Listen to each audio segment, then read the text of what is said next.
What if Naruto was neglected by his family? Was Godzilla Reincarnation Part 1. It was October 10th, the day of celebration for many, as this was the day the great Kyuubi or nine-tailed beast was defeated by their mighty fourth Hokage, who, when trying to seal the beast into one of his newborn children, the previous Hokage Lord Third came and stopped him from sacrificing himself and instead did it himself. He was able to seal half of the Kyuubi's chakra into one of his sisters and the other into the other sister, while the brother got the soul of the Kyuubi. Even though Kushina, the previous Jinchuriki, was supposed to die, she survived thanks to the medical teachings of Tsunade Senju, who helped heal her. After that event, many thought it was all over and everything would go back to normal, but what no one knew was that when the third used the Death Reaper seal, the Reaper of Souls not only sealed the fox, but also something that made him the Reaper of Souls and claimed its first soul. The soul of a mighty god that to this day still lays dormant. A boy no older than 5 was running down the streets of Konoha as an angry mob of villagers were chasing the little frightened boy, who was looking exhausted and made the mistake of turning a corner only to be stopped by a dead end. He tried to turn around and run, but the mob was blocking his path and had on vicious smirks. "Finally we got you, demon," said one of the village mobs. Now to some people this would look wrong, but to these people it didn't, for in their minds they find the child of the fourth Hokage nothing more than the Kyuubi reincarnated. It was because of this that they tried to harm the boy each chance they got, and no one cared, not even the boy's parents, because for most of Naruto's life he has been neglected for his sisters, who were supposed to be the child of prophecy, which means that they get more treatment than him, and he gets left out of the family to defend for himself, as he just watches his sisters take all the affection while he gets none. Now Naruto just watches as he is beaten to a pulp with no one to stop them and no one to care as he gets beaten by their fists or feet.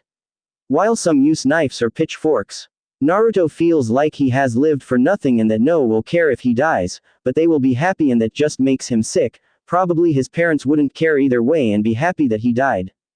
"That might be true, little one," said a deep, but calm voice that made Naruto open eyes to see himself in some kind of rocky land surface as everything looked destroyed. "Huh, where the heck am I?" said Naruto to no one in particular. "That would be me," said the same voice, only this time bigger and closer. Naruto turned around only to jump in surprise as a large animal of some kind over 300 feet stood on 2 of its feet with arms that were short like a T-Rex, but were longer and better used for grabbing stuff. It also had dark green skin along with several spikes on its back that each went down his back and ended at each of his 10 tails that were wide, but also skinny enough for it not to get tangled or in the way of walking. What are you and where exactly are we?" asked Naruto. "Well, if you would sit down and let me explain," said the giant creature as Naruto closed his mouth and sat down on the rocky surface. "Good. Now if you're wondering where we are, this is a part of your mindscape that I reside in, and I am not a what, I am who is hailed to be the mightiest beast, even more than the legendary 10 tails. So wait, if you're a god, then why is someone like you stuck in me?" asked Naruto. "Well, it's because I have been trapped by that damn Reaper who stopped me by taking my soul and putting it in his stomach, where I was stuck for over a millennia until the day the Kyuubi attacked and the Shinigami finally freed me, or so I thought, but just put me inside of you," said the giant god. "Oh, well, since you're in my mind I might as well introduce myself," said Naruto with his fist held up to the giant being. "Well, my name was known by many as Godzilla, but my real name is Geo, since everyone needs a name," said the now identified Geo. "Yeah, that's true, but anyway, Geo, how do I get out of here?" asked Naruto.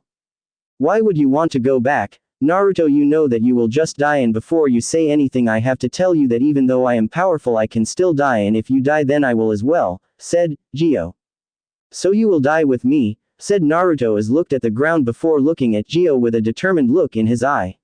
"Then I will start to stand up for myself and you as well, because they can beat me all they want, but hurting you or killing me is something I will not tolerate," said Naruto. "Good, because I don't want to die just yet, but anyway, the Kyuubi's soul was trapped in you, but I have been suppressing it so it won't release any of its chakra. Although if you want you could use my chakra, it is actually easy to control my chakra if you have the right chakra coils, and since I was sealed in you at birth this should be perfect, because my chakra is more, how should I say this, natural.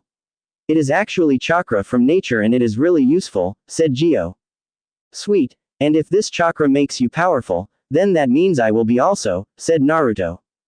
"Yup, and if we pull this off I can start to train you in the ways of a god," said Geo. "Really, you would train me?" asked Naruto. "Yup, since this parent of yours don't," said Geo. Anyway, start by standing still while I give you chakra. Naruto quickly stood still as dark green chakra leaked out of his body and into Naruto's until he was covered in a dark green sphere. Good luck, young one. Outside his mindscape, the villagers felt like they did enough damage and were ready to go home when a voice they didn't expect to hear. Where you think you're going? Said Naruto as a dark green chakra surrounded him and one tail formed behind him as several small spikes formed in the back. The first ones to act were the ones that were ninja in the mob as they tried to kill the demon, but didn't get far before they went to the ground with a thud as no one saw how Naruto took out 5 chunin by himself. Now don't mess with me or you get the same thing. Good boy, this is your first time and you already have good control over my chakra, said Gio. Huh, Gio, was that you? Where are you? Said Naruto in a low whisper. I am talking with you by thoughts, so just think of something to say to me and well I can respond or we could just talk, but anyway it looks like the mob has left so you better move before Anbu get here, said Gio as all the mob ran away when they saw the only ninja in the group fall. Naruto nodded his head before disappearing in pure speed that would rival the 8 inner gates. Say Gio, where should I go? I mean I can't go home and I don't know if I should leave, asked Naruto. Well, there is a forest not far from here, we could enter there and hide there till this cools down, said Gio. Alright then, let's go, said Naruto as he jumped over rooftops in a blur. Before long he stopped at the gates of a large forest and a sign that said Forest of Death. Hey Gio, are sure this is the right place? It looks kinda scary, said Naruto. Don't worry Naruto, you will be safe thanks to me being in, you know, animal that is in there will try and get to you, said Gio. Okay, said Naruto as he jumped over the large fence before walking into the forest with a worried look, but after a couple of minutes of walking he started to lose the worry for a small amount of bravery. So Gio, where are we going? Just keep on going and I will explain, said Gio.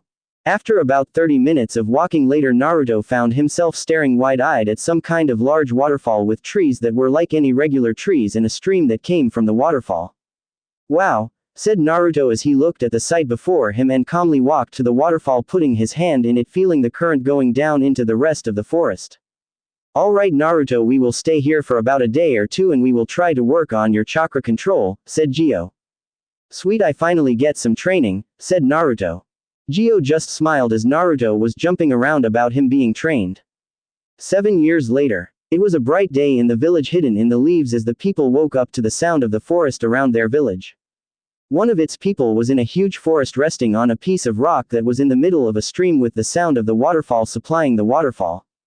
The person on the rock was a boy no older than 12, was sitting on the rock in nothing but a pair of black shorts and no shirt, showing people his well-developed body for someone his age. He had 4 tattoos of some kind that were dark green and the size of an apple that was of a spiral like the Uzumaki. He had blonde hair with clear sky blue eyes that went well with his 3 wicker marks on each of his cheeks. This boy's name was Naruto and he has been training in this very spot in the Forest of Death for nearly 7 years with his 2 teachers, Gio, also known as Godzilla, and the 9-tailed beast the Cubia, who Naruto met 3 years after his training with Gio, and unlike with Gio he wasn't so nice to him or Gio. After a while Cubia started to warm up to the Naruto, where soon he was starting to get trained by Cubia, who said he would not have a weak container, but after that in a little training Cubia finally trusted him to tell him his name was Kurama. It was 2 years later that Gio was able to control the seal so that Naruto was able to open the seal. When the time came and with the help of Gio, Kurama was able to restore most of its chakra, and when that time came he faced Kurama, which was a tough battle without Gio's chakra, but with the years of training in his own skills he was able to not only beat the Cubia, but also took half of its chakra, which he soon mastered thanks to both of their help in less than 3 months. And not long after that Gio thought he was ready to sign the contract of the gods, and when he was told he had to be approved by the boss, Gio told him he was the boss summon, and for being a good kid he was allowed to summon creatures that are as powerful as the gods. Naruto was also trained to become the new sage of the gods, where it would take many years, but Naruto surprised Gio by finishing the training in about a week.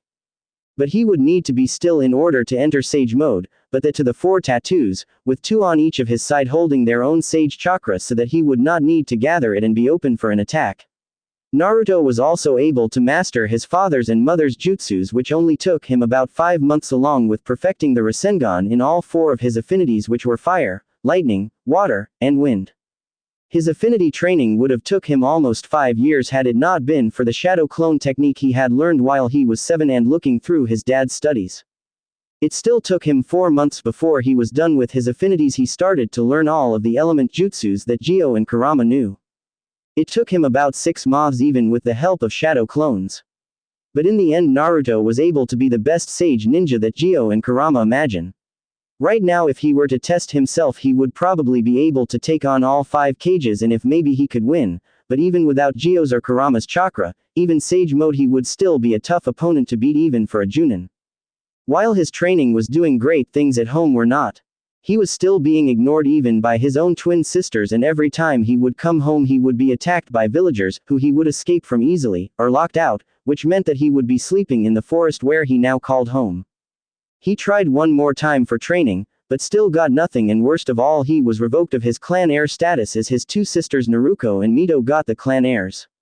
Naruko being the Namikaze heir and Mito being the Uzumaki heir. Ever since then he had been getting farther away from his family and start to hate them, but not hate them enough that he would want them dead, but just hate them.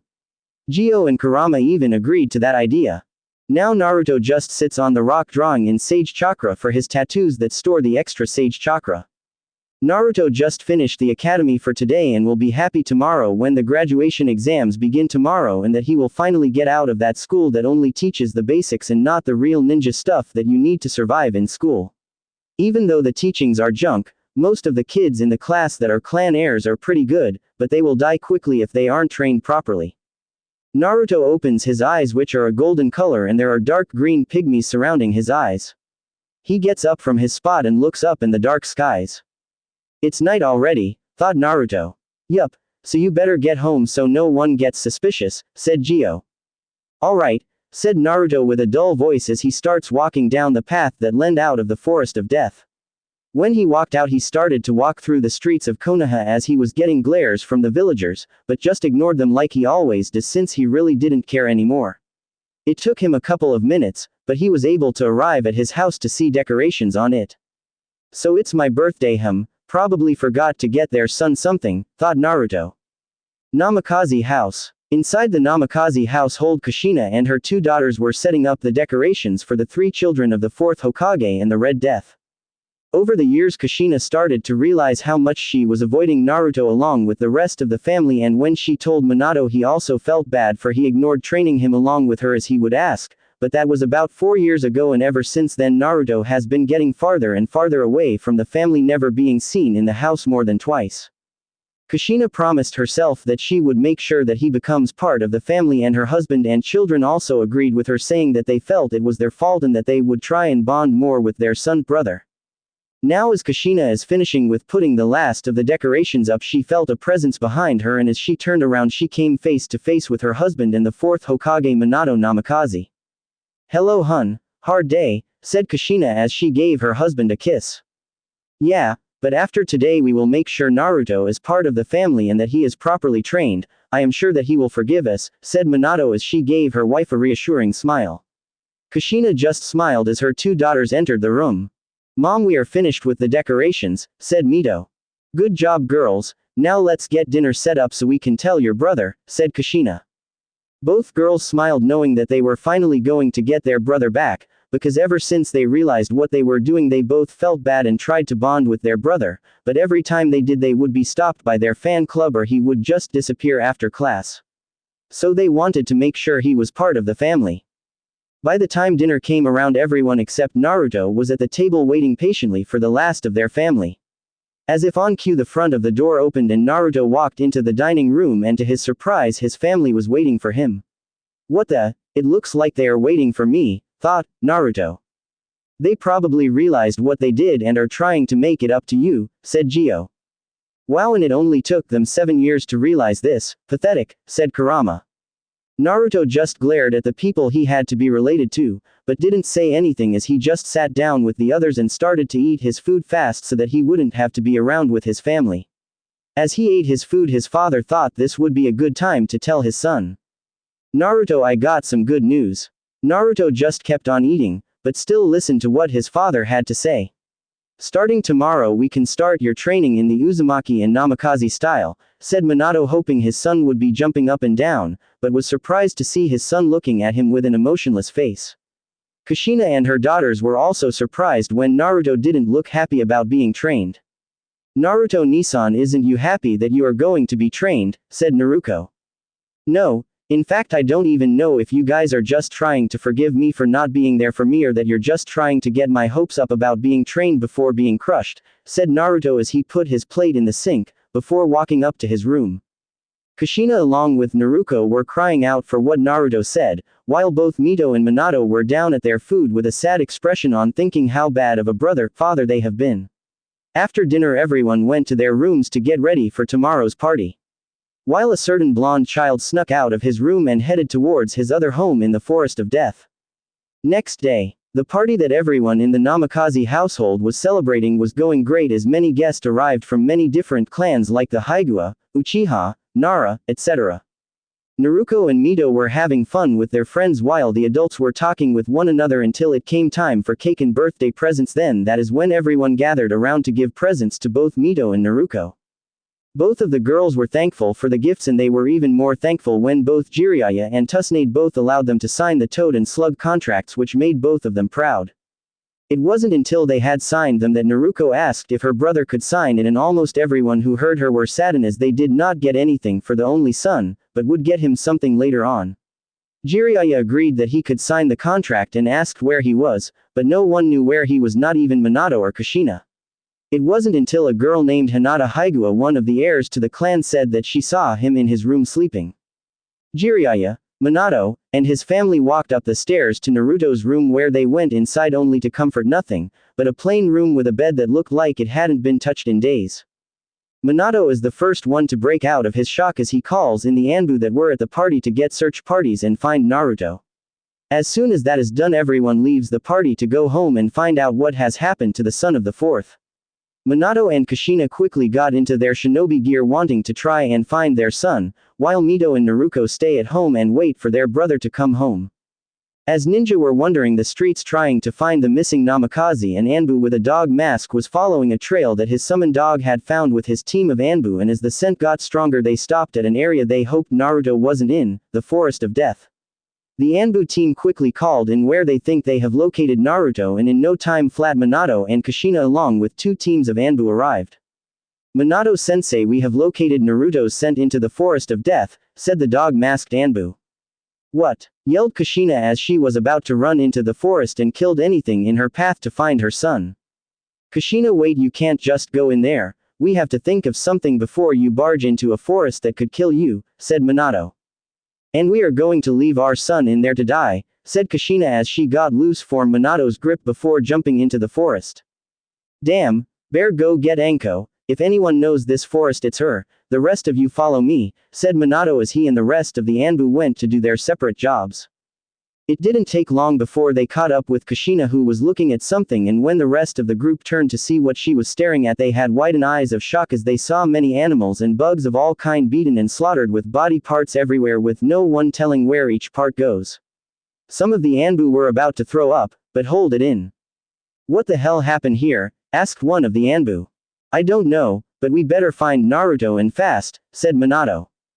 They keep on moving as the scent gets stronger till they reach a clearing where once they enter they are relieved to see Naruto sitting on top of a rock meditating and not realizing that they are there, but before they could speak a giant tiger came out of the bushes charging at Naruto, and just as Minato and Kushina were about to stop the tiger from hurting their son, a dark green chain came from the ground piercing the tiger right through the heart as it fell over dead.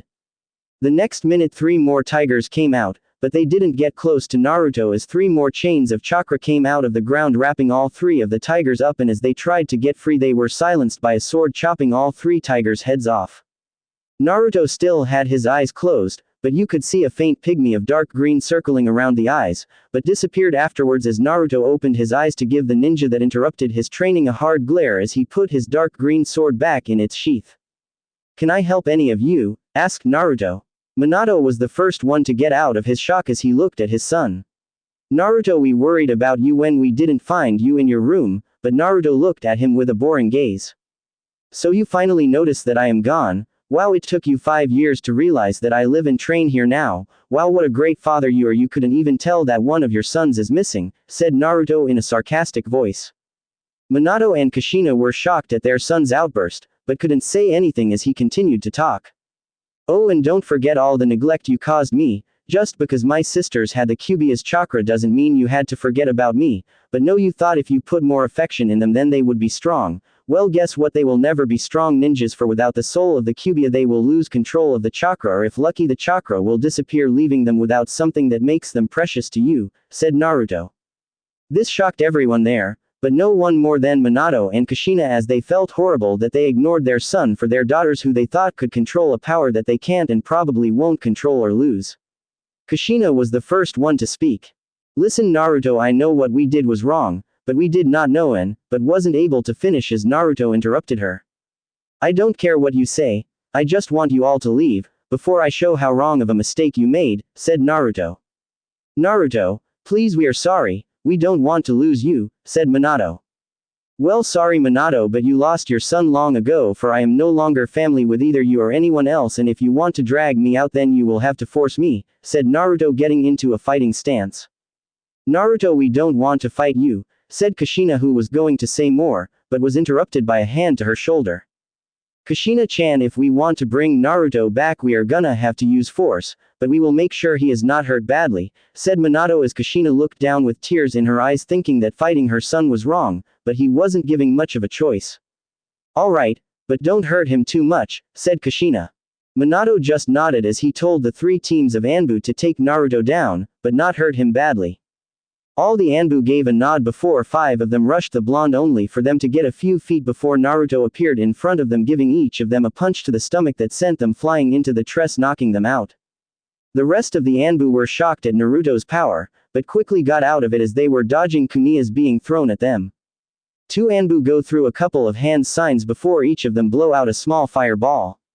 But they did little as Naruto held up one hand sign as he blew out a jet stream of water that hit the fireball, creating a thick mist as Naruto looks around for any sound until he heard the sound of rock moving, and then he looked up when a giant dome of rock fell on top of him, and before he could react lightning was surging through the dome of rock, and after a couple of minutes the lightning stopped as the steam blew away, revealing the landscape being decimated.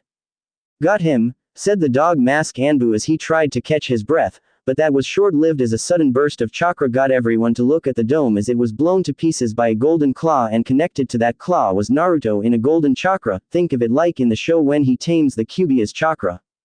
Everyone was shocked to see Naruto in some kind of golden cloak as he was radiating power that was making both Kushina and Minato shake, as well as most of Konoha, as most of the people felt the power and were remembering about the Cubia incident 12 years ago, while most ninja were heading towards the source.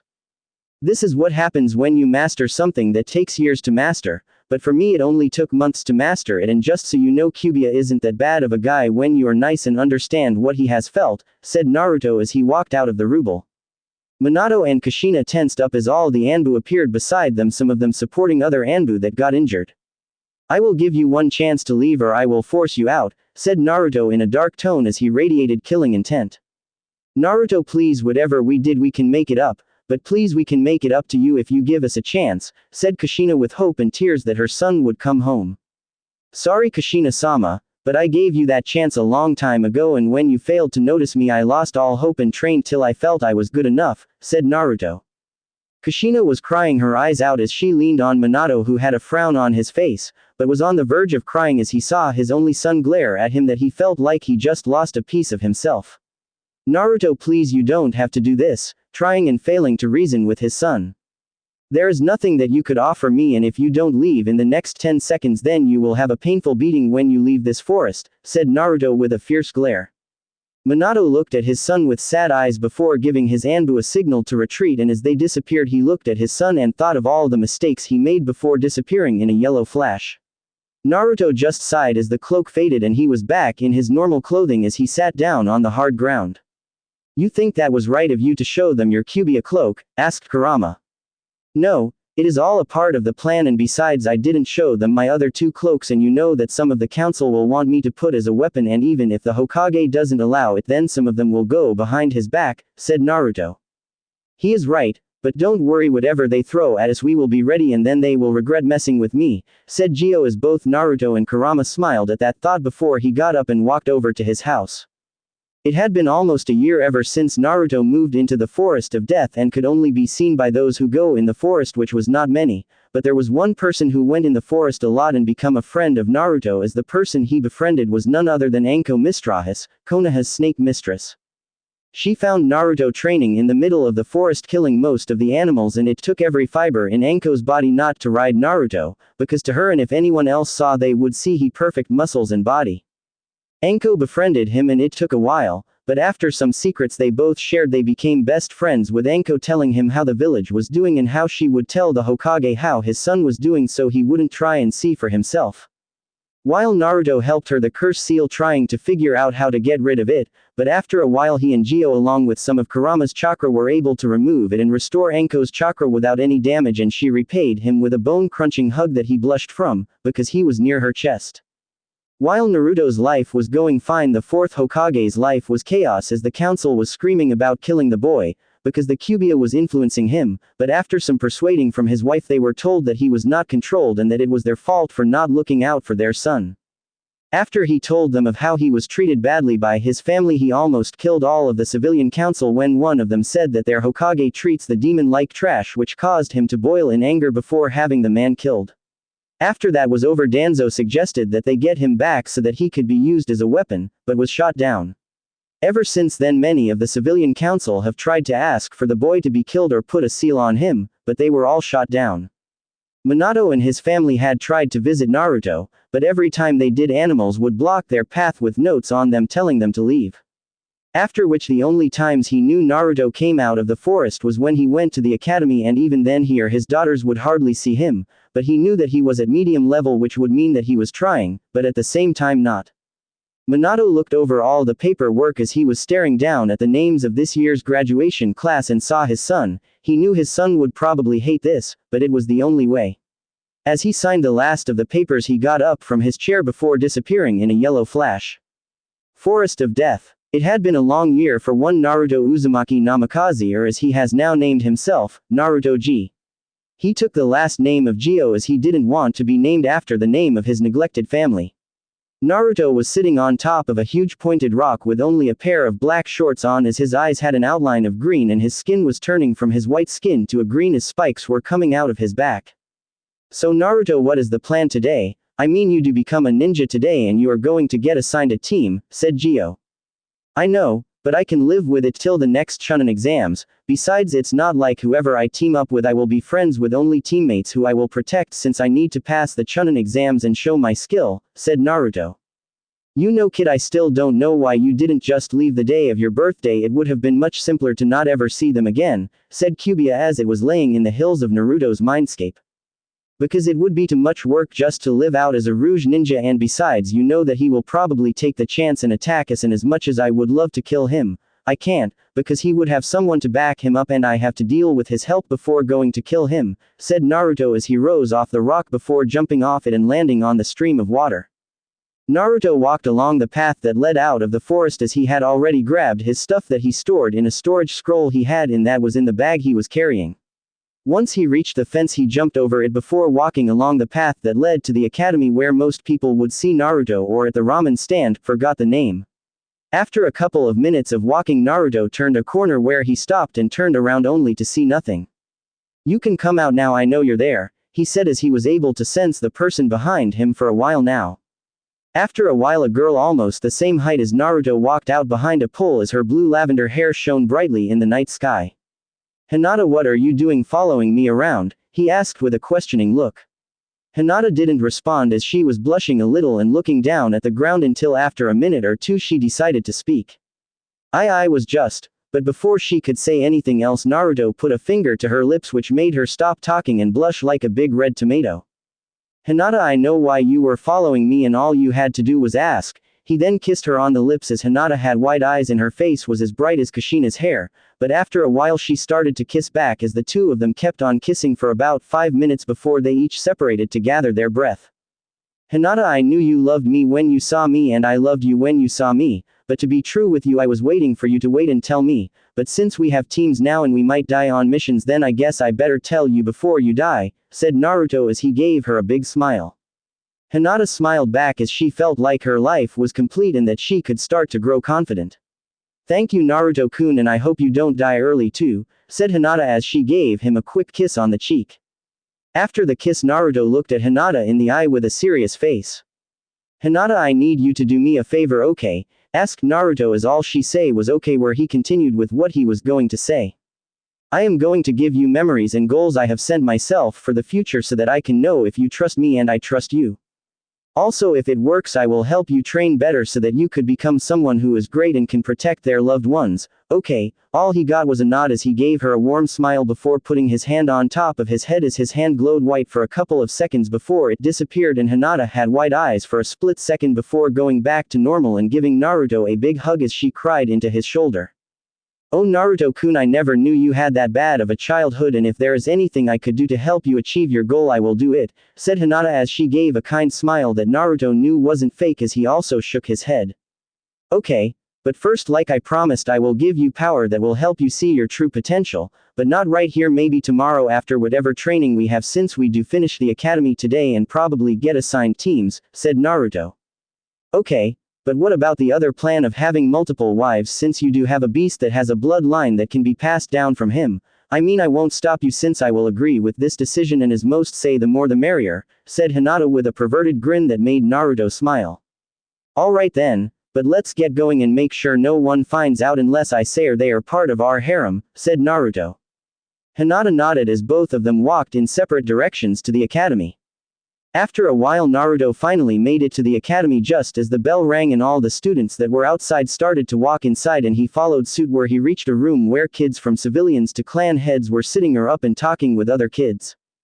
Naruto walked up the stairs and sat down in one of the corners laying his head down on the desk and closing his eyes and waiting for the teacher to show up, but the moment he closed his eyes the sounds of two girls one with blonde hair and the other with pink came into the room yelling and fighting with each other if you could call it that. Naruto just sighed as these two were the most annoying girls in the classroom that made you want to kill yourself for even standing to hear them. Those two are the reasons humans are pathetic and make me hate them, said Kyuubi with a low growl. For once Kyuubi I agree with you I mean they are supposed to be ninja and they act like weak fangirls for someone who thinks he is God and counting that he is emo is also an option, said Gio as he and Kyuubi were watching the two girls fight over who got in first so they could sit next to their Sasuke-kun. Well you know girls and love just one of the reasons they are going to die young when they become ninja, Naruto said as he looked at the two girls who were still yelling at each other. After a while the teacher Iruka walked in and quieted down the class as he then started going on about his speech of how proud he was of them, which Naruto just ignored until he started calling out teams in which case Naruto just ignored most of them till he got to his team, but he probably knew which team he was in. Team 7 will be Sasuke Uchiha, Sakura Haruno, insert girly scream, and Sai. Team 8 will be Kiba Inuzuka, Shino Aburm, and Hinata Haigua. Team 9 is still active so Team 10 will be Shikamaru Nara, Choji Akimsuki, and Ino Yamaka. Iruka was about to continue, but was interrupted by Ino who complained about being with lazy and fatty, but was Iruka told her it was team match so each person could help the other and after that he continued with the last team. Team 11 will be Naruto Uzumaki Namikaze, Naruko Uzumaki Namikaze, and Mito Uzumaki Namikaze. All teams will wait here after lunch for your senseis to pick you up. After lunch everyone was in the classroom talking with friends or with teammates to get to know them better until the door to the room opened and in came a couple of Junin senseis that took their teams. Team 8 got the Genjutsu mistress of Konoha as a sensei. Team 10 got the third Hokage's son Asuma Sarutobi as their sensei. As both of those teams left the only teams left were Team 7 and 11 who were wondering who their sensei was and where were they.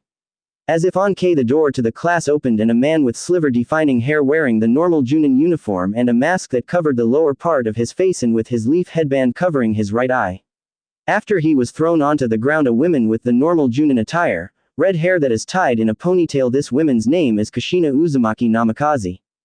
Kakashi how many times do I have to tell you to always not be late to any of your genin teams, said Kushina as she was about to hit Kakashi over the head. Sorry Kushina-senpai it won't happen again, said Kakashi with a scared look. As he then turned to the rest of the occupants.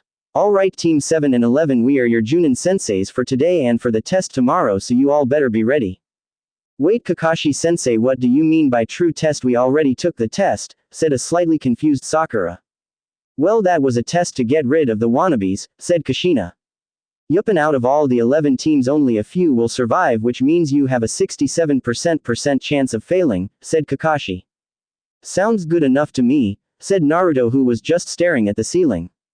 Alright then, both teams meet us on the roof in 5 minutes, said Kushina as she and Kakashi left by Shinshin. Sasuke, Sakura, and Sai were walking to the roof, while Mito and Naruto were about to ask their brother if he wanted to walk with them, but when they turned around to see that he was gone, leaving them sighing, knowing they lost their chance to spend time with their brother. As both teams walked onto the room, they saw Kushina holding a book and Kakashi on his knees begging for Kushina to give it back, but she wasn't having none of that. Mito and Naruto were laughing at the scene while the rest of Team 7 except for Sai, who just had a blank expression, just looked at the scene like it was the most pathetic thing in the world. Finally, after 5 minutes of begging, Kushina gave Kakashi his book back, but warned him not to take it out in front of the kids. The both adults then turned their attention to the teams, but Kushina had a confused look in her eye.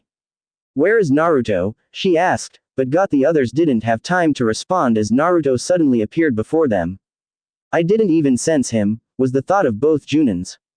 "Well, since you all are here, let's get to know each other. Tell me your likes, dislikes, hobbies, and dreams," said Kakashi.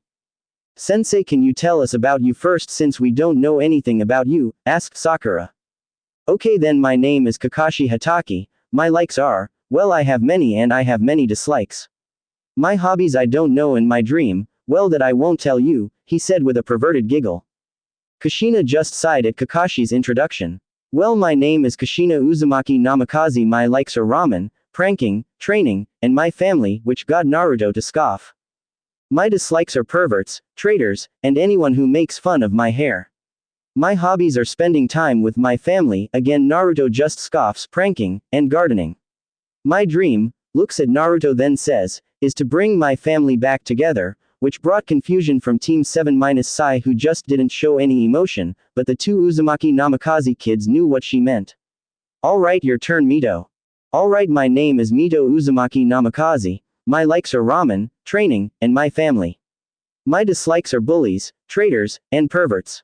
My hobbies are gardening and training. My dream is the same as Mom's, to bring our family back together," she said with a big grin, which got the same results as when Kushina said her dream, as she smiled before looking at her next daughter. "My name is Naruko Uzumaki Namikaze, my likes are training and my family, my dislikes are anyone who is a threat to my family and perverts. My hobbies are drawing and spending time with my family, and my dream is the same as my mother and sister," which got her big smiles from said people. Naruto just ignored them as he didn't care, and ignored the other three as he knew enough about Sasuke and Sakura that one was an Avenger and the other was an obsessed fangirl that would get killed later on. He really didn't need to know a lot about Sai since he knew he was one of Danzo's root agents sent to spy, and he really didn't care since he could handle it easily. He didn't pay attention even when he was called on, just say that his name was Naruto and they did not need to know anything else, which bothered both his sisters and mother, but they knew they would not give up. "Alright, now that introduction are done, I want both teams to meet me and Kakashi at training ground 7 for the test," said Kushina as Kakashi gave a wave before disappearing, while Sasuke walked away with Sakura following him like a lap dog. Leaving the Uzumaki Namikaze family, but before anyone could say anything, Naruto raised a hand to stop them. "Listen, I know the Hokage did all of this and I will just be neutral with all of you since we are a team and nothing more, okay?" said Naruto as he then disappeared in a swirl of leaves. The mother and sisters just looked sad that they could not talk with Naruto longer, but knew he was right for being mad at them and couldn't deny that it was not their fault, but knew it was. The three then walked home as they already knew that Naruto was heading towards his new home, the Forest of Death, but hoped they could bond with him if they passed the test tomorrow. Next day. The next day at training ground 7 stood both Mito and Naruto along with Sasuke, Sakura, and Sai, who were waiting for their senseis for at least 30 minutes, but didn't have to wait long until they appeared in Shinshin's to see all their students except for one. "Where is Naruto at?" asked Kushina. "I am up here," said a voice as everyone looked up to see Naruto sitting on a tree reading a book of wind jutsus. "I didn't even sense him," was the thought of both Junin's minds. "Well, now that you are all here, the test will begin," said Kakashi as he took out 5 bells, giving 2 to Kushina as he tied the other 3 to his belt. Now you 6 have to get a bell from either me or Kushina, but since there is only 5 of you will pass and the one who didn't get the bell will be sent back to the academy. He then gave a smile seeing their shocked faces. Now you have until noon to get 1 bell from either of us, said Kushina as Kakashi set up a timer before she yelled, "Go," and as soon as she said that they all disappeared with both Kushina and Kakashi smiling as they both went separate ways so that they could each test out their own students or each other's students. As they went their separate ways they didn't notice a pair of golden yellow eyes watching them from a tree line before they closed and the person disappeared back into the shadows of the trees and appearing a not too far away from where everyone was hiding as Naruto just sat down on the tree he was hiding on as he started to gather natural chakra and talking with his 2 tenants while he just sits back and watches his siblings in Team 7 try to and fail in getting the bells, and even if they somehow got it they would still fail unless they knew the true meaning of the test was teamwork. "So who do you think will bite the dust first?" asked Naruto as he was in open field with Gio leaning against a rock with Kurama sitting on top of the rock. "I'm going with the Uchiha. He will let his attitude get the best of him and try to prove himself by fighting and trying to defeat Junin thinking he will win, because he is an Uchiha," said Kurama. "I think I'll go with your sister Mito since she looks like someone who will head straight to her death," said Gio as he looked at Naruto with his golden eyes. "Who do you think, Naruto?" he asked as he saw Naruto lay down on the grass in front of them looking at the blue sky. "I don't know, maybe one of my sisters or that Haruno since they will try and get a bell or they will be tested on by one of them," said Naruto as he looked at the clear blue sky without a care in the world.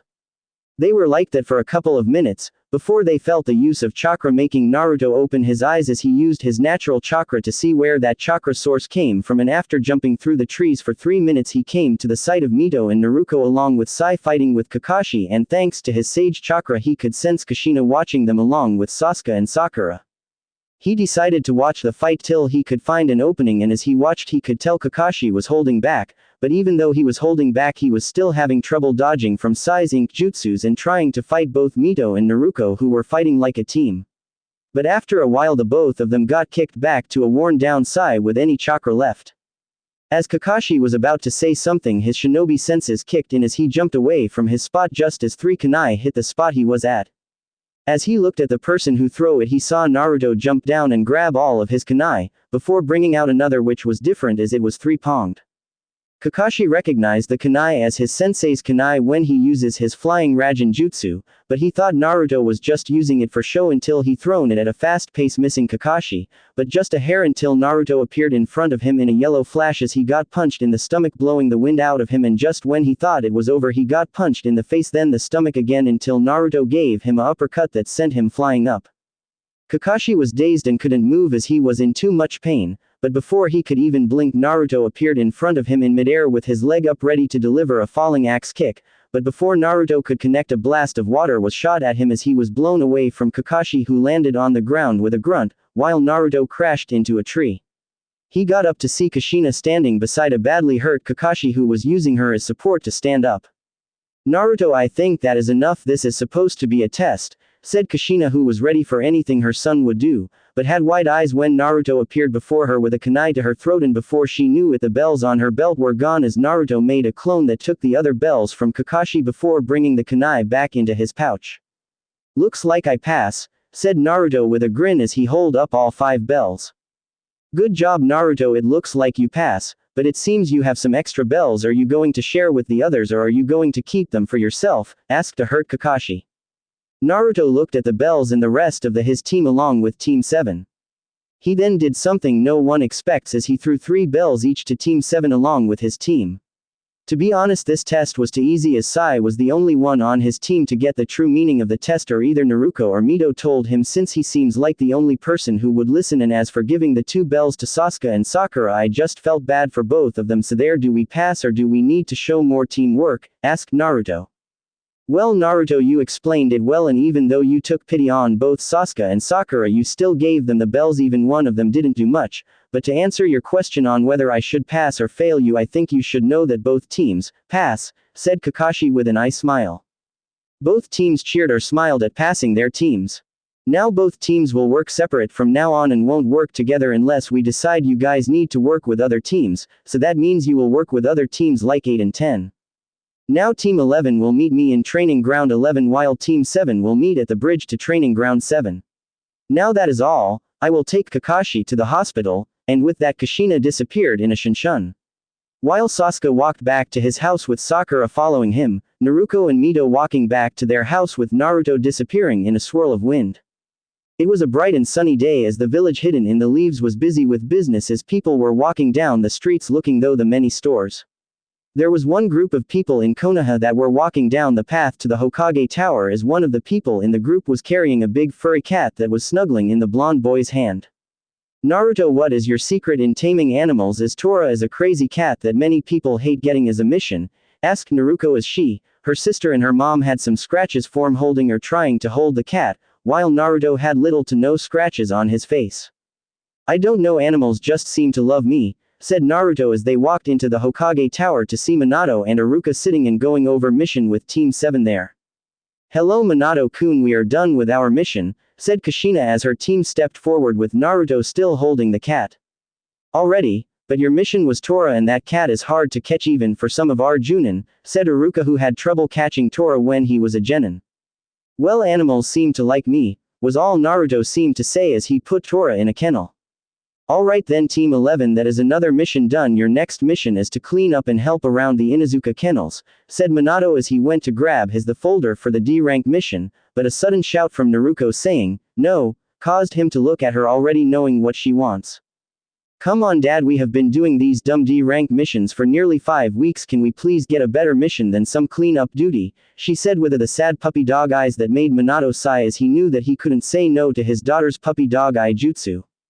Alright, but we should wait till another team is done with your mission so I can see if you guys can work better with other teams and it helps improve your teamwork in your team as well, said Minato as just as he finished speaking the door to the room opened and in came the team of Kakashi Hatake Team 7.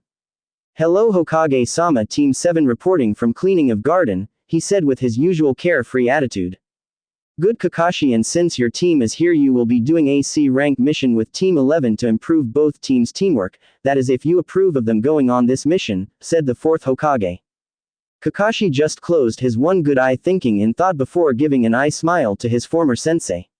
Yes, I think my team could do with a better mission and some more teamwork, said Kakashi, as Sasuke gave a small smirk at getting a better mission, Sakura being a little excited not sure if they were ready, while Sai just had a blank face.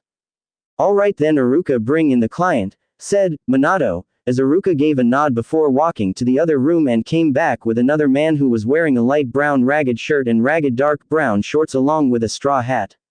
He also reeked of alcohol if the bottle of sake was any indication. This here is Tazuna and you 8 will escort him to Wave where you will stay and protect him from bandits till he finishes the bridge he is building that will help with better trade, said Minato. These are the ninja that are supposed to protect me. I asked for real ninja not little shrimps, but the blonde one looks like he is the only one that is professional, said Tazuna, who took a sip of his sake. Naruto gave a small smile at being praised, while the others were glaring at the drunken bridge builder for not being praised or just because he was drunk. Now Tazuna-sama, but these two teams are the best of Konoha with one being my 2 daughter and son, while the other is also supportive, said Minato, as he saw the smiles of his daughters in Team 7, but not his son as he had a blank look on his face. Alright kids, meet us at the south gate in 2 hours, get supplies that will last for about a week or two, said Kushina, as her children and Team 7 gave a hi, as they walked out of the tower while Naruto disappeared in a lightning shinshin. As Tazuna and Kakashi walked out or shinshin out of the tower, Kushina turned to her husband with a sad look in her eyes. You think he will ever forgive me? She asked as she looked at Minato for an answer. I don't know, but we just have to wait and see, said Minato, also thinking the same as Kushina about Naruto ever forgiving them, but knew that they would have to wait and see if he would forgive them for all they have done. After that Kushina walked out while Minato went back to checking the mission reports. 2 hours later, Team 7 and the daughters of the 4th Hokage were at the south gate waiting for their senseis, client and other teammate or brother. It didn't take long before Kakashi, Kushina, and Tazuna walked up to the main gate with bags full of survival gear. When they arrived, Kushina looked around for the only person that was missing was her son. Has any of you seen Naruto? Asked Kushina, as she saw all of them give shrugs or shake of their heads saying no. I'm right here, said Naruto, as everyone turned their heads to see Naruto sitting on a tree reading a book about wind and fire jutsus as he put the book back into his pouch and jumped off the tree landing besides his sisters as he had nothing on him, which confused some of the group. Ni-san, where is your stuff? Asked Mito. Naruto didn't answer her as he raised his wrist, which had two medium-sized tattoos, which got surprised looks from Kushina and Kakashi, while confused looks from Team 7 and his two sisters. Naruto, when did you learn to do seals? Asked Kushina, with a small amount of pride for her son to be doing something her clan was famous for, while another part was sad that she wasn't able to teach him. Kakashi-sensei, what are those tattoos on Naruto's wrists? Asked a confused Sakura. Those are seals used for transporting small or big objects. Even if you think it can't, it can, even if the seal is small, and it is nice to have more seal masters as there is not that many in Konoha, said Kakashi, with an eye smile at seeing his sensei's son taking up a difficult art like Funijutsu. Alright everybody, we are going to take a triangle formation with Team 7 in the front and my team will cover the rear with us from behind, said Kushina, as the teams nodded their heads getting into positions before walking down the path out of Konoha and out the land of waves. After about 3 hours of walking down the path that lead to Wave, since they had to travel at civilian speed since Tazuna or anyone in Wave was a ninja. After a couple of minutes of walking, Naruto noticed two puddles on the side of the road, which made Naruto look at Kakashi and Kushina, who both gave a small nod. Then he looked at the others to see they weren't even noticing it or they were busy talking with each other. As they passed the puddle, two figures came out of it as they both wrapped spiked chains around Kushina and Kakashi, who looked stunned before they were ripped to shreds. Kakashi-sensei, yelled Sakura, as she saw her sensei get killed in front of her eyes. Mom, yelled both Naruto and Mito, who were crying small tears as they saw their mom die in front of them, and their anger was rising for they wanted to kill the person responsible for killing their mom. The only people not reacting to their death was Sasuke, Sai, and Naruto, who looked at the masked Kiri ninja who retreated their chains as they looked the 6 genins, 3 of which were clam, while the other 3 were either scared or angry, if the anger they were releasing was any indication. 2 down, one of the masked Kiri shinobi said. 6 to go, said the other shinobi. The 2 Kiri shinobi ran at the bridge builder who looked like their main target, but before they could even get close to the bridge builder, Naruto appeared in front of their path as he had a sword with Gyo on the blade with the handle green with golden coloring. One of the Kiri ninja was going for a quick kill thinking that he would not dodge it, but to his surprise Naruto stopped it with his bare hand. Then he put a hold on the blade of his gauntlet as he swung him to a tree as he got knocked out by impact. The other Kiri shinobi got angry at Naruto for knocking out his partner. He was about to go and slash at Naruto with his spiked gauntlet, but stopped as he felt a pain in his stomach, and as he looked down he saw Naruto with her fist embedded in her stomach. Before he could react, Mito appeared in front of him and gave him a mighty spinning kick that sent him flying and slamming into the same tree as his brother, also getting knocked out. Naruto walked over to them with rope that he got from one of his storage seals. You two can come out now, unless you want us to lead this mission by ourselves, he said as he tied both ninjas to the tree. The others looked at Naruto like he was crazy until they heard movement in the bushes and out come a perfectly fine Kakashi and Kushina who had smiles on their faces. Kakashi-sensei, how did you, but we saw you get killed, said Sakura, as she looked at her sensei who she thought for a moment was dead.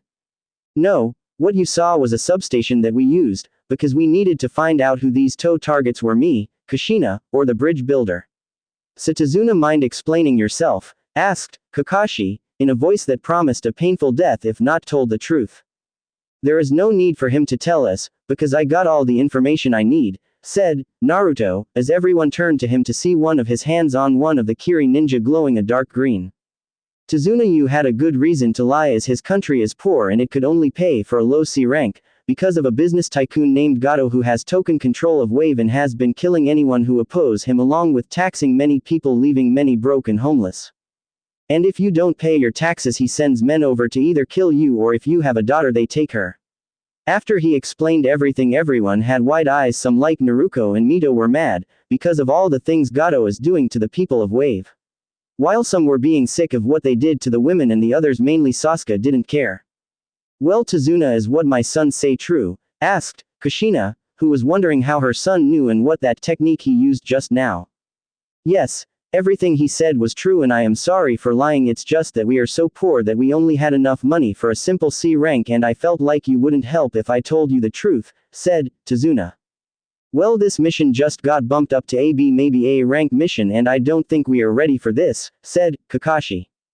Kakashi, I think we are ready. I mean, I know I could handle myself, while Naruto and Mito can take any Chunin separate, but together they could hold their own against Anjunin, while you and Kushina could protect the others or at the very least let them help you, said Naruto, as he grabbed a scroll from his bag and sealed both of the mist nins up in it. Everyone looked at him with a surprised face since what he said was true and Kushina or Kakashi had nothing to counter for what he said. Alright then, we will keep on going, but I want all of you to keep your guard up, because next time we might be facing a Junin level ninja, said Kakashi, with a strict tone as everyone nodded their heads. What do you want me to do with these two? Asked Naruto, as he waved the scroll that contained the two rogue ninjas. Well, since they're sealed in that scroll, I'll send one of my ninja hounds to deliver it to Konoha along with a message of what we plan to do, said Kakashi, as he planned on summoning his hound, but was stopped by Naruto who raised his hand. I got this, he said as he went through a couple of hand signs, before saying summoning jutsu, and in a puff of smoke a fox the size of a 5-year-old boy with 4 tails and brown fur appeared as its green eye gaze landed on Naruto. Hello Kito, can you deliver this to Konoha and also give this to the Hokage, he said as the fox gave a small grin. Can do Naruto, said Kito, as it then wrapped one of its tails around the letter and used its mouth to carry the scroll. It then took off in a blur as Naruto turned around to see the questioning looks of Kakashi and Kushina while the others looked amazed, well, one of them looked a little bit jealous. What is there, something on my face? Naruto, was that a fox? Asked Kakashi. Yeah, so what if it's a fox? I'm their summoner anyway, so what? Said Naruto. Where did you get that contract? Asked Kushina, as she had an idea who he got it from. I got from the furball since he trusts me enough and it helps with my other summonings, said Naruto. Naruto, we're gonna have a long talk when this mission is over. In the meantime we should be going, but stay close and watch for anything out of the ordinary, said Kushina. Everyone nodded as they all kept on going until something popped in Naruto's head as he suddenly stopped and everyone stopped walking to look at him for anything that was wrong. Oh, yeah, I forgot to tell you that the other person with those two is Zabuza Monokumi, said Naruto, with a sheepish grin. I guess I forgot to tell you, ha, ha. Everyone looked at Naruto with a dead planned expression as Kushina walked up to him and gave him a bonk in the head while yelling baka. 4 hours later. It had been a while since they fought the Mist Ninjas and everyone was keeping an eye out for more threats as Kakashi was actually taking it serious as he wasn't reading his book and was trying to watch for anything out of the ordinary. They met up with a friend of Tazuna's who would take them across to Wave, and as they were getting on they realized they didn't have enough room as Naruto was standing beside the boat. Don't worry guys, I'll just walk to Wave, said Naruto, as he approached the edge of the shore and put one foot on it before putting another and started walking on the water as everyone was amazed by his ability, while Kakashi and Kushina already knew they were still surprised that he learned it all on his own, which made Kushina sad as she could not teach her son. After their problem was solved they rode their way to Wave since the engine would attracted to many of Gato's men and that was something they didn't want to happen, so they kept their senses up and stayed silent through the whole trip, with the only sound being the rowing of the boat or the sounds of Naruto walking on the water. Before long they arrived in Wave and they knew, because of the giant unfinished bridge that they were passing by. They soon reached land and said their thanks to the boatman as they continued their walk to Tazuna's home. After about an hour of walking things seemed to be getting better, but they still kept their guard up. Naruto all of a sudden throws a kunai into some bushes as everyone tenses at Naruto's sudden action. The bushes rustle and out came a white rabbit that jumps in the arms of Naruto, who rubs the rabbit's back as Naruto stares at the spot where he threw the kunai. Naruto baka, why did, said Sakura, but wasn't able to finish her sentence as Naruto put a hand over her mouth. Sakura, would you shut up and listen? This is a winter bunny with white fur that should have turned brown in this kind of wee, said Naruto. Get down, yelled Kakashi, who quickly tackled Tazuna and Sakura to the ground while the others crouched to the ground as a giant broadsword came flying over their heads and indented itself into the tree as everyone got up and saw a man with no shirt, baggy cameo pants with a strap that was to hold the giant sword, with a mask like Kakashi's that covered the bottom part of his face and had his mist headband with a slash mark that showed his status as a missing ninja. Well, no wonder the demon brothers failed if they were facing Kakashi of the Sharingan, said the masked man who jumped off the sword and grabbed his sword.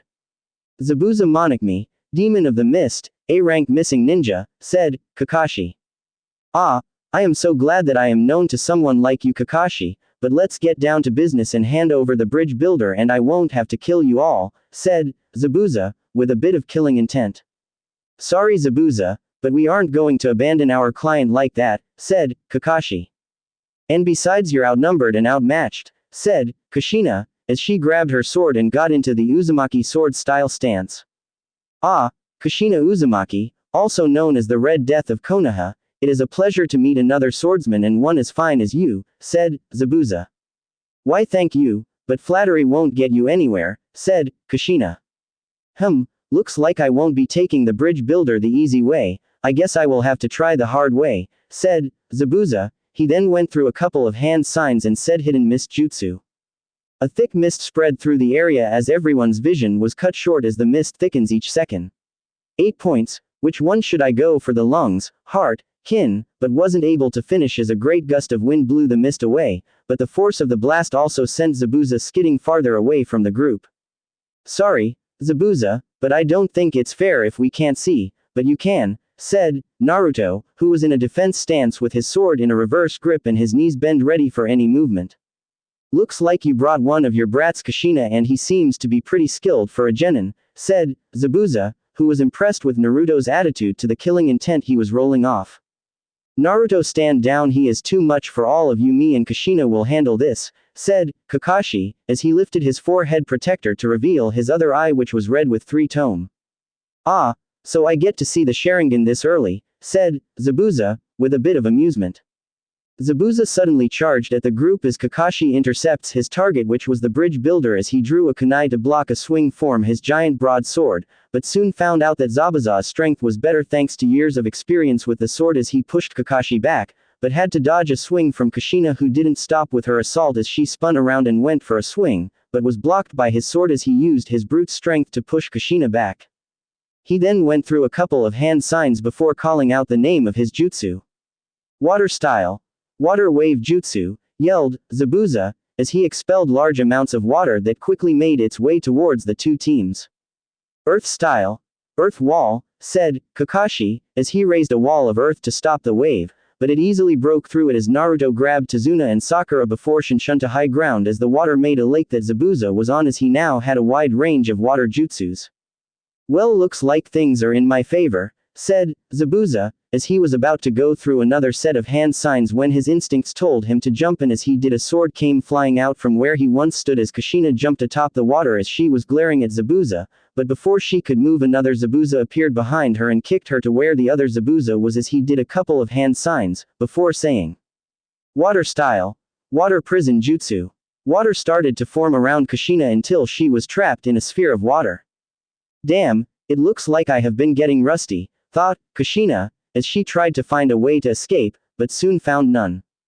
Kushina-sama, mom, yelled Kakashi and the Uzumaki Namikaze sisters. Kakashi quickly went in to face Zabuza's water clone, and as he engaged the clone, he didn't see another clone come up behind him and give him a spinning kick that sent him to the other side of Zabuza as another clone appeared next to him and trapped him in a water prison. Looks like I win this little skirmish, said Zabuza.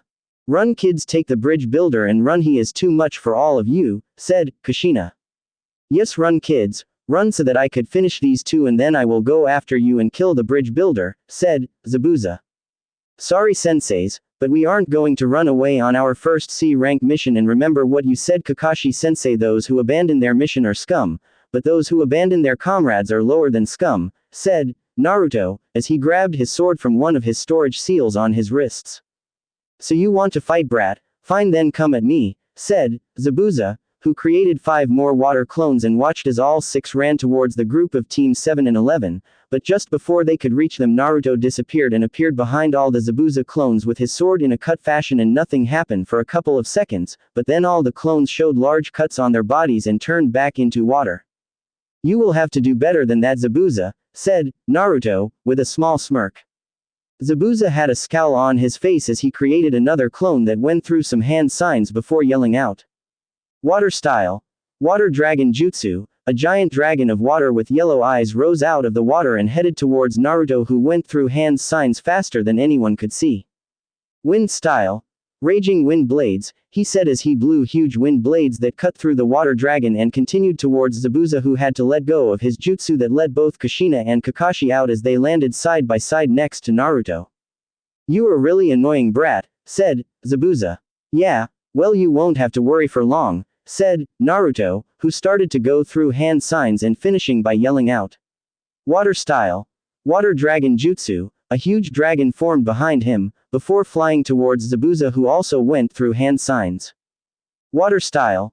Water wall, said Zabuza, but was surprised when the dragon of water broke through the water wall and before he could react slammed into him and sending him towards a tree, and where Naruto appeared next to him ready to kill him, but before he could finish him, Zabuza was stabbed in the neck by Senbon needles and a person with a white mask and eye holes with red marking on the top appearing by the dead body. "Thank you for subduing him. I have been trying to get him for months," said the masked ninja. Kakashi walked towards Zabuza and felt for any pulse, but found none. "He's dead," he said as he walked back to the others and watched as the hunter ninja said his thanks before leaving. "Alright everyone, let's get moving to Tazuna's house, you may lead the way," said Kushina, as she allowed Tazuna to lead them to their house, but had to stop as Naruto was looking in a different direction. "Naruto, let's go," said Kakashi. "Yeah, okay, coming," said Naruto, before he ran up to catch up with the others. What nobody saw was a shadowy figure watching them from afar with a small evil grin that would make Orochimaru's look like a simple smile. "Ha, ha ha, soon I will have my revenge," said the dark figure as his golden yellow eyes shined in the mist as he disappeared in the shadows. Naruto sat on top of the house of Tazuna's house where he, his daughter and her son live. It is also where his team was staying along with Team 7 was staying to finish up this C rank turn A rank, but it wasn't just for the mission, it was also for the people of Wave, as many were facing tough times that he wished didn't happen to them, and it all started because of one greedy person. Naruto was up on the roof, because of the argument he got into with Tazuna's grandson about how they should just leave and not try to fight someone like Gato, because he is too powerful and how they will all die. Naruto then argued with him that they would not die till they finish the mission, but it was what the boy Inari said that got Naruto mad, as he accused him of not knowing what suffering is and that ninja like them had it all. Naruto would have smacked the kid to the other side of Wave, but Lucky Geo was able to keep him calm, and before anything could get out of hand he simply walked out of the house, but not before saying to Inari that he should be lucky to have a family that loves him and not ignore him for their own suffering. After that, Naruto went into the forest and destroyed nearly half the area, but was tired from the workout and passed out. Naruto woke up later and went back to the house, but decided to wait a bit before entering as he still needed to think about what to do about Gato and Zabuza, who he knew was still alive, as he could sense that the Hunter Nin was watching the battle from the beginning, and Naruto could also tell that the Hunter Nin was using Senbon, which is a perfect weapon to paralysis an opponent, or if hit in the right place can make someone actually look dead for a short time. But it would leave you weakened for about 2 weeks, unless if you have a skilled medic, and if by how that fake hunter ninja knew where to throw it and was that skilled to throw it, then that hunter ninja was a deadly medic ninja. "You can come out, I could sense you were watching me," said Naruto, as he turned his head to see Inari coming out of the window and sitting next to him. They just sat there for a couple of minutes watching the night sky along with the waves of the ocean. "Is it true?" said Inari, as he finally broke the tension of between the two. "What's true, the part of where most of my life was being neglected by my family, or the part where most of the village hated me and tried to kill each opportunity they get?" he said as he kept on staring at the night sky. "Why did they do it?" asked Inari, wanting to know how different his life was from his.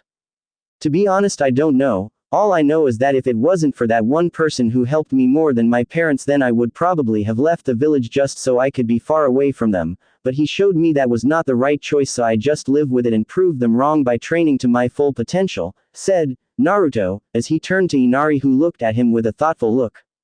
"Inari, your father died protecting what he holds dear and cares the most about, but if you are just going to cry about everything, then you are ruining his legacy," he said as Naruto stood up from his spot on the roof and stood on the edge of the roof. "So, what do I do?" asked Inari. "Meet me on the dock tomorrow at 9 a.m. sharp, there I will start to teach you some stuff that will help you defend your loved ones and your country," said Naruto, as he disappeared in a dark green shunshin and leaving a excited Inari, who went inside for tomorrow. Next morning, as the sun was shining in the night sky, Naruto was standing on the edge of the docks watching the waves go back and forth until he heard the sounds of boards creaking, and when he turns around he sees Inari without his hat and a small smile on his face. "So what are you going to teach me today, Naruto-sensei?" asked an excited Inari. "Well, first off, you can just call me Naruto. As for what I'm going to teach you, that is something for when you get more physical strength and give you a good taijutsu style. As for jutsus, I don't know if I have enough time for that, so we will try to get whatever you can learn down," said Naruto, with an evil smile which made Inari rethink if he really wanted to be a ninja. Over the course of the day, Naruto has worked on Inari's strength and weakness and is figuring out how much chakra he had, which when he found out was more than he thought, as he had high genin chakra reserves. So Naruto worked on getting his chakra reserves high, but not too high, and by the end of the day he had low chunin chakra reserves and a couple of bruises, but he was still okay except for the fact that Naruto had to carry back to the house, where once he got there he saw everyone had the dinner table eating. "Inari," said a worried Tsunami, as she grabbed her son who was sound asleep. "Don't worry, he is just tired from the training I put him through," said Naruto, as he sat down by the door. "Why did you train Inari?" asked Tsunami, as she took her son and laid him down on the couch.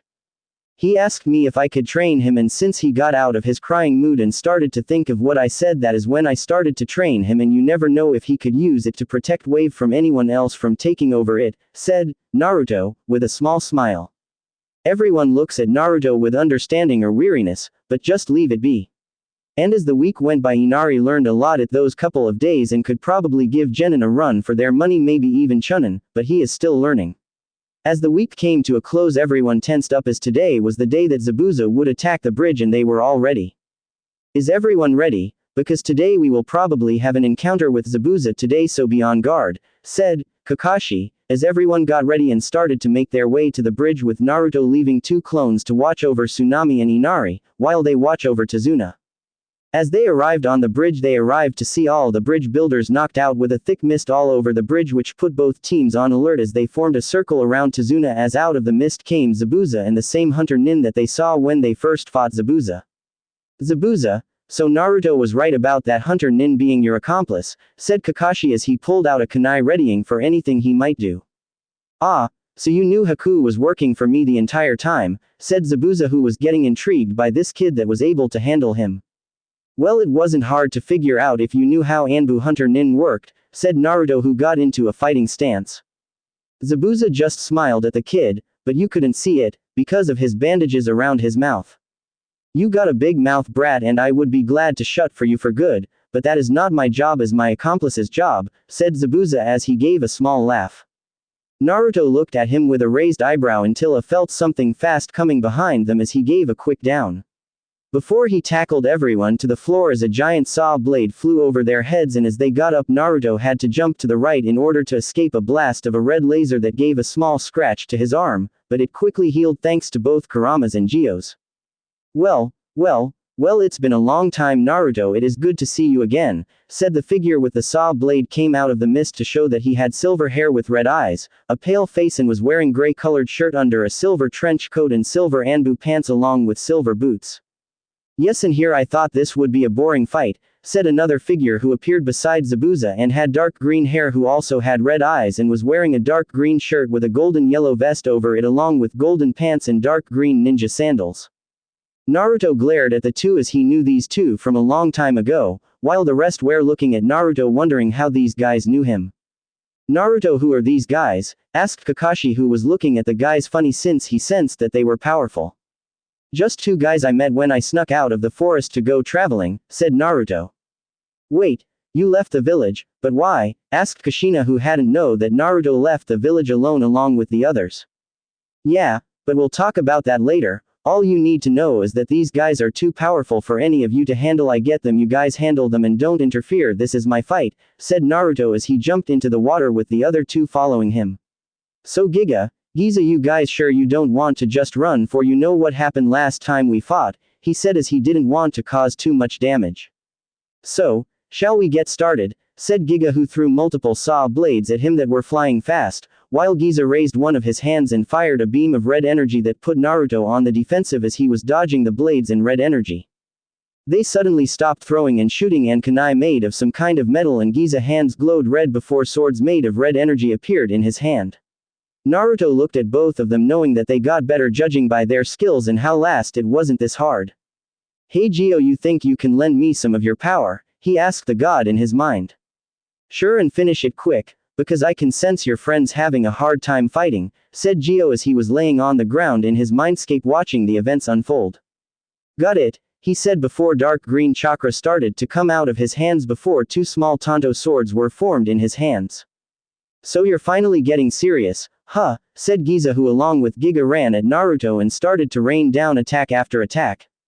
But Naruto was able to hold them back, and when he saw an opening he threw one of the Tontos that made Giza jump away unless he wanted to be one arm short. But once he did that, gave Naruto the opportunity to knock both kunais out of Giga's hands and kick him into the air before he threw his Tonto into the air and did a couple of hand signs, before saying multi-blade jutsu, and the one-bladed Tonto turned to 20 and Giga's hands turned into giant blades of saws in order to block the attacks, but since the blades had Gio's chakra they broke through the defense easily, and by the time it ended Giga looked like a pincushion and fell into the water dead. "Giga!" yelled Giza as he saw his brother killed before him, and as he turned to Naruto as he saw was red before his eyes turned completely red and his body glowed, before it blinded Naruto, and when it ended Giza was transformed into some kind of hybrid with green and golden armor along with his hands being swords and having a fin on its back. "Now you die," he said in a demonic voice, before red energy started to power up in its fin, and before Naruto knew it he fired it while yelling, "Sonic Beam." As a red stream of energy was fired at him and Naruto quickly created a shield from Gio's chakra, but it still made him slam into the column, which made him grunt in pain. "Damn, that hurt. Hey Gio, I guess it's time to get serious," said Naruto as Gio gave a nod and energy started to surround Naruto as part of his face was turning into a dark green skin while his eye turned into a golden color and his arm became a dark green skin. He also grew 3 tails with spikes on them. "It's time to end this, Giza," said Naruto in a demonic yet calm voice. They both started to power their most powerful attacks, with Giza's being a red charge while Naruto's spikes each glowed bright blue with a hint of orange. As they both raised their heads and yelled their attacks. "Sonic Beam!" yelled Giza as he fired the red stream of energy. "Plasma Cannon!" yelled Naruto, who fired the bright blue stream of energy that slammed into Giza's attack, with each trying to overpower the other, but in the end Naruto was too powerful as his overtook Giza's and hit him, making him screaming till he disintegrated into ashes. Naruto panted as the green chakra receded back into his body, but he couldn't pass out right now as he sensed a lot of people on the bridge, and before he knew it his clone's memories came back to him as 2 bandits came to Tazuna's house to take Tsunami as a hostage, since Gato was going to double-cross Zabuza by taking him and the rest Konoha ninja out when they are all worn out and tired. Luckily his clone was able to stop them and Inari used his training to take the 2 bandits down. He then ran to the town with his mom to rally everyone up and get rid of Gato once and for all. As he went to go do that, his clone got any information from the 2 bandits, and once he got all the information he needed he got rid of the 2, before dispelling. Naruto looked up at the bridge as he sensed a lot of people at the end of the unfinished bridge and that the others were getting low on chakra.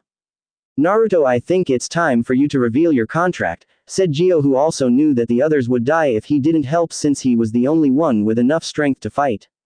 "You sure, Gio? Because you know I am going to get a lot of questions after this," said Naruto. "Yes, and I know you don't like your family, but that does not mean you have to let them die along with the others," said Gio. "Fine, but this gonna be a pain to explain," said Naruto, but his thumb and smears the blood from his bicep to his hand before going through a couple of hand signs and slammed the blood hand down onto the water before a giant poof of smoke covered Naruto, who yelled, summoning jutsu, Queen Akiala, as a mighty roar was heard throughout waves, stopping everyone from what they were doing and feeling the power the creature was radiating.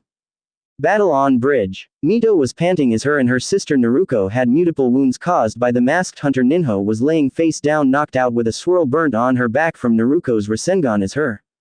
Mito and Sasuke tried to take her down, but when she used some kind of ice jutsu that trapped them, and when they tried to escape they would get thrown back and get hit with Senbon needles that knocked out Sasuke and would have knocked her out if it wasn't for her sister, who used a special kind of exploding tags that blew the mirrors, and when the hunter Nin wasn't looking got hit in the back with a Rasengan that knocked her out since she didn't use a full Po1.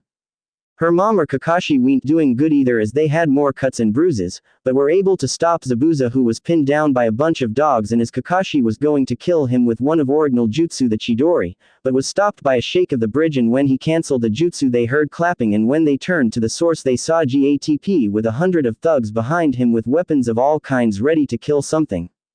"Gato, what are you doing here?" asked Zabuza through the pain.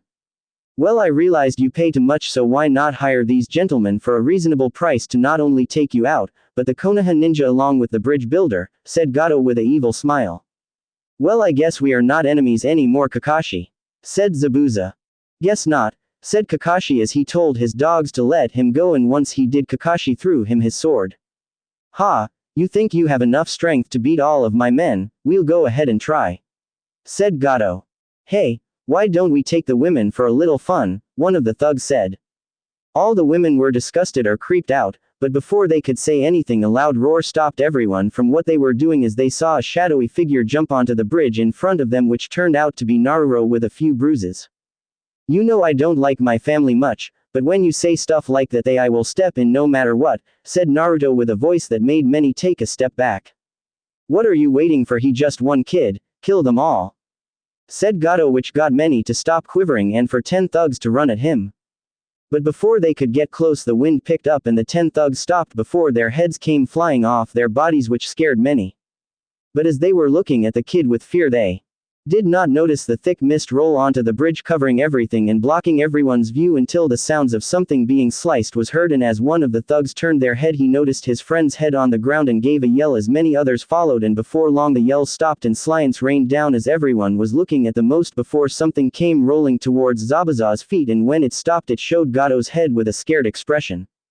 Anyone who hasn't seen something worse than right now started to puke, while some just passed out, in this case Sakura.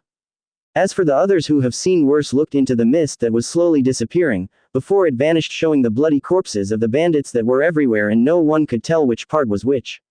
In the middle of the mess was Naruto, who had no blood on him except for the sword at his side, which shocked everyone including the Juins. But what shocked them was the giant serpent figure that was behind him with blood coming out of its mouth. "Thanks for the assistance, Akiala," thanked Naruto, who flicked the blood off his sword before putting it back in one of the ceiling tattoos in his arm.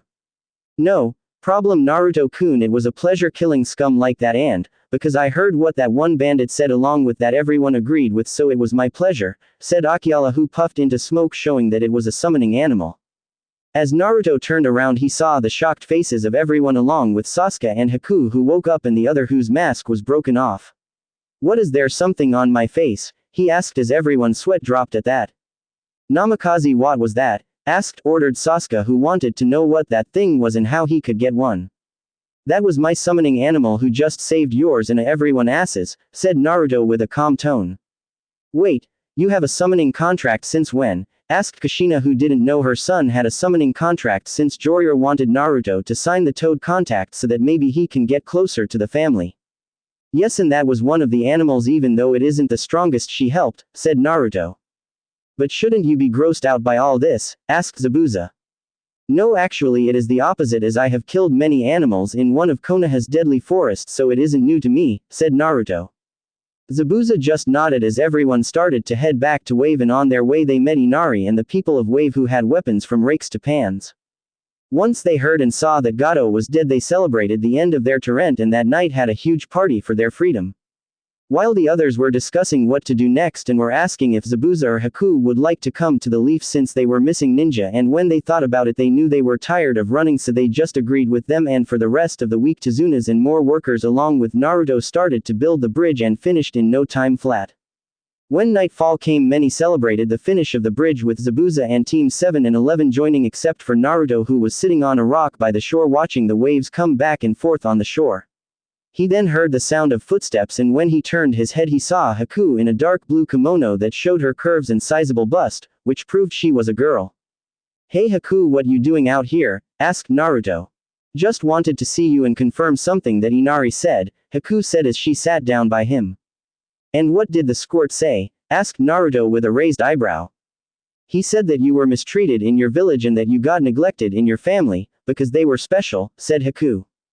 "Yes, But if you want to learn the truth, well, I am glad that they neglected me, because if they hadn't, then I wouldn't have met the one person who not only trained me, but also was like a father to me, and it was because of him that I stayed who I am, he said as he looked at the night sky with a smile as he remembered the first time he met Gio and how he acted like a father and sensei to him more than anyone. I guess we have a lot in common, she said as he turned to her with a quieted eyebrow.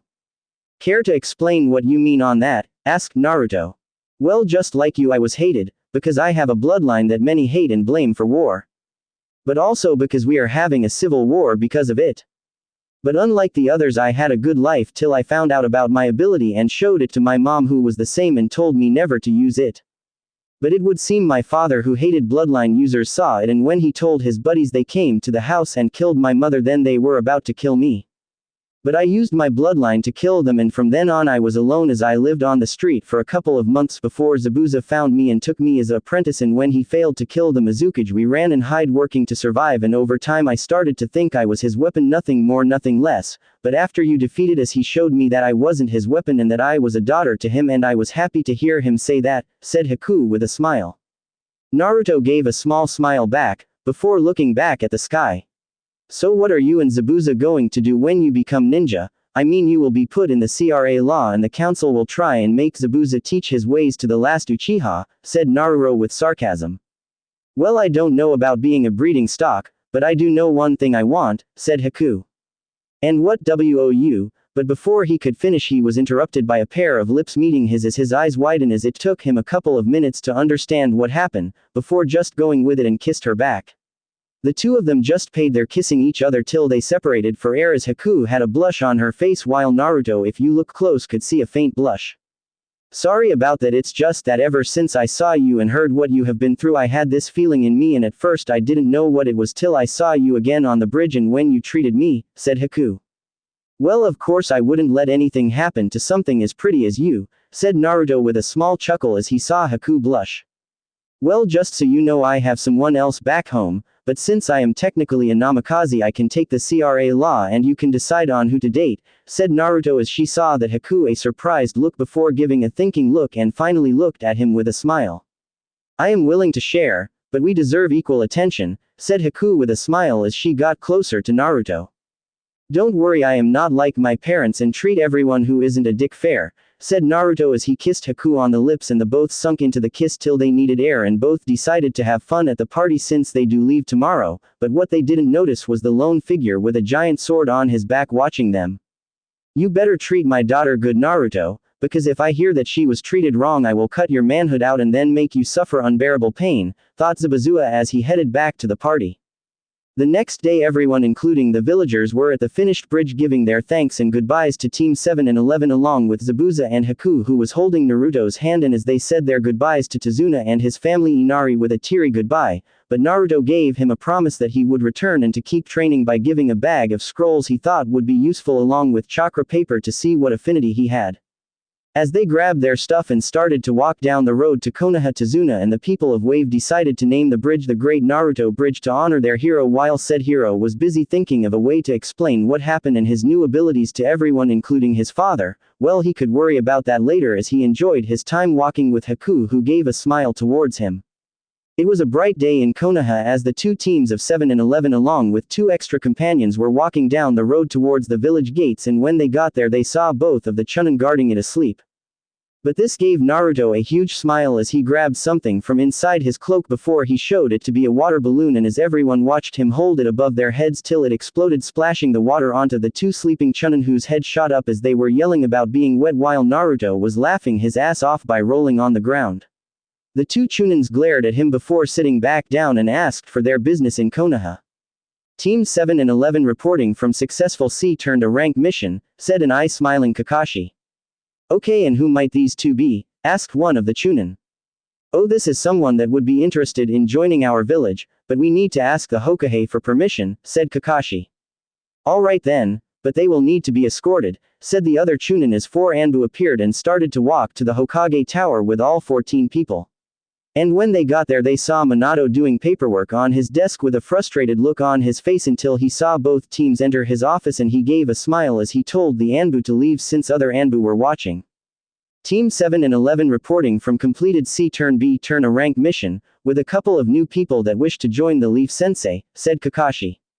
Minato looked at Zabuza and Haku, who was holding Naruto's hand and getting a raised an eyebrow at that, but didn't comment as he looked at Zabuza and then to Haku before getting in a thinking position as to think if he should allow a missing ninja like Zabuza to join the village. It would be good to have another skilled swordsman in the village. But the 1001st would not take to kindly to having one of their missing ninja being in another village. But they were in a civil war and last he heard the rebels were winning, so if he was lucky they would win and maybe he could make an alliance with them to not make them want to come after them, and since the current Mizukage was the reason Zabuza is a missing with Haku, he could allow her since she is skilled, and from what Kakashi told about the mission they completed, it said that she was able to use ice and that could very useful if you train properly and learn to control it, then you get a powerful ninja. It was also good that she wasn't an official ninja, so Mist couldn't do anything about her and he wouldn't want his son to go on a rampage if they kill her since he obviously likes her.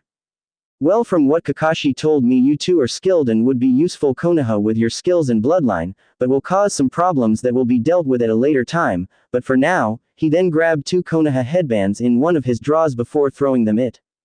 You two are now officially shinobi of the Hidden Leaf, also your ranks will be the same as in Mist Zabuza. While Haku, you will do a test to see what rank you get, understood? Good. For now you Zabuza will be watched for about 4 months and escorted by a Jonin or higher. He then waited for them to digested the information given before they said their thanks and walked out of the office, followed by both Team 7 and 11, but Team 11 had to stay behind to discuss some stuff and Naruto already knew what he wanted to talk about. Naruto, I wanted to talk about what you did on the bridge along with you leaving the village and about you having a summoning contract. Minato was surprised at first since Jiraiya had insisted on getting Naruto to sign the Toad contract so they could maybe get closer to him, but now that they know he has a contract they might not get that chance. Well, what do you want to talk about first? Asked Naruto, who took a seat in front of the Hokage. Well, can you first tell me why you left the village and how you did it? Said Minato, who was also shocked to know that his son had left the village without him knowing. Well, I wanted to train and if I did it in the forest then it would be nothing more than a pile of ash right now, as I needed to find a place that could handle my training, said Naruto. And you couldn't have told us or anyone so that we could at least have made sure you would have been okay, said Minato with a worried expression.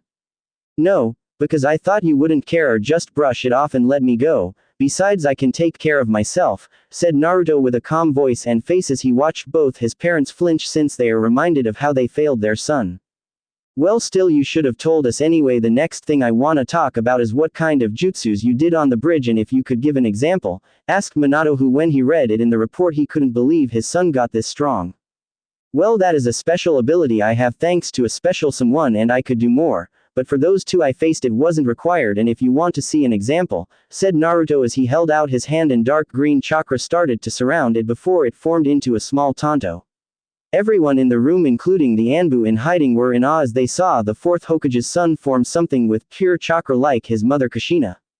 Naruto, this is incredible and it looks the same as when your mom can create her chains with her chakra, said Minato with pride in his son.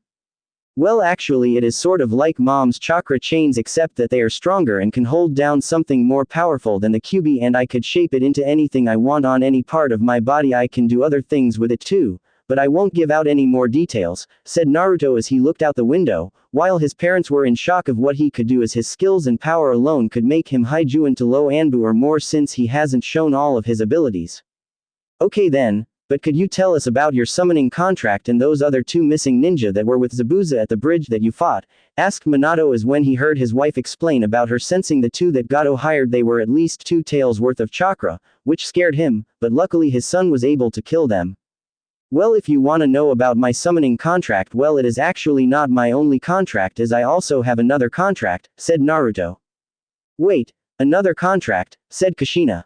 Yes, and if you're wondering what it is, it's the Fox contract as I have been good friends with the Fox, said Naruto as he saw the shocked looks of his parents.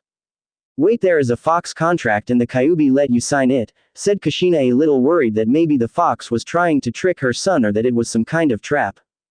Don't worry, the Fox isn't that bad, he is actually someone nice to talk to when you are being neglected and beaten, and he along with someone who shall not be named are the ones who helped train me to become who I am today, said Naruto with the same calm tone of voice. His parents were looking at him wide-eyed as their son just said that he is friends with the fox and that it along with someone else trained him to be able to take on a group of Anbu and tame the fox's chakra without no one noticing. Their son was a prodigy in the making. If he could do this all with only a little help now, that is something to be proud of, but they just felt more sorrow as they were not the ones who helped him achieve this feat. Now if you are wondering who those two ninja on the bridge were, well, it is hard to explain, but I will give a short and simple answer, said Naruto as he gave his two a serious gaze that made them a little nervous.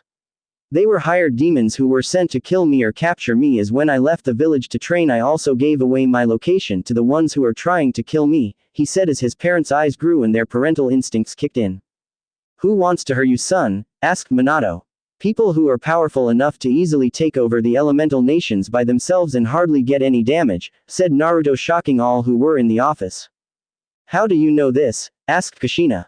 Because I told him, said an aged-old voice which shocked everybody except Naruto as the Anbu surrounded their leader, while out of the shadows appeared a man who looked 40 and had dark green hair that was long and straight only stopping at his shoulders, while he was wearing a light green shirt and body armor with dark green Anbu-style pants and sandals.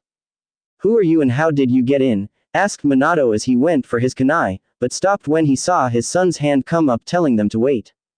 Sorry, but I can't let you hurt my sensei, said Naruto, shocking everyone there as the man in front of them is the one who helped teach their son.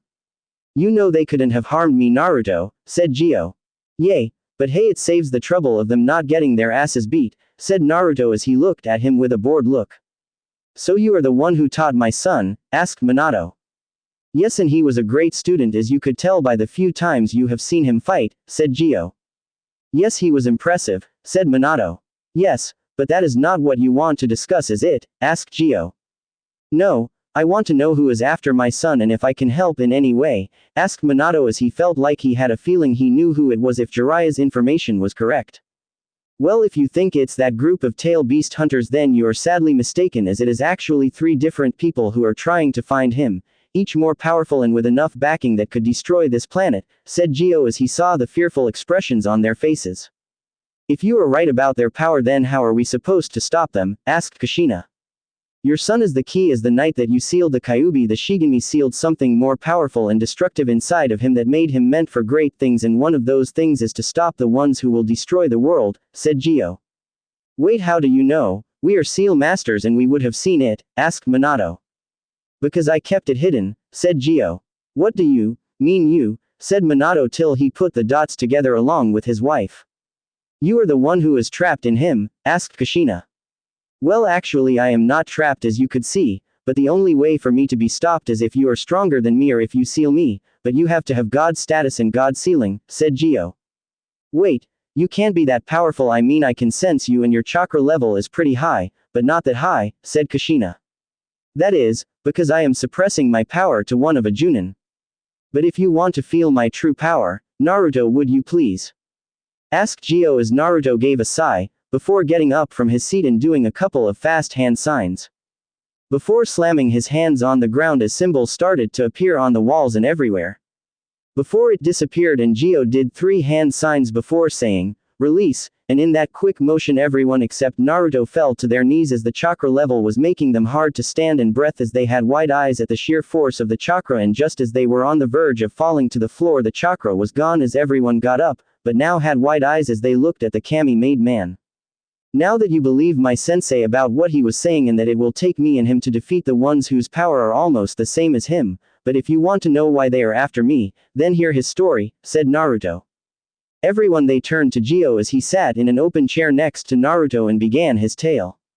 It all started many eons ago when the earth had just formed, and many would say nothing was living back then, but they were wrong, as when the earth was created meteors of giant proportions fell on the surface, giving birth to the first ever creatures of this planet and the first ones to have created chakra. They were known as kaiju, monsters with incredible power, with some being as powerful as the gods themselves, he said as he looked at the shocked faces of the Hokage, his wife, and Anbu.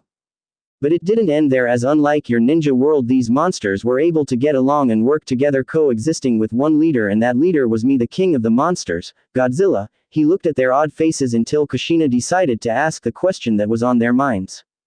What happened to them? She asked. Humans is what happened. As soon there were humans walking among us, and at first we ignored it.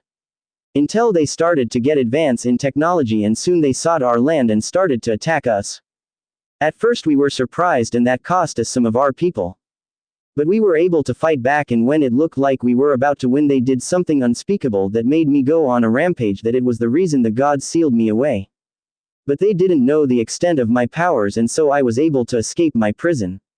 But Yami blocked my path and tried to stop me, but as I was full of rage, and rage is what makes monster unleash all of their powers, I was able to beat Yami and escaped back into the world where humans were less than advanced but still dangerous and all the monsters were at war with them, except that instead of fighting together they fought each other, and so I became the defender of the planet. Trying to reconnect all the other monsters, and soon we would need to work with the humans as my brother came back and almost destroyed the world. But me and the other monsters sacrificed ourselves to stop him and seal him away, and when we thought it was the end, Kami came before us all and gave us a second chance and allowed us to live in another world as what you would call summons. But we had to wait for the perfect summoner, and so we were sent to a place called Monster Island where we all live in peace. But there was a catch: in order for them to live free and safe, I was to be sealed away inside the death god's stomach until the time came where a worthy summoner would be picked to lead us, and so on the day of the Kyuubi attack when you summoned the death god he sealed me inside your son, and for years I waited and watches as he was abused and neglected until the time came for me to talk to him, and when he was about to be killed I took over his mind and killed them.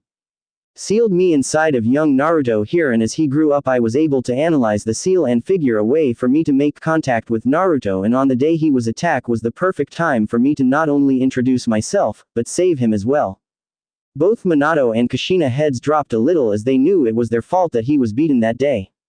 After that I started to train him in the ancient ways of fighting, along with controlling my power and any other training he needed, and when he met with the fox he befriended him. About 2 years ago he faced and defeated the fox to tame its chakra that I helped him in trying to control it, and with time he also was able to control my chakra, said Gio as he saw the shocked faces of all those present except Naruto's, who was reading a scroll about sealing. He put it down as soon as his sensei stopped talking and looked at him as he gave Naruto a nod. He put the scroll in his pocket. Okay, then I know there are a lot of questions, but first let me tell you about some things that are gonna happen. The first is that in a couple of months at the Chunin exams Orochimaru will add me PT to attack the hidden village with the help of either sand or earth, which will be easy as one of them hates Konoha and the other is of a daimyo who gave half of sand's missions to Konoha along with cutting their budget, so attacking Konoha would help them show their daimyo that they are far more superior. Also there is the fact that whoever is trying to kill us will send someone to the exams as a perfect way to kill me without being hunted, as killing is permitted, but I will try my best to get them off my tracks, as I know the first 2 tests are gonna be teamwork, and I will just wait till the finals, as then I will be able to see who is the one they sent after me and if possible face and defeat him, said Naruto as he looked at all the wide eyes of all the people in the room. So I get that Orochimaru wants revenge, but what is he really gonna offer Sand? As I know a few things Earth can get out of this invasion, but what about Sand? What can he offer them? Said Minato. Well, actually there was one part left out about Sand, said Naruto. Oh, and what would that be? Asked Minato. Well, on my travels outside of the village, I might have visited a few of the hidden villages and may have meant the cages, said Naruto a little embarrassed. Wait, you're telling me they captured you? Asked Kushina. No. They just talked to me about what I was doing in their village, and once I told them they felt perplexed, but in order for them not to make me a weapon I helped some of their ninja with training and have them seals to help with either security or anything of importance, said Naruto. It technically put him on their good side and it made them put in a few arranges with some of the people they meant, said Gio. Oh, and what are these arranges you arranged, Naruto? Asked Minato. It's the marriage proposal of the 2 stepdaughters of the Raikage, the daughter of the Kazakage, the Mizukage herself, and a special I helped out when I visited Taki, said Naruto, who saw the wide eyes of the men, the angry look Kushina had. Don't worry, they won't get married till they turn to the proper age, and so they would get to know each other more, said Gio as he wanted to ease the tension. Also, I wanted to get permission have a short absence so that I can learn something that Gio has been teaching me that would help with the challenge I am going to face at the Chunin exams, said Naruto. Well, you are going to be taking a break, maybe like a week or 2, but Minato wasn't able to finish as Gio interrupted him. I am sorry to interrupted you, Hokage-sama, but what we were asking for is maybe a month or 2, as the ones we faced on the bridge were just scouts. The ones they will send will be twice as strong or even more, as when it comes to me they will send the strongest to kill me or capture me, said Gio. Well, I don't know, as your team would have to either be on probation or be taking D ranks until you come back, said Minato. Don't worry, it won't be that long, and with the way he learns things we might make it back early, but we will keep in contact, said Gio. Well, alright, but no more than 2 months, said Miento as he grabbed a paper and wrote a few things down, before giving it to Naruto. Don't worry, Hokage-sama, we will be back before you know it, said Naruto as he and Gio disappeared in light green flames, leaving the others awed. Uncown place. In a dark empty cave where a giant statue stood high and tall as 8 people appeared on the thumbs of the stots, with 2 of them being actually there while the others were holograms. So how goes the hunt for the Buji? Asked a tall man with green eyes. It's going fine, as we have found both the 4 and 5 tails who are still wandering Earth country. The 8 tails is teaching the 2 tails how to tame its chakra, while the 7 tails is still in Taki along with the 1 tail, but we have not found the 6 tails and the 3 tails has not reformed yet, said a tall plant man. Well, if that is all, said a man with purple ripple-like eyes. Well, actually there is some very interesting news, said the same plant man, except with a more happy tone. It seems that 7 of the 9 are going to the Chunin exams that are being held in Konoha, said the plant man, except with a more darker and mature tone. Well, that is certainly good news and more fun, said a tall man who had a fish-like appearance. Yes, this would make things go faster, but that would also mean we would have to face all 5 of the cages, and I doubt all of us can deal with them and the tailed beasts, said a man with Sharingan eyes. Which is why I will send a team disguised as genin to the exams to capture the tailed beasts, said the rippled eyes man. Really, and who do you have that is strong enough to beat a Jinchuriki? Asked a man with 1 eye and a ponytailed hair. You just leave that to me. In the meantime, raise funds in case the team fails, and we will move out in 3 years, which should be enough time to earn find, get stronger and wait for the 3 tails to regenerate, said the purple-eyed man as the rest disappeared, but the he and the only women stayed behind. So who do you have that you're sending to the exam? So, said the women to no one in particular. Oh, don't worry about who I am sending, as they will be able to handle it and their sensei will help just in case, said a deep dark voice that brought chills and fear to the 2 of them. A dark figure that was the same size as the purple-eyed man, except he had dark purple eyes that if you saw them you would see the evil in them. Are you sure your team can handle getting 7 Jinchurikis, as it can pose a problem if they all work together to take down your team, said the women.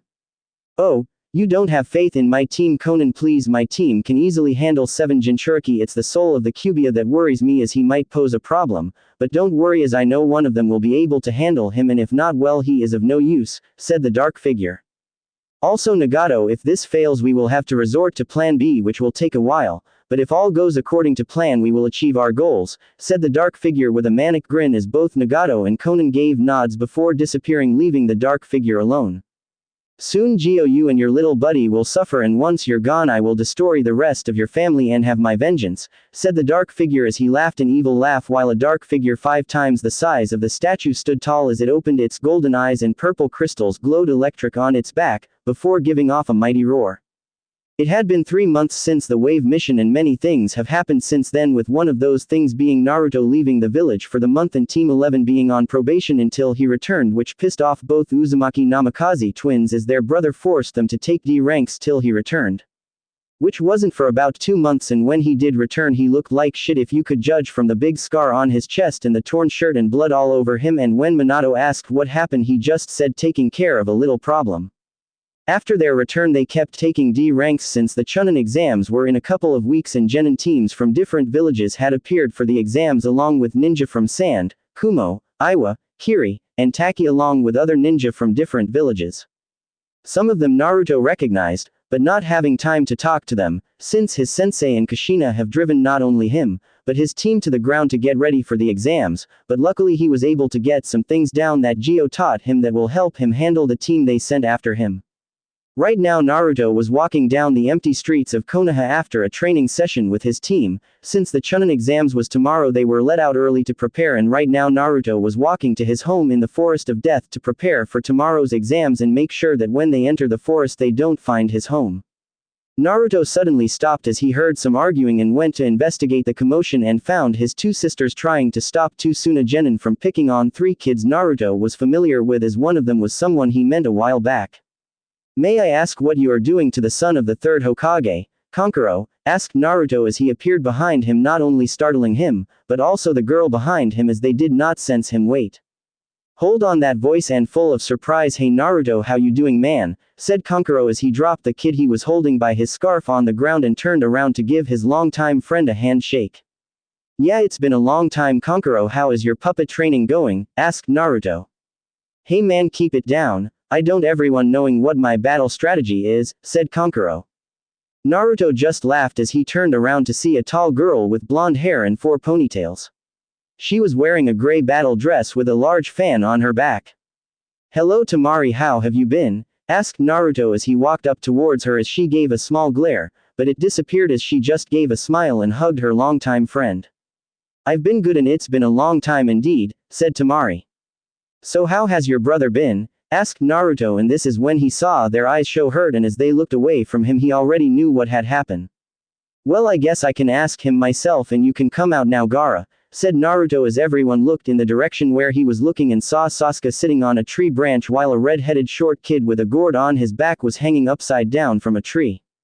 Naruto Uzumaki Namikaze, said Gaara as he appeared in front of said person, and the two had a stare-off with each other, with one having emotionless eyes while the other had the eyes that spoke of a killer. So Gaara, has your father fixed your seal yet, or have you gone more insane since the last time I saw you, asked Naruto.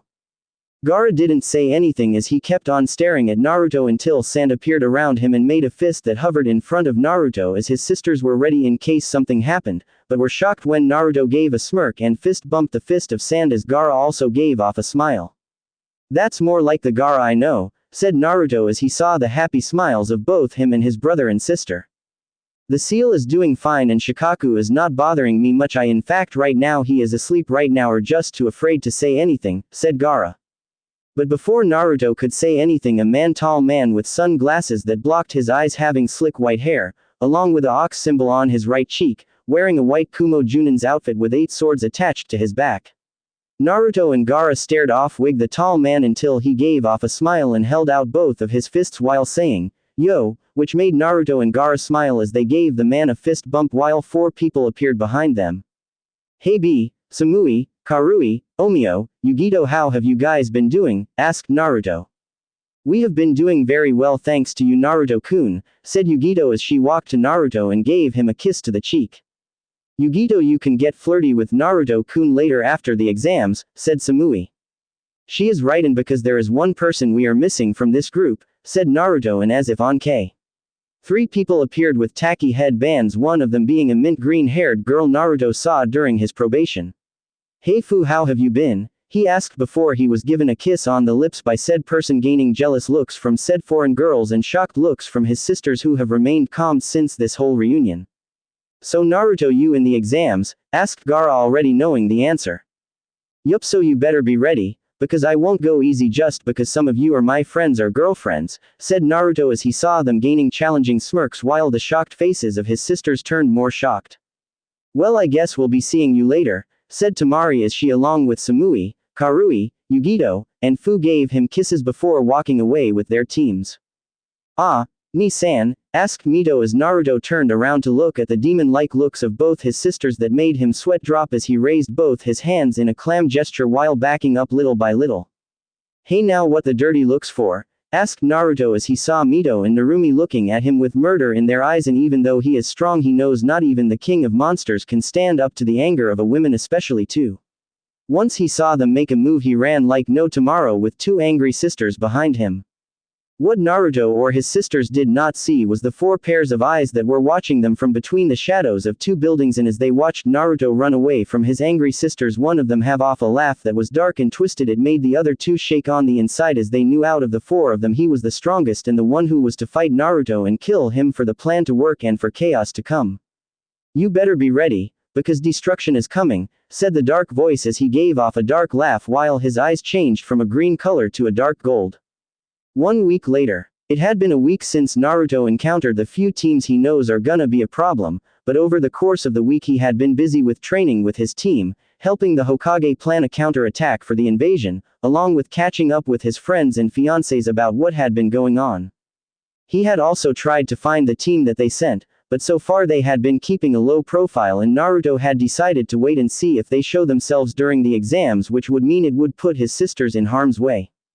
Naruto was walking towards the academy as there was where the first test was, and after getting the supplies he needed he headed off to the academy, and as he arrived he saw both his sisters waiting for him, and once he walked up to them they greeted each other like normal before walking into the building. But after walking 2 flights of stairs they saw a group of people gathered around a room with 2 other genins blocking anyone from getting in. But Team 11 knew what was really going on as they were able to see the genjutsu that was covering the door along with the 2 genins and came to a conclusion that this was a test to weed out the weak ones, so they ignored it and walked past all of the contestants, but stopped when they heard Sasuke's big mouth bragging about the genjutsu, making the 3 people of Team 11 sigh at his stupidity. Team 11 arrived at the door where the exams are to begin and found Kushina at the door waiting for them. "Hello kids, it seems like you all made it and looks like you're ready," said Kushina. "Mom, why did you come?" asked Mito. "It was to see if you were truly ready and if any of you had second thoughts, but with your determined faces I can already know you are fully confident in yourself, so I want to wish you all good luck and hope you make it all the way," said Kushina with a smile on her face as she saw the determination of her children. She then shun out of the hallway. The 3 siblings walked into the room and were hit with killing intent of all the competitors, but the 3 weren't affected at all as both Mito and Narumi have been trained to handle more intense ki, along with the fact that they have faced Zabuza's ki, which was way more deadly than all of these people. Naruto just looked at all the competitors that were trying, but failing at making them scared, but he has handled Gio's ki, which is way worse than all these newbies. Soon enough Team 7 entered the room with a couple of things different. One would be the bruises on Sasuke's face and the other would be the horrifying looks on Team 7. Hell, even Sai, who hardly shows any emotions, was shaking a little with the same look as his other 2 teammates. Soon enough all the rookie teams along with the foreign teams Naruto knew were here, and as the rookie teams were talking Naruto was having a small conversation with some of his foreign friends. Then he saw another Konoha shinobi walk over to the rookies telling them to quiet and asking if they wanted information on the competitors, which made Naruto suspicious of this competitor as you would not give information to other competitors that might be a threat later, and if this is his 7th time taking the exams then he should have been an expert and would have passed already, along with the fact that he smells like snakes. "Naruto, I sense that there is a chakra signature that I sense is higher than any age and should have, unless they are another Jinchuriki or not a genin," said Gio from inside his mind as he was looking through Naruto's eyes. "I know, and that guy, what was his name? Kabuto, when I read his chakra it's higher than any genin should be, it's at least high Junin," said Naruto as his eyes were gold, before it reversed back to his normal sky blue eyes. He then heard his name and walked towards the rookies as he saw Kabuto pull out 4 cards with pictures of him, Yugito, Fu, Gaara and of some kid with a bull head. "Now let's start with Yugito, no last sure name, but she is the adopted daughter of the Raikage, along with being a part of Team B, and her skills in genjutsu are non-existent. Her taijutsu is at a high junin and her ninjutsu is pretty high for a genin as she has chakra reserves that are at least cage level.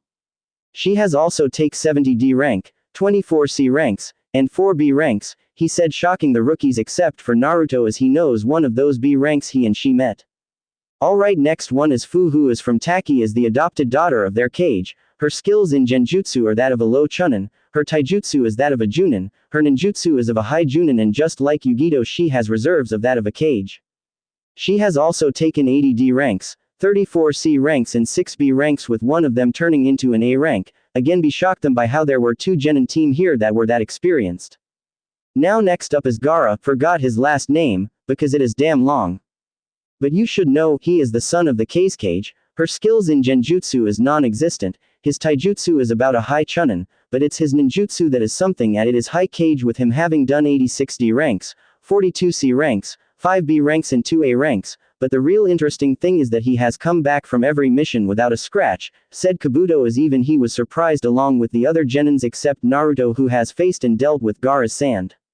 Alright, next is Rock Lee, who just graduated a year ago, so he has a year of experience with his skills in nin and gen totally non-existent as he has a disorder in his coils, so he could not perform anything with chakras since he has little, but his skills in taijutsu are off the charts as it is at a high junin. He has completed 89 D ranks and 16 C ranks. It seems this year's group will be a tough one, said Kabuto.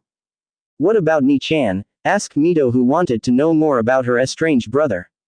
But before Kabuto could look at the card there was a small breeze before the card disappeared out of Kabuto's hand, making him do a double take as he looked around until he saw Naruto twirling the card in his hand. Sorry, but I don't want anyone to know about my skills unless there is anything unimportant, asked Naruto. Well, why don't you take a look, said Kabuto. Naruto looked at the card and read what was on it before shrugging and handing it back to Kabuto. Not much on it that about me that is useful or that will calm your nerves, he said as he walked back to his other friends. Alright then, Naruto Uzumaki Namikaze new graduated as the son of the 4th Hokage. His skills are off the charts, said Kabuto, getting many others who weren't paying attentions. His ninjutsu is of unknown, but with the few who have seen it is at least high Kage with his chakra reserves that are unmeasurable. Then his taijutsu is on par or greater than Konoha's great green beats or greater. With his genjutsu being that of a Kage, he also has been seen using kenjutsu and funijutsu which are on par or greater than the 4th Hokage and his wife, said Kabuto as almost everyone's mouth was on the floor from what they just learned, as some of the competitors who were confident were not so much anymore as they back away in fear from Naruto, who just smiled, but then he stood still as a dark green sword formed in his hands as he spun around quickly and blocked a slash from a hooded figure. He then moved his head back as a sword passed by him as he saw another hooded figure, and quickly he formed a dark green shield, then raised it to block a giant sword from slicing him up, and as he looked at the culprit his eyes grew wide, as unlike the other two this one has no hood, which allowed Naruto to see his dark red eyes and spiky purple hair. Before anything else could happen there was a plume of smoke as a tall man in a black trench coat appeared. Hey you three, break it up or else you be kicked out of the exams, said the tall brunt man. Ha! Please, you and those other pansy ninja behind you aren't gonna be enough, said he, dark purple-haired boy. I would listen to him, because it's not just him that you're gonna have to deal with him, said Naruto as he hinted to the Kumo team, who had their swords out ready to take action to protect their friend, with the Suna and Taki group also ready to jump in with Gaara's sand on standby and Fu pulling out a couple of kunia. Ha, you know what, we can deal with you later on, but for now enjoy what you have now, because soon it will all be gone, said the dark purple-haired boy. The both of them glared at each other before they separated from each other and listened to the proctor, who was named Ibiki, but Naruto wasn't listening as something more important was on his mind and he was discussing it with both Gyo and Kurama. So do you really think it's him? Asked Naruto as he sat down in his assigned spot while watching the dark pearled-haired boy he met. No doubt, as his energy is the same as his, along with the fact the look in his eyes told me everything, said Gyo. If it is him then kid you should watch out, because if they sent him then there is no doubt that his partners are strong as well, said Kurama. Naruto mentally nodded as he knew this exam just got a lot harder and dangerous for not only him and his team, but also everyone else who is competing the exams, because Destroy has arrived and he won't give up until he is dead. Couple of hours later, Naruto along with his team and other teams who passed the first part of the exams were standing in front of a tall fence that was surrounding a giant forest that emitted death, but it didn't affect Naruto as he felt Ki 100 times more powerful than this little forest. Right now Naruto was feeling someone staring intently at his back.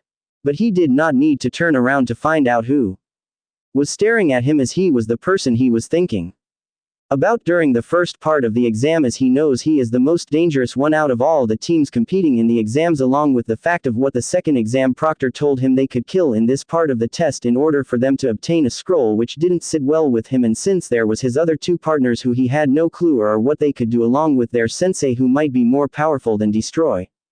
Mito, Naruto, listen to me. He turned towards them as he saw them look at him with concern when they saw his serious face.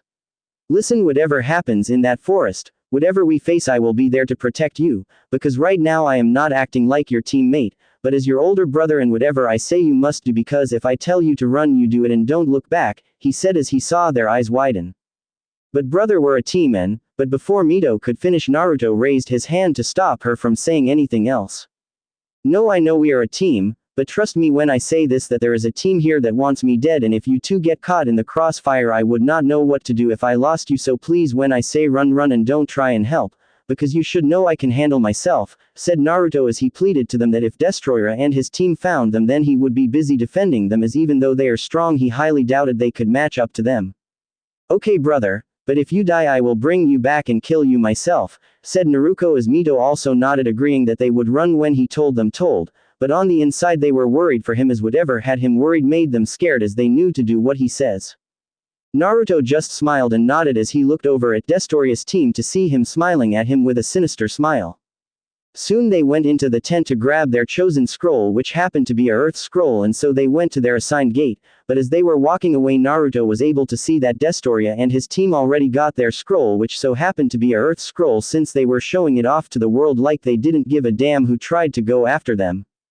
Naruto just glared at them as he headed with his team towards their assigned gate number 34, and it just so happens they had two of the teams by them that showed they didn't like them, with the one of them being from Iwa and the other from Sound. Once the bell rung, all teams sprinted into the forest of death, with Naruto and his two sisters running through the trees heading towards the tower, as they had already had a plan when they were walking towards their gate, which would be for them to head to the tower as soon as possible, and if they get lucky enough they might end up bumping into another team. As they were jumping, Naruto was keeping all his senses open so he could be on high alert, and he was lucky to do so, because he jumped up real high when a bunch of kunia landed where he was standing, and lucky for him his sisters were able to dodge as well. They stared at their attackers to find one of the many Iwa teams that hated the staring them down, as one of them went through a couple of hand signs before giant spikes of earth came out of the earth to impale the Uzumaki Namikaze trio, who quickly jumped out of the way of the attack, making them split up from each other, which is what the Iwa wanted as they went after the oldest of the Uzumaki Namikaze children, which was Naruto, who was standing in the middle of a clearing with an emotionless expression as the three Iwa ninja appeared around him, each brandishing kunia ready to kill the spawn of their village's most hated enemy. "What are you gonna do now, you Namikaze bastard? We got you surrounded," said one of the Iwa genin. "It's true you have me surrounded, but you are the ones who is outmatched here," said Naruto. "Ha, you're a cocky son of a bitch that is about to be killed by the soon-to-be heroes of Iwa when we kill the spawn of our village's greatest enemy," said one of the Iwa ninja. "I guess you didn't hear, but I don't associate it with the name Namikaze, so you are wasting your time and life," said Naruto as dark green energy appeared around his arm before forming a sword like the one in his wrist seals that held his sword. "Well, you can call yourself anything you want, but you are still look like him, so you must die," said the leader of the Iwa team as he jumped from his perch on a tree, before throwing his kunia, which Naruto blocked, but then quickly ducked under a slash from the only girl on the Iwa team as he gave her a spin kick and blocked the two downward slashes from the two other Iwa ninja.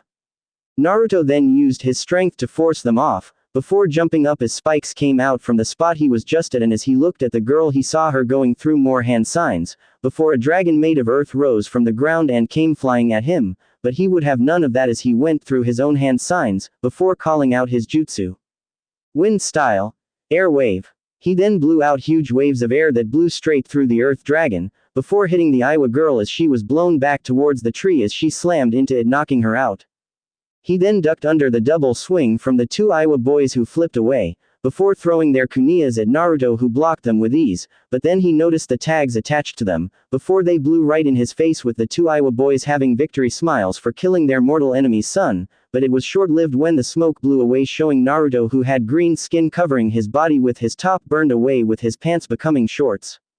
The two Iwa ninja were shocked of seeing someone surviving paper bombs of that magnitude at that close of a range, and in their shock they didn't notice that a dark green chakra was forming in Naruto's hand as it grew to big proportions, as it was big enough to crush the area they were on, and as the two Iwa ninja came out of their trance they looked to see Naruto jumps up and head towards them with something that they knew as one of the other famous jutsu of the fourth Hokage.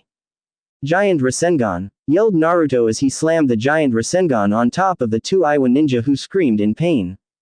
Before it blew and the two burning boys flew towards either side, where you could see that their skin was burnt, with one of them having his arm right near him as it was ripped off, along with the other boy having both his legs torn off.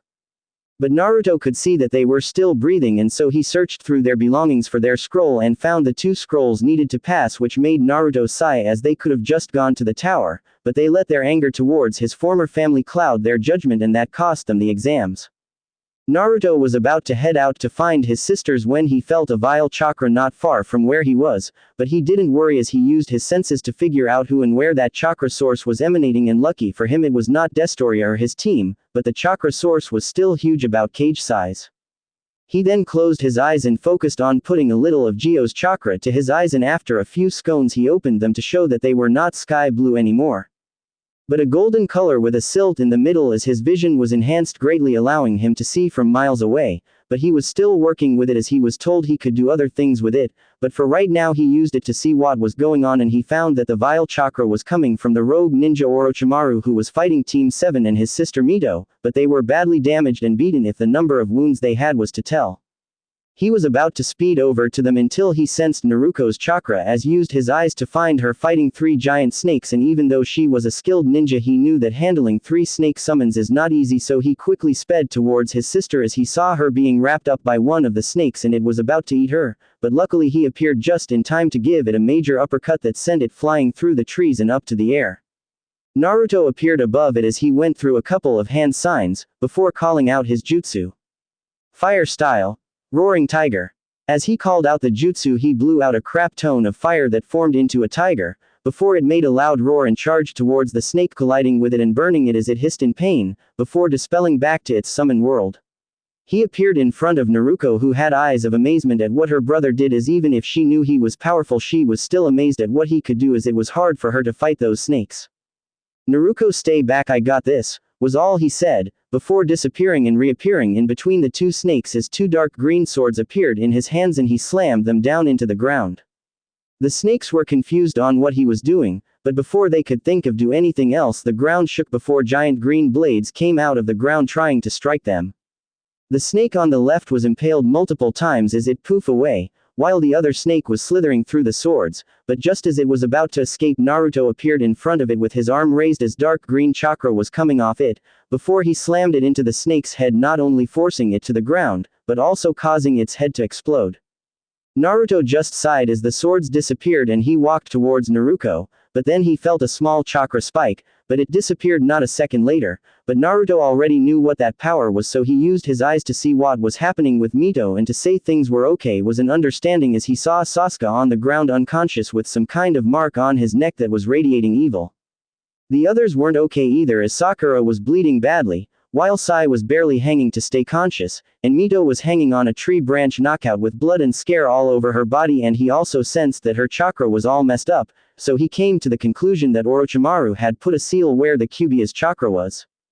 Naruko, listen, your sister and Team 7 are in trouble, so I need you to take this medical pouch and use it to path yourself together, and don't worry, I have spares, but I need you to hurry and find somewhere safe, but if you do get in trouble, he said as he formed a kunai in his hand, but unlike other kunai his one had 3 pointed ends. Take this and throw it to the ground, and just like Dad I will be there in a flash, now go. Naruko just nodded as she knew Naruto could handle himself, but it still hurt her that she couldn't help. Naruto disappeared and was running at top speeds to where Orochimaru was, as through his eyes he saw him about to kill Sakura, and the now unconscious Sai looked to be losing blood and fast. So he used some of Gio's chakra to appear right in front of Sakura to stop the sword that was about to pierce her heart.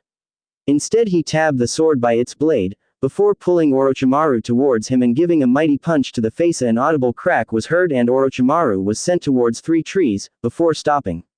Naruto created 3 clones that each took the unconscious or frozen Team 7 and Mito away from the battle that was to come. Naruto turned to face Orochimaru, who was getting up from the sneak attack he just did to him, and as he turned towards his attacker he just smiled at meeting the estranged son of the 4th Hokage. Well, it seems the rumors of your strength are true, Naruto-kun, but do you think you're strong enough to face me? Asked Orochimaru with a sinister smile that creeped Naruto out very much. Well, Orochimaru, we will see, because even though I don't see Mito as a sister anymore, I still see her as someone previous to me, and for hurting one of my precious people you shall die, said Naruto as dark green chakra surrounded him, before he disappeared in a flash and appeared behind him, giving him a spin kick that Orochimaru barely blocked, but the power behind it bruised his arms. Orochimaru knew he couldn't play around with this boy as he was more powerful than he let on, and so he pulled out his personal sword from his mouth and rushed at Naruto, who had formed a dark green chakra sword and used it to block the slash from Orochimaru, then overpowered him and kicking the sword out of his hand as Naruto raised his sword, before in a blur he slashed multiple times. When he stopped, outlines appeared around Orochimaru's body, before his body turned into dirt and it fell to the ground. If you're done playing around, Orochimaru, then I am getting ready to end this, said Naruto as the sword in his hand glowed a little before forming into a giant shuriken and throwing it towards a tree, then as it made contact it blew up, destroying the tree and forcing Orochimaru out of his hiding spot. Yes, it would seem that we will have to hold this battle for another time, said Orochimaru. Yes, But don't think I am going to just let you escape to do what evil you do, said Naruto, as he knew that if he wanted to get rid of Orochimaru for good he would need to reveal his hidden bloodline. You might have to, as it is the only thing that we have that we know will prove he will die, said Gio as he was seeing the confrontation through Naruto's eyes. Naruto just nodded as he stood straight, before going through hand signs at a fast pace that would be hard to watch even for Orochimaru, who quickly went through his own hand signs. Before raising his hands, as his jutsu was shorter, and as he raised his hands dozens upon dozens of snakes came out of his sleeves hissing and flying towards Naruto, who was still going through a couple of hand signs. But dark green chakra was surrounding his body with a tail forming behind his back as it swung from side to side, and as he finished his last hand sign blue energy started to make its way from the chakra tail to his back all the way to his mouth as the snakes were inches away from his face, but he then called his technique before unleashing it. Plasma style. Wave blast. He then fired out a breath of pure blue plasma energy that literally destroyed all the snakes, leaving nothing behind. Before it shot straight towards Orochimaru, who just went wide-eye, before the move hit him, and an explosion took place as Naruto just stood where he was as panting as he was still working on his Chiyodan bloodline and without using Gio's chakra, as even though he can use it perfectly it was still stressful on him, because of his young age, but as the years go by he would get more adjusted to his power. But right now he was just trying to get his breath back, before going to where his sister was and where he hoped Mito and Team 7 were as well, but he also wanted to see if he truly got Orochimaru with that blast, because he is still a Sennin and a slippery one at that. But he then sensed the kunia he gave to Naruko, which meant that she was in trouble, and so he disappeared in a dark green flash. Through the burning bark of the trees there was movement as Orochimaru came out the burning bark with his skin literally peeled off, as he had 5-degree burns and his right arm was gone with blood coming out of it. But he then opened his mouth to great proportions as a new Orochimaru came out, who looked better than before, but you could see he was panting heavily from the chakra he used to regenerate the damage the brat did to him, but once he felt better he quickly melted into the bark, but his last thought was of what to do with Naruto, as he is too powerful and would cause a lump in his plan, so he would need to be taken care of. With Mito and Naruko. Mito was not having a good day along with her sister, as the both of them were breathing heavily from fighting the 3 sound nins who were after Sasuke for some reason. Now normally it wouldn't be a problem for them to handle a team of genin, but they were executed from battling with Orochimaru, leaving the vulnerable to an attack. Which the 3 sound nins took, as they took out Sakura, who wasn't much help, and a boy named Lee who came to help. But the mummy sound nin used the device on his arm to confuse Lee, before taking him out, leaving Mito and Naruko to face the 3 sound nin, which didn't go well for them as they were too weakened for them to put up a good fight, and so they were at the mercy of the sound team as they were getting ready to end them before going after Sasuke.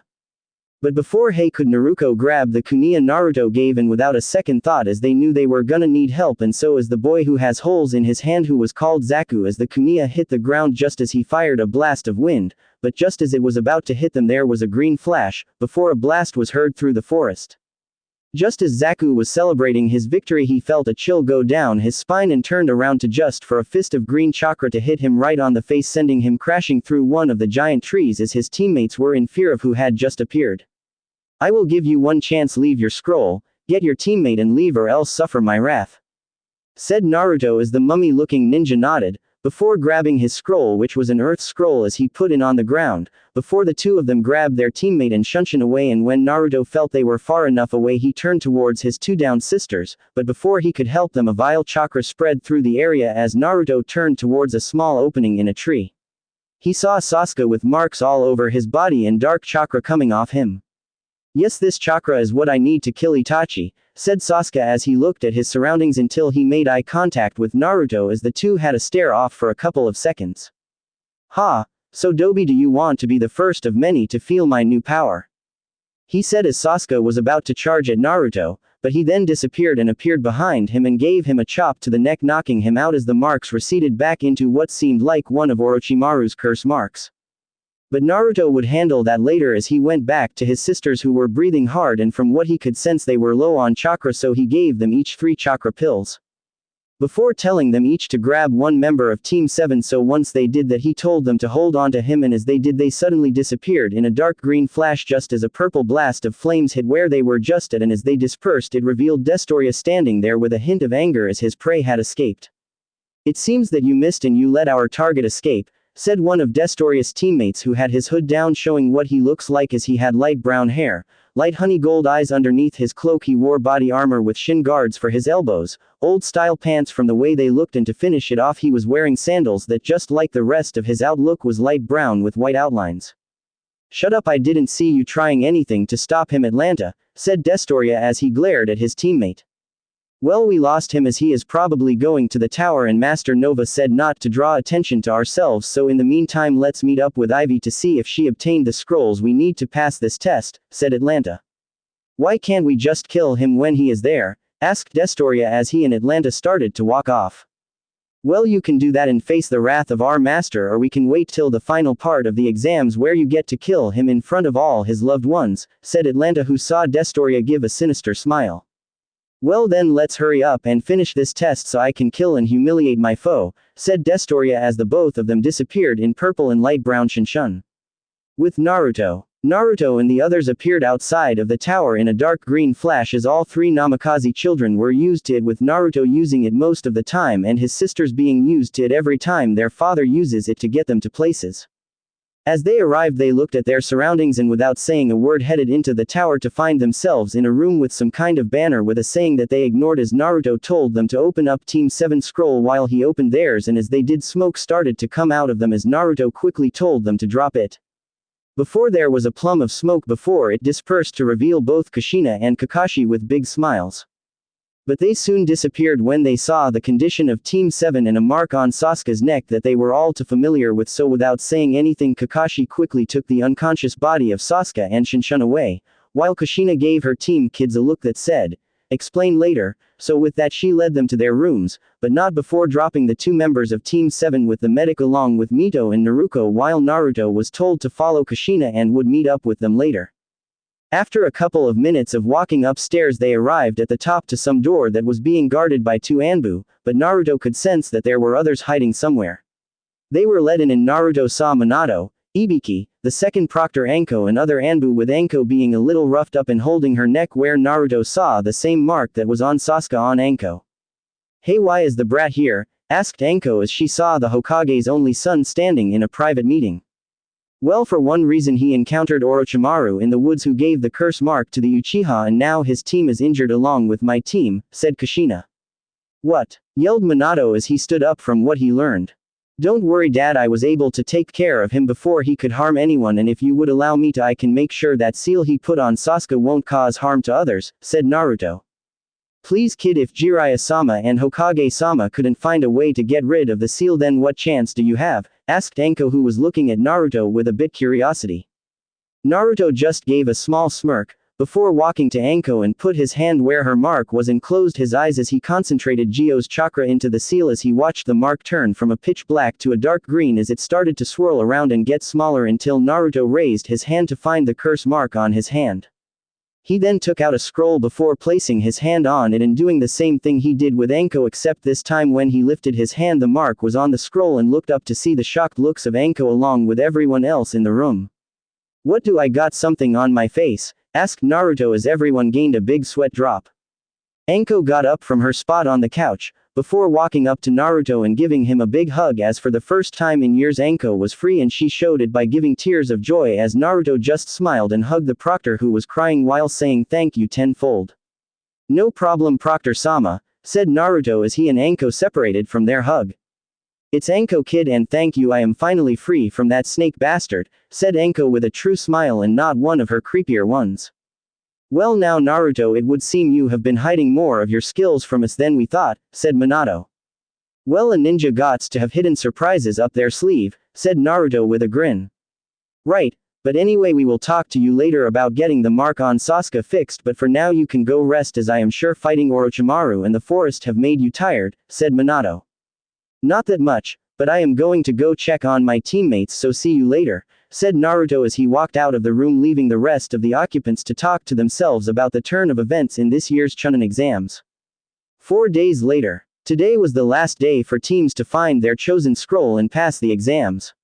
So far all the rookie teams have made it, along with Team 9, Kumo team, Taki team, Suna team, and Iwa team, Kabuto's team. the sound team which made Naruto wonder how were they able to get both scrolls, and finally the aim team which Naruto looked out for, but they stayed neutral so he was fine for now. All the teams that had passed were gathered in one large room with all of each team's Junin senseis standing in front of a large statue as Minato started to address all the teams that had passed. But Naruto didn't pay attention to whatever he said after that, as he was focused on Destorius' team along with their sensei and as he tried to sense his chakra. But for some reason he couldn't, which meant that their sensei must be powerful, and that worried him and Gio, but soon he paid attention when a Junin named Hayate appeared, and as Naruto looked at him he saw the bangs under his eyes along with the small coughs he gave every now and then, which made Naruto a little sad as his eyes turned gold and he was able to sense that he had some kind of sickness that would either kill him or force him to retire. But inside the deal Gio was thinking of a way to help the man, as he could tell that the man has potential to give to other ninja, along with the fact that they could use the medicine to help others. Hello, my name is Junin Sensei Hayate and I will be your proctor for the third part of this year's Chunin exams, he said as everyone had a victory smile. But since we didn't accept so many of you to pass, we will be holding a set of preliminaries to dwindle down the competitors, which made everyone frown as they started to yell and complain. Yes, I know some of you are tired and want to rest. But we need to do this in order not to bore the many important figures that will be attending to the final part of the exams, and we don't want to waste their time with boring matches, said Minato as everyone started to calm down, which allowed Hayate to take back control as he introduced everyone to a screen that appeared on the wall as he explained that matches would be selected in order to pick opponents, but before that he asked if anyone wanted to quit, and after a coup of seconds Kabuto raised his hand before leaving. After that the screen started to flash to random names before stopping on to Sasuke Uchiha vs Yaro. Forgot who he was or what his last name was, so this is all I remember besides their abilities, but hey, might make up their names. Sasuke gave a small grin even though he was pissed at what the dove did to the seal that was now on his mark, as it was no longer a black 3 tomo, instead it was a 4-pointed star with a chain circling around it. Naruto was able to seal as he knew he could have just gotten rid of it like Anko's, but he knew the Uchiha wanted the power to kill his brother, so Naruto figured he would let him keep that power, but make it more pure. The thing is that he would need to see past his hatred, maybe then he would be able to use the seal to its true potential without the corruption of the seal drawing him to Orochimaru.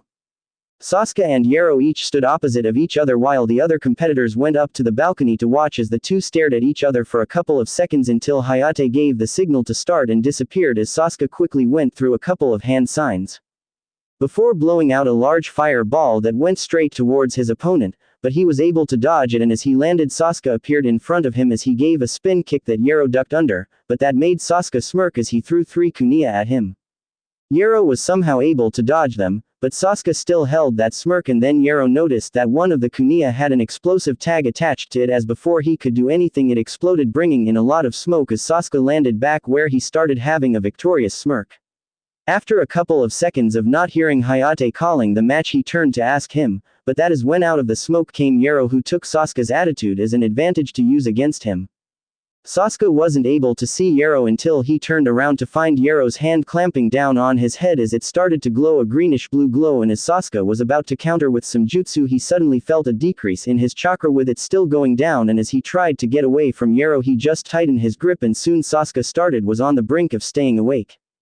Give up or I will suck every last ounce of chakra from you, said Yaro as he saw that Sasuke was on his last legs. Never, said Sasuke as his vision was blurry, before everything went black.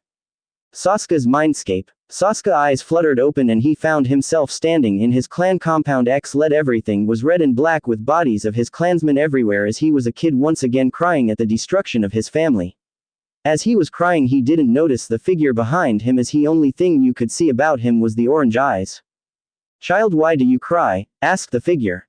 My family, all of them killed by someone I looks up to and wanted to be. I thought I knew him, said Sasuke as he looked up at the figure while shedding tears as he saw his big brother Itachi slaughter all his clansmen. Well child, if you truly know your brother that well then you should know that if he killed your entire clan it was for some important reason that he needed to kill all of them except for you, said the figure as he saw Sasuke looked at him with tear-filler eyes. But he did have a reason, and that to get power that this village couldn't give him, said Sasuke. Do you really think your brother wanted power? Think about it, Sasuke. Out of everyone, your father, mother, you knew him better than anyone, along with you making him show emotion that only a brother could show. You out everyone should have guessed something was wrong, so why don't you start choosing a better path instead of the one your brother wanted for you, as sometimes the path you choose is not what is given but you choose, so get up, move past your hate. Anger, sorrow to the path you carve, said the figure as he held out his hand, which Sasuke looked at his hand with a face of thought, and after a couple of seconds he took the hand as there was a bright flash of orange before power that was different from the one Orochimaru gave him, as unlike this it gave off a soothing feeling along with it calming his nerves of his past. Back to fight. As Yero let go of Sasuke's head, who dropped to the ground unconscious as he didn't want Orochimaru to kill him for killing his next vessel, and he turned around to go back up with his teammate. Hayate was about to call the match when a burst of chakra came from Sasuke as everyone there were ready to move, as they all knew Sasuke had the curse mark, but what no one except Naruto, Minato and Kakashi knew is that his curse mark had changed as it morphed into a orange radiation symbol with 3 tomo around it. Yero turned around just to get punched in the face, sending him flying, but then Sasuke appeared underneath him, giving him a kick to his back as he flew up into the air. Sasuke went through a couple of hand signs, before spewing forth a dragon made of fire, except that the flames were a bright orange. Yero tried to absorb the flames, but when he did it burned his coils, so he stopped, but even then the dragon was still big, and when it collided with him he screamed from the pain the flames gave him as he dropped to the ground, a burnt body, but still somehow alive. "Winner Sasuke Uchiha," said Hayate as the medics came and took Yero away while the board shuffled through the next set of names. Sakura Haruno vs Ino, canon. "That was the most boring match ever," said Naruto as he watched the girls' teachers take them up as they barely did any damage to each other, and that was the laughable part, as even an academy student could survive there a punch from them, and Naruto knew if they don't change then they will be kicked from the program, but Ino is the only one he thought would probably get to work as she is a clan head. The screen then started to beep again as it went through several names until it stopped on 2. Naruto already knew who would win. Kankuro vs Mezgai, canon. "Well, it looks like Kankuro has improved in his puppet training," thought Naruto as he saw Kankuro wrap back up his puppet and walk back up to his teammates and sensei as they congratulated him on his victory. He then heard the board going again and saw the names for the next match. Temari vs Tenten, canon, except that Temari doesn't allow her to land on her fan. As Tenten fell to the ground, Temari quickly caught her as she laid her down until the medics came and took her to get healed up, while Temari walked up to her teammates who congratulated her on her win as the screen went through the next set of names, landing on 2 with one of them making Naruto smirk. Yugito ni vs Samui ni. Both girls stared at each other before jumping down to the arena floor, with Hayate asking if they were ready, but all he got was a small nod from both of them as he jumped back to watch from a safe area.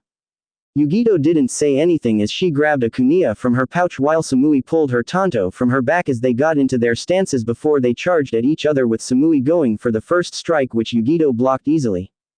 Before the two of them had an intense battle of steel, but soon Samui started to apply chakra to her blade, giving it more power and cutting power as soon it snapped Yugito's kunai in half, forcing her to jump back, but Samui wouldn't let her as she followed her, and Yugito quickly went through a couple of hand signs. "Fire style.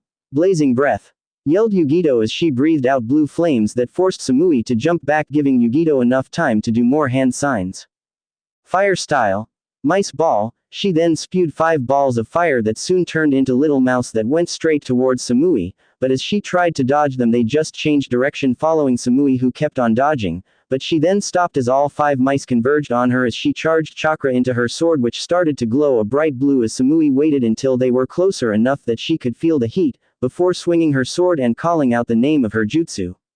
"Lightning sword style. Static wave," she yelled as the wave of electric hit the mouse, destroying them, but it kept on going as Yugito tried to shield herself by bringing her hands in front of herself, but that didn't help as she was sent crashing into the wall, creating a small dent along with making her arms numb.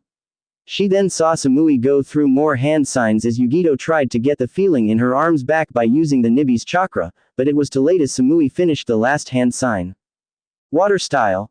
Water wave, she spewed forth tons of water as Yugito quickly jumped to the roof as she stuck to it with her chakra while watching Samui's jutsu cover the field, and then Yugito realized Samui was gone until her instincts told her to jump, and she did. Samui appeared where she was with her sword embedded into the top of the arena.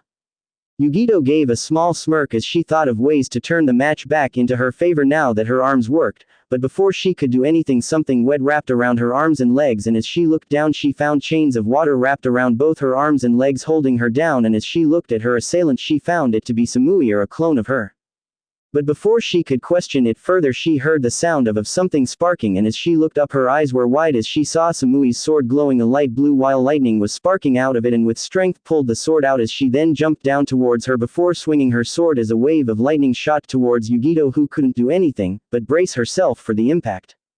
"Lightning wave arc!" yelled Samui, as when the lightning arc hit the water there was a bright flash before an explosion blinded everyone from what happened, and when it disappeared they saw that the water was all dried up, with Samui panting real hard from using that technique, but just as she was about to relax, a mass of chakra blow away the rest of the smoke to reveal the blue cloak body of Yugito with one tail swinging behind her. "Looks like she is getting serious now," thought Naruto as he watched Yugito's cloak heal all the wounds Samui's technique did to her.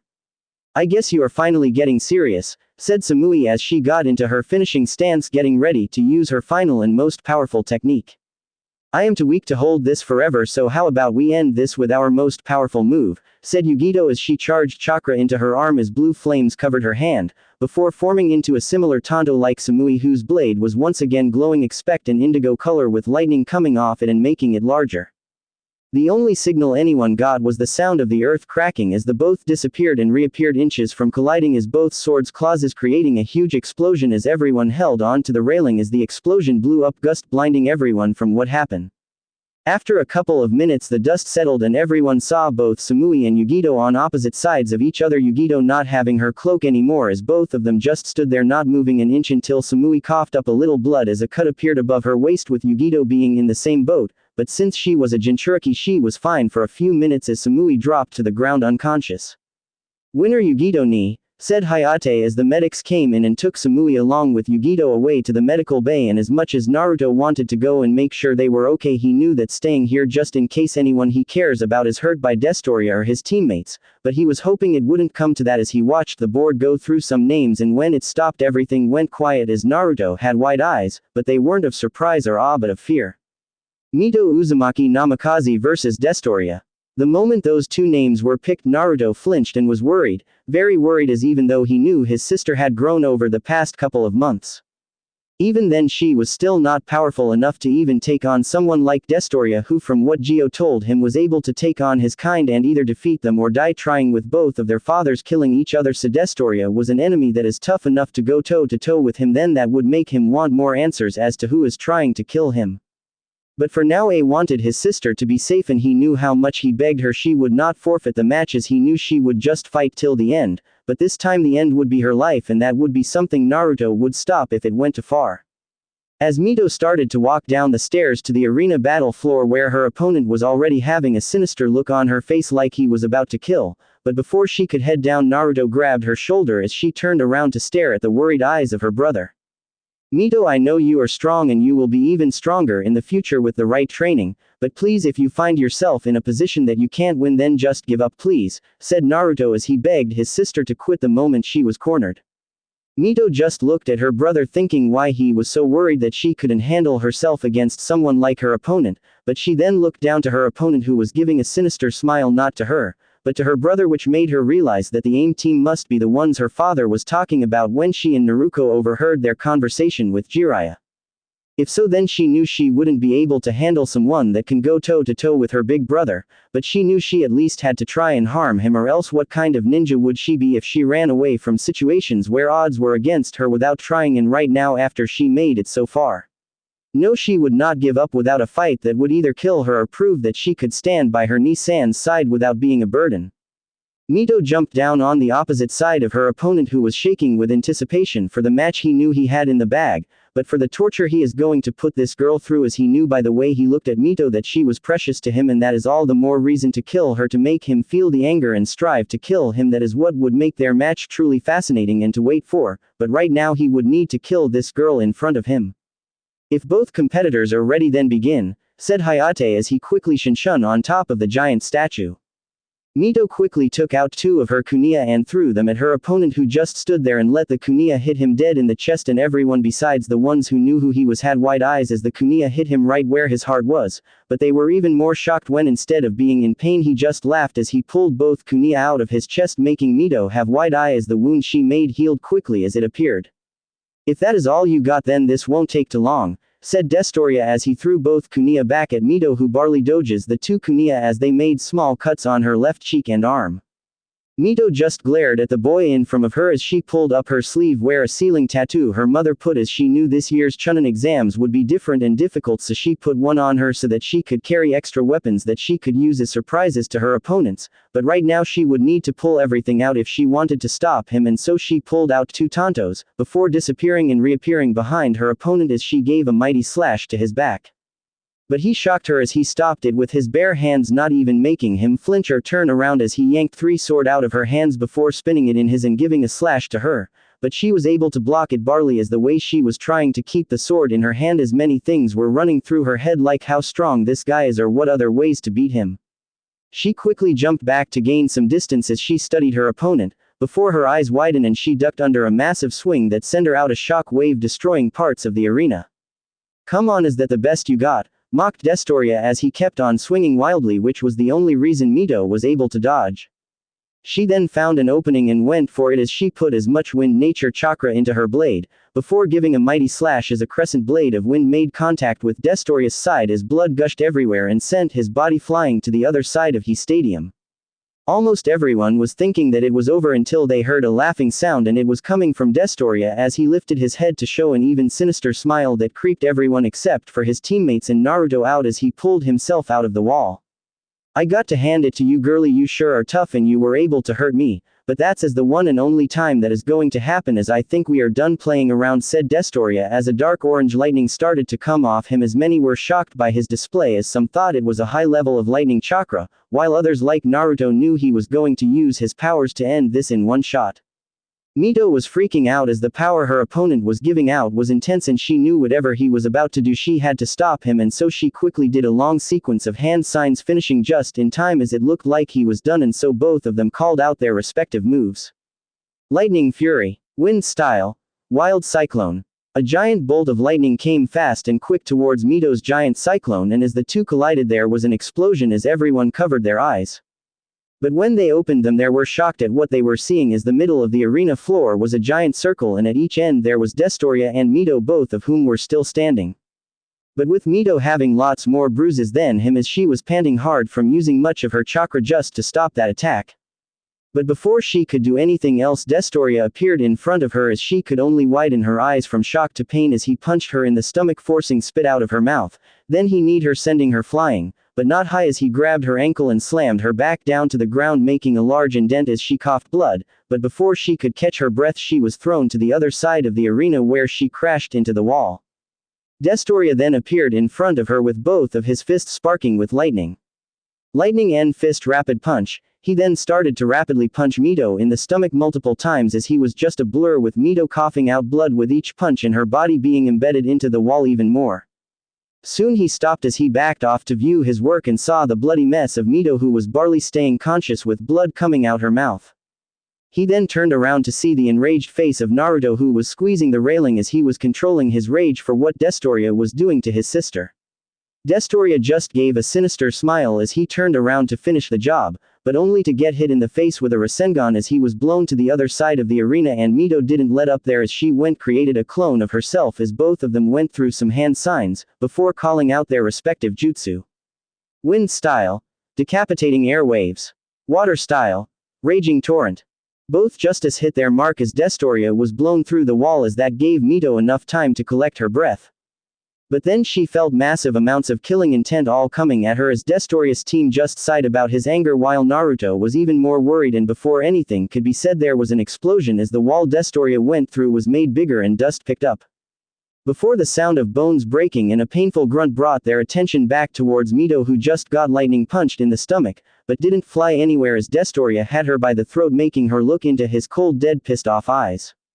"You know I was going to end this quick, but since you're being a nuisance I might as well make this slow and painful for both you and your family," said Destoria as he slammed her hard into the ground, making an imprint as he threw her into the air, before disappearing in what appeared to be inhuman speeds, appearing atop Mito as he gave a lightning-covered punch to her stomach, forcing her to go down.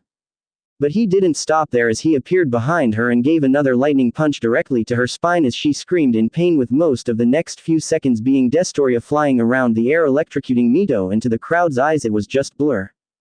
But to Naruto's eyes he was seeing every signal detail of his sister getting beaten on the brink of death, and he was just standing here watching her get killed. But he knew if he killed Destroya he would probably be kicked out of the exams, but it would be worth it to save his little sister, and right now it was Gio's words that was making him calm and not go on a rampage.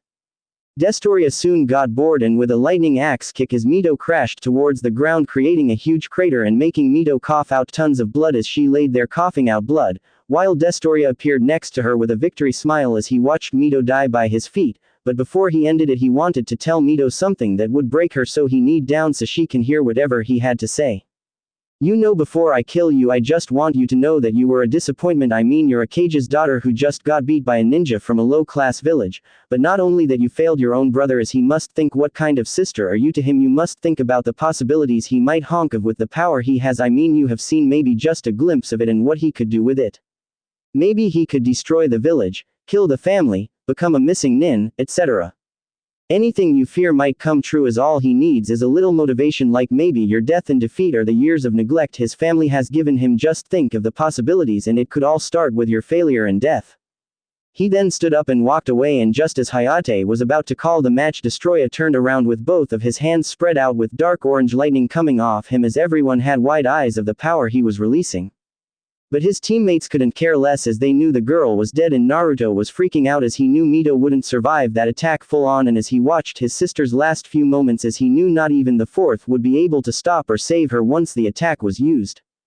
But he couldn't. Without a doubt he knew that his sister's life came first, but if he did then others like Naruto could be hurt too if he was disqualified for killing he competitor, so he had a choice to either save Mito or Naruto, and that is something he cannot decide. Mito was not doing so well as she could not move, and even if she could her body was being a bitch, as she knew she should just call it quits, as her ribs and ankle are broken with internal bleeding, a major headache with electricity coming off her body showing she was slight numb or a part of her body does not work, and right now she is about to be killed by this maniac. But then she saw her brother's worried eyes and knew that he wanted her to quit for her safety. But her arms were too numb and into much pain to move, so he was probably going to get involved, which would result in his disqualification, and all because of her. That is when everything Destroya said came to mind, as it would be her fault that her brother would be disqualified, but if he just let her die then everyone will hate him along with their family, as they would know that he could have saved her, and everything he said that her brother would do would really happen, and it would all start with her death. Mito started to tear up as she tried to move, but the pain her body was giving was forcing her to stay down, as she just paid there and watched Destroya get ready to unleash his move, and all she could think of was the disappointment she is to everyone and why she is not stronger. As she was thinking of all the things that would happen, Destroya was finally done. He unleashed the full force of his move. Destruction lightning beam, yelled Destroya as he shot out a beam of pure dark orange lightning that went straight at Mito, and it was so fast not even the Junins or Kage could get to her, as they knew that attack would kill her, and Naruto was about to jump when it happened. Mito's eyes opened to show they were pure red, and soon a blast of vile chakra came off of Mito, as dark red chakra covered Mito, as she didn't even look human, but more like some kind of creature with white eyes, claw-like hands, was on all fours, and had four tails swinging behind her as it gave off a mighty roar, shaking the entire tower and making everyone outside of the Forest of Death cringe at the feeling of this chakra, as it reminded them of that night the Cubia attacked. Every Junin had wide eyes, as they knew immediately that Mito had lost control by the feel of chakra she was emitting and the way she was acting, with her white eyes looking straight at Destroya, who had a huge smile that could split his face, and before anyone could do anything Mito charged towards Destroya at inhuman speed, as everyone who didn't know what Destroya was capable of worried for the poor aim ninja, as he was punched straight towards the ground where a large indent was made of him. But Mito wasn't done just yet, as her tails each shot towards his down body, and just as they were about to hit their marks a dark orange lightning shield blocked the four tails, along with shocking Mito, who roared in pain as Destroya got up from where he crashed with lightning coming off him and his hair shadowing his eyes so that no one could see what emotion he was feeling right now, but the power he was going off was any warning then he sure as hell wasn't injured. So you finally used that chakra, huh? Maybe this won't be so boring, said Destroya as he lifted up his eyes to show the excitement in them as he charged towards Mito, as she did the same, and the two clashed in the middle of the arena with both of them having equal strength. But that changed quickly as Destroya started to change in appearance, with his skin becoming a very dark purple and his eyes that of a dark orange, with his hand becoming three-fingered claws as he gave a small smile. Before grabbing Mito tightly and swinging her around, before sending her flying to the other side of the arena as she crashed into the wall and broke it, but she got up a sec later roaring in anger as she charged towards him once again, except this time both of her arms each held a glowing red Rasengan. Destoria just smiled as his hand sparked with electricity as he charged towards Mito, with both of them clashing with their moves trying to fight for dominance, but if you could tell at all, Mito had a smile as her four tails all went to strike at Destoria with a Rasengan on each tail. They collided with Destoria, who was blown straight through the wall, and Mito was still on all fours knowing he wasn't done, and she was right as he came out a second later with a face of pure excitement. "Alright then, I guess I should get serious," said Destoria as out of his back dark yellow wings came out with an outline of dark purple as he flew straight up into the air where Mito glared at him as she gave off a road which was cut off by a drop kick from Destoria, who had a smile at the pain Mito had even though she had her version 2 state on. He then grabbed one of the tails when it tried to strike at him from behind. But he would have none of that as he used her tail to swing her around before smashing her on the ground multiple times. Then he threw her towards the homage, who had a pained expression on his face as he saw the pain his daughter had even though she was using the Cubia's chakra, but the one who was more hurt was Naruto as he literally broke the railing as he couldn't do nothing but watch as his sister was being beaten by Destoria. At first he thought she had a chance by using the Cubia's chakra, or maybe the judge would stop the match, but no, she is just getting beaten to a bloody pulp while he stands here and watches. "I think it's time to end this," said Destoria as he raised his left hand, which started to glow a very dark orange, almost pitch black, as a sword that was bigger than anyone has seen before was formed right in Destoria's hand as its blade was thick and long, with the hand having some kind of demon's face on it, and as he lowered it to his side, Mito got up from where she was slammed into, and as she looked at the sword Destoria created out of thin air and as she felt off the power it was giving off, she gave off a mighty roar as she raised her head and her four tails converged over his face as blue and dark red chakra started to combine to form a dark purple sphere.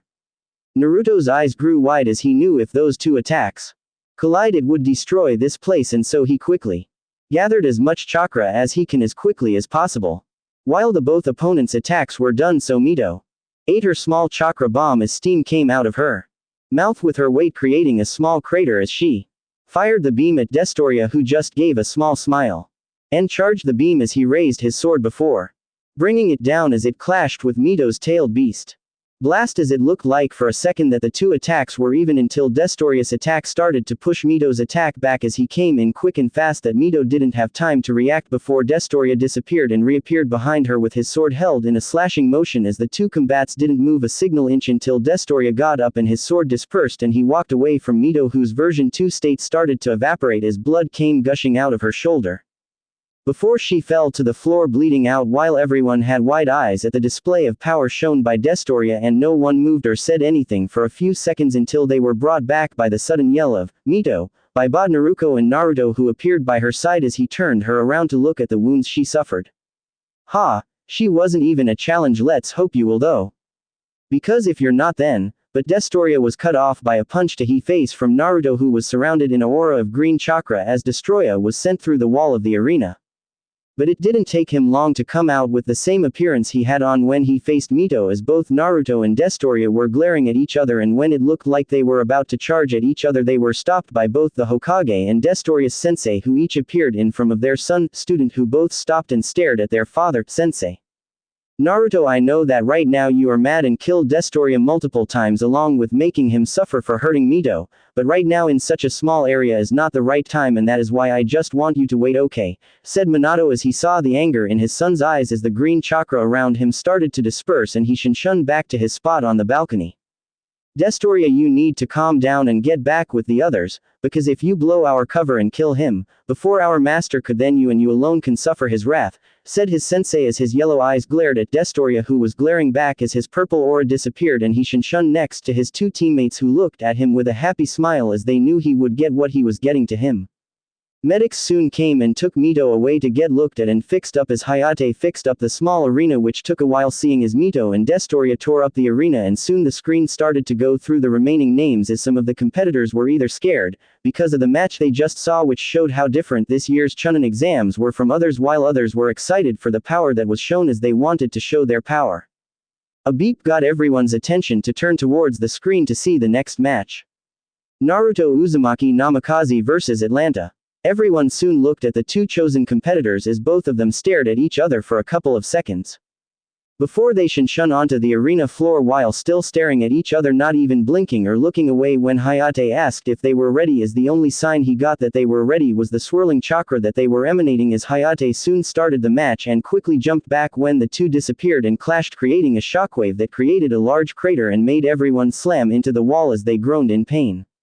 Naruto and Atlanta soon separated as they each went through hand signs, with each of them ending at the same time and calling out their moves. Water style. Spiraling drill, yelled Atlanta as he fired a giant drill. Earth style, moody tendril burst, yelled Naruto as hundreds of tendrils came out of the ground and clashed with the drill as the two moves cancelled each other out. Atlanta quickly ducked under a spin kick from Naruto as he tried to give a punch to Naruto's open midsection. But his fist was caught by Naruto, who threw him over his shoulder and into the arena wall, where he quickly got out when Naruto tried to stab him with a green tanto he created, and Atlanta jumped away to gain some space and think of a way to beat Naruto, as unlike his two teammates he was more of smarter and used that to defeat his foes. And what makes his team deadly with Destoria's fierce battle style and Ivy's unique ability, they make a dangerous group together. But they could be so much more if they weren't always fighting. Naruto quickly ran towards Atlanta as his tanto separated into two daggers as he tried to give a slash at Atlanta, who created a sword made out of water from the air itself as he blocked the slash. Before creating a whip of water and using it to wrap around Naruto's leg as he pulled, making him slip and fall towards the ground, but he didn't stop there as he twirled him around, before throwing him towards the statue in the room, making him crash into one of its hands as Naruto groaned in pain, but wasn't prepared for a follow-up axe kick that sent him towards the ground, and while Atlanta was in the air he created a giant water hammer. Before Naruto could react, he was hit into the ground harder by the hammer. But Atlanta didn't stop there as he kept on slamming the hammer down upon Naruto, who just kept on taking it, as Atlanta was wondering why he was not dodging or blocking, as he knew Naruto could do that, and when he went for another hit the Naruto below disappeared in a plume of smoke as Atlanta's eyes widened. Before he felt his water hammer leave his hands, and as he turned around just to get hit by his own hammer, which was being held by Naruto, as Atlanta was sent straight through not only the arena wall, but out of the tower, and as Naruto dispersed the hammer there was an increase of chakra as everyone in the arena felt it, and soon Atlanta came crashing through the wall as he slammed into Naruto and dragged him through the arena wall and outside, where everyone heard the sounds of fighting and big explosions. Before the Hokage stood up from where he was sitting and disappeared in a shinshin to the top of the roof to watch the fight, followed by everyone else who either shinshin or just walked upstairs. With Naruto and Atlanta both were locked in a fierce taijutsu match, with Naruto having the upper hand since he knew Atlanta was more to ninjutsu and strategy. But before he could dwell upon it further, he was blown back when Atlanta shot lasers out of his eyes that blew Naruto far enough away that Atlanta could go through a couple of hand signs before the ground started to shake, and out of the forest came hundreds of spears that were made of rock as they all flew straight towards Naruto, who quickly did a few hand signs, before firing giant bullets of air that made contact with the spears as they exploded, sending pieces of rock everywhere. Naruto was about to use another jutsu when he had to duck as a dragon made of earth came flying over him as it roared before it turned around and followed him, jumped through the treetops as he turned around and gave a loud roar as lightning came out of his mouth and collided with the dragon as it was destroyed, since lightning is stronger than earth, and the lightning hit Atlanta straight in the chest as he yelled in pain. But then his body dissolved into water as Naruto quickly created a shield and turned around to block a sword strike from Atlanta, whose water sword changed forms into a hammer. As he slammed it down on Naruto's shield as it didn't crack, but the impact sent Naruto straight towards the ground, but instead of feeling hard dirt he fell into something wet and soft as he looked down to find that the whole ground was wet, as Atlanta laughed as his eyes glowed an electric brown, before he shot out a beam of energy that connected with the ground as it lit up in flames as they covered the whole area about a mile wide as it exploded with Naruto in the middle of it. The spectaculars were in awe at the display of power shown right in front of them as they saw the big explosion. Lucky they were at a safe distance, with some being worried and others being anticipated for what is to come in the exams. Atlanta better have not killed him, said Destoria as he used his enhanced eyesight to see what was happening. Don't worry about it, I mean it's Atlanta, he wouldn't get in the way of something that's already been chosen to die by any of our hands, said Ivy as she was petting the plants that were on the rooftop. Back with Atlanta, he was just standing outside of the smoke as it was disappearing while he stood there watching for any movement or power surge, and sure enough there was an increase in pressure, before he heard the sound of something powering up and his eyes widened as soon as he saw a glowing blue light as he quickly slammed his hands on the ground and out came 3 giant water gates.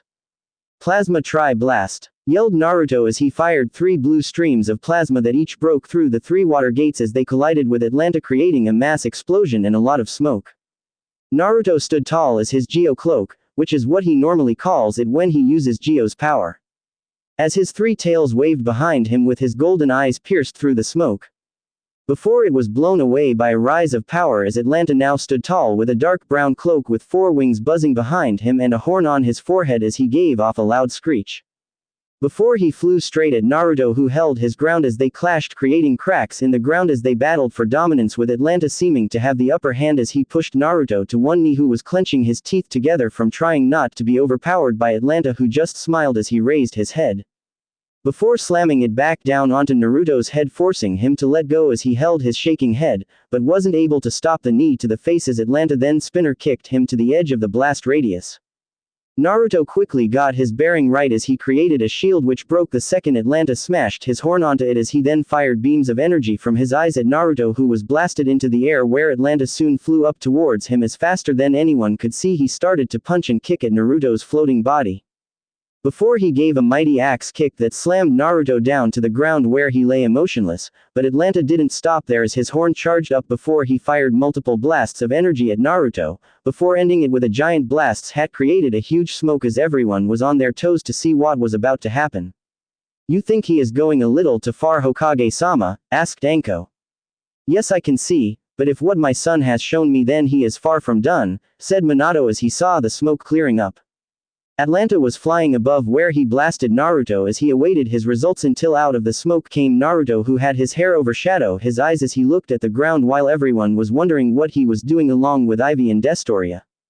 As Atlanta took this as a sign of defeat and was about to boast about it, before a huge amount of power was felt coming off Naruto as he raised his head to show that his eyes had gone golden with a slit and that there were dark green markings on his face, as right now Naruto was in his sage mode. "Well, looks like Atlanta is screwed," said Ivy. "True, but if we know him, he ain't gonna give up yet," said Destoria as Ivy nodded as they watched what was about to happen. Atlanta and Naruto were each staring at each other with determined looks as their power was radiating around the area, as everyone in the village could feel it, and in a few seconds they would feel the claws of 2 titans. "I will give you one chance to give up, leave and never return," said Naruto as he gave a hard glare. "Ha, please, you think I would give up the opportunity to capture you?" said Atlanta. "Well, I guess you made your choice," said Naruto as he created a sword and disappeared and reappeared behind Atlanta as he gave a mighty slash. But Atlanta's wings came together to form a shell as the sword broke the moment it clashed with the shell, as both opponents dropped to the ground, with Naruto creating 2 more swords as he ran at Atlanta, whose wings fluttered open as he grabbed his horn from his forehead as it glowed a bright brown, before he pulled it out as it turned into a sword in which he used to block the double strike from Naruto, who glared at Atlanta as he jumped back. Atlanta then charged at Naruto as he used both his swords to block the downward slash, but it was a bad idea as Atlanta's sword broke both of Naruto's swords as he tried to jump back to dodge, but he got a scratch of his chest as he jumped back some more. "It seems his sword is more powerful than I thought," Naruto thought as he looked at the sword Atlanta was holding. "It was always annoying to deal with that sword of his, but you know how to handle it, so good luck," said Gio as he watched the battle take place. "I guess it's a good time as any to try out my new sword," Naruto said back as he got up, before the dark green chakra formed a long tail as it rested on his shoulder as he grabbed it and it started to glow a bright green, before the light dimmed and the tail was replaced with a sword as the blade was as long as his arm as it was thin with dark green flames on the surface, with the handle being a golden color with the and the guard having spikes to it. Naruto then Shinshin in front of Atlanta, who quickly rose his sword to block the downward sword strike from Naruto, because once the 2 swords clashed they created a massive crater and shockwave as everyone on top of the tower felt it from there as they held onto the balcony.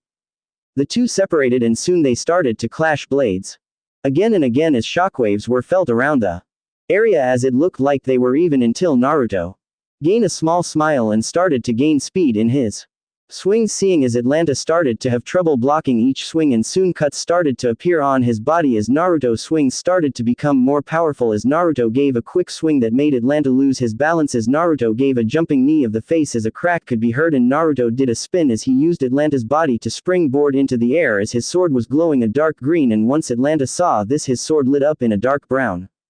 Both of their swords soon were at full charge as Naruto started to descend back to the ground as he span like crazy while Atlanta gave a loud cry. Before he slashed his sword towards the air as a power of wave was sent towards the spinning Naruto, who clashed with the energy wave as the two fought for dominance until Naruto gave a loud battle cry, before breaking through the energy wave as Atlanta's eyes widen as he tried to dodge the spinning Naruto, but he still got a huge scar on his chest as blood started to pour out.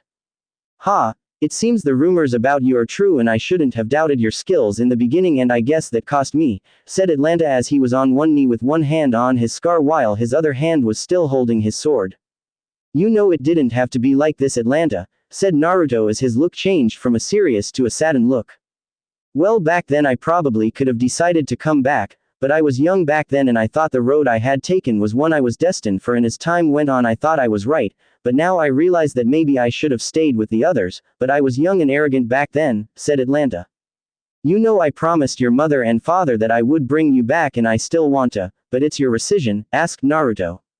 "Ha, it would be nice to go back, but even if I went back there it wouldn't be the same and everyone would act nice, but inside they would want me gone or dead for the things I have done," said Atlanta. "You know they are better than that," said Naruto. I guess if you won't give up then let me end it here," said Atlanta as he got up from his spot on the ground as he twirled his sword in his hand, before stabbing it in the ground.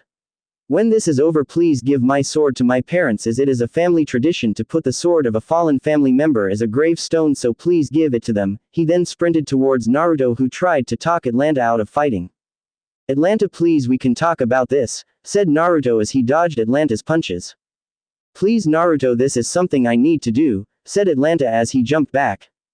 Before he went through a couple of hand signs as he started to glow a dark brown light, before his wings came out fluttering as he shot straight at Naruto, whose eyes were saddened as dark green chakra was back as the one tail started to glow a blue color as Atlanta was coming closer and closer until Naruto for a second was gonna stop his attack, but he then saw the look Atlanta gave him just before he was about to slam into him and decided it was the only way.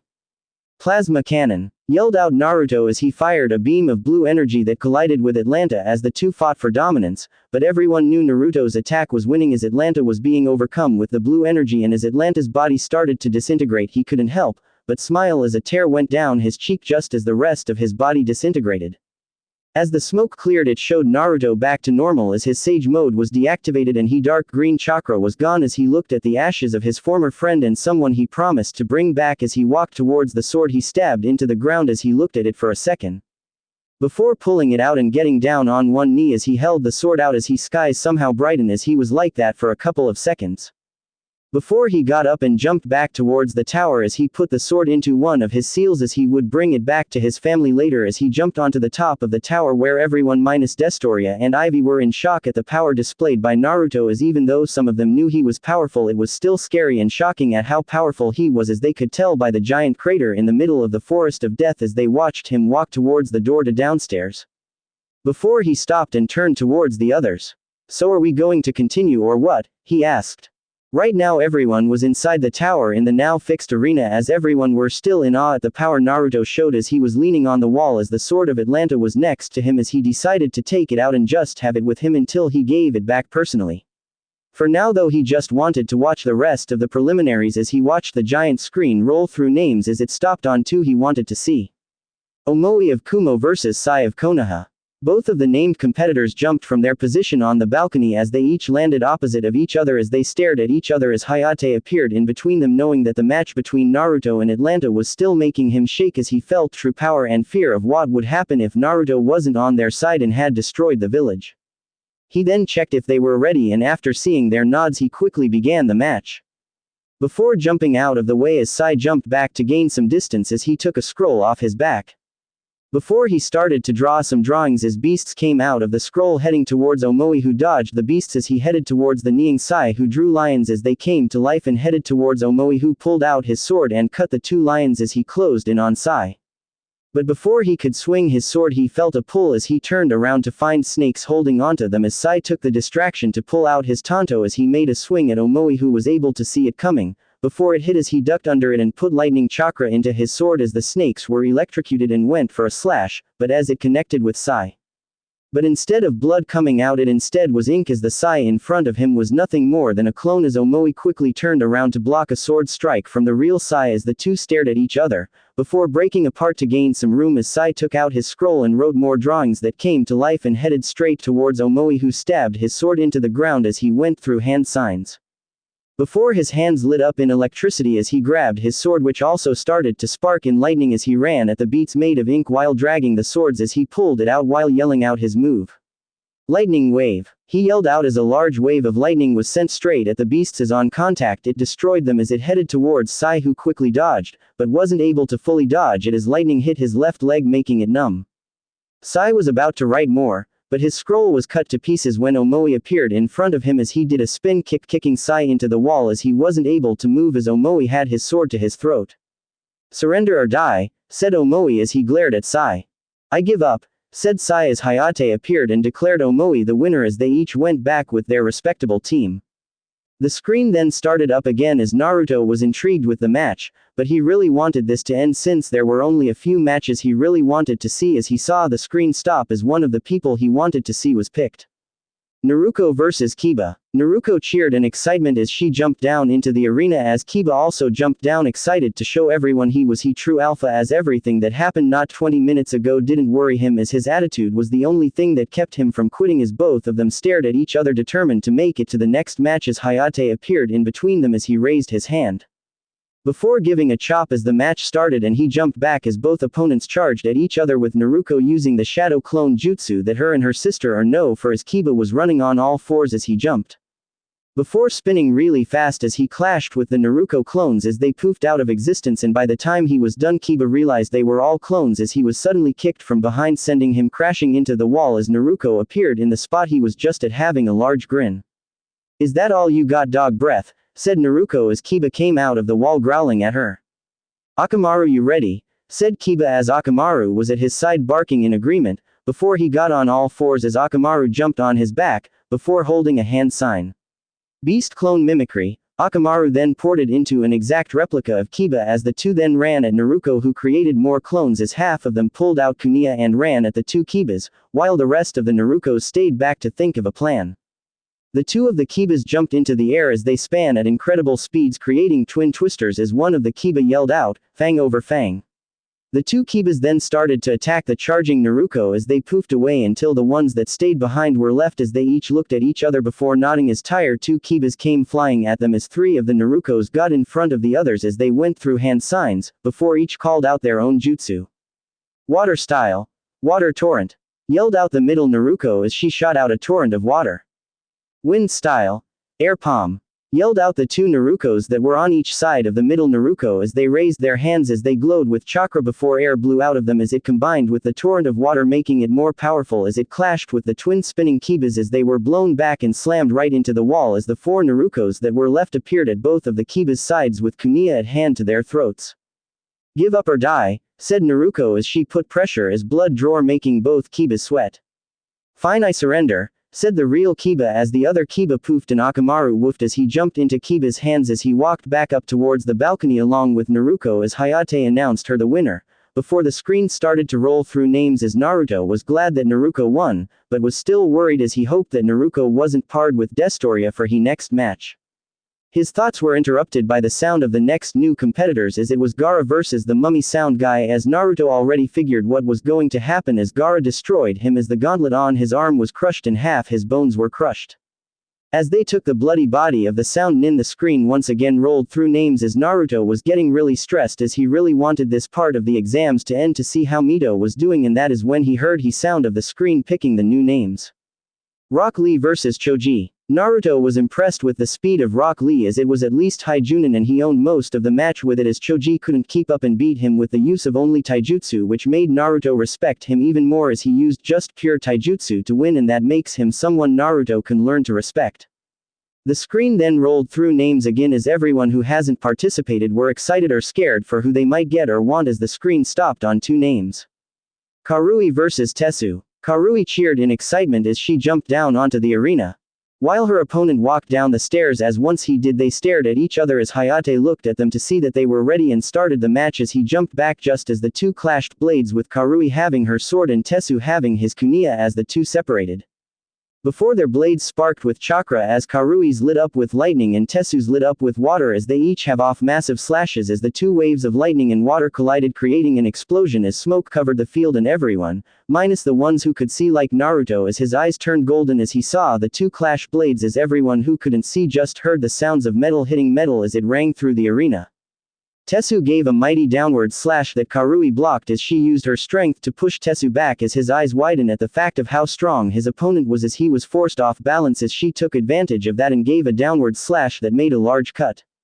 But Tetsu didn't show a worried look but instead gave a smile as he turned into water showing that he was a water clone as Karui quickly turned around to block a slash from Tetsu as the two glared at each other before in a blur they clashed their weapons as Tetsu brought out another kunia as he attacked with more force as Karui was having trouble keeping up her defense until she finally decided enough was enough and her sword sparked with lightning as she blocked a kunia strike as lightning traveled through the kunia and zapped Tetsu who yelled in pain as he jumped back.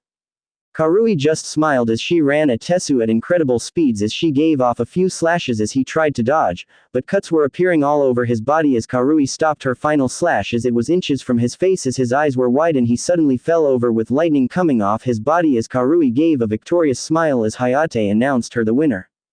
Naruto just smiled at Karui as he knew she worked hard to become this strong and to show it to others as something she would take pride in so he was proud for her and lucky she didn't lose as he knew she would be yelling and whining about it along with asking him and others for more training tips, but that would be Karui and she wouldn't be her without her attitude. He then heard the screen roll through names as he looked to see who would face who and when it stopped he was feeling sorry for the person that was about to feel the wrath of a new woman. Hinata Hyuga versus Neji Hyuga. Neji had a sinister smile as he knew he could finally unleash his anger for the main family upon his worthless cousin as he walked down to the arena. Hinata on the other hand was calm and didn't show an ounce of fear or shyness, but on the inside she was excited as she could be as over the past couple of months she has improved dramatically with the help of Naruto as she has perfected the Hyuga fighting style to fit her more perfectly as she has also added elements into her style to show the new change she has for the clan as she will do what she promised and unite her clan together. Both of the Hyuga cousins stared at each other as some were worried for Hinata as they did not know how much Hinata has grown, while others were excited for the match to come as Naruto knew Neji was going to get a beat down in order for his destiny crap out of his head and to see Hinata is not so bad. Hayate looked at the two Hyugas stared at each other as Hayate knew this wouldn't end well as he jumped back. Just give up Hinata-sama as it has already, but he wasn't able to finish as Hinata appeared in front of him with her Byakugan as she gave a hard thrust of her palm to Neji's chest as he was blown back into the wall. You talk too much cousin Neji and that is what made me get first blood, said Hinata as she saw Neji wipe blood from his lip. A lucky hit that is all, said Neji as he got back up and activated his Byakugan as he got into the Hyuga's fighting stance as Hinata just stood there. Neji then shot off and went for a palm stoke to her chest. But Hinata dodged it easily as he went for another.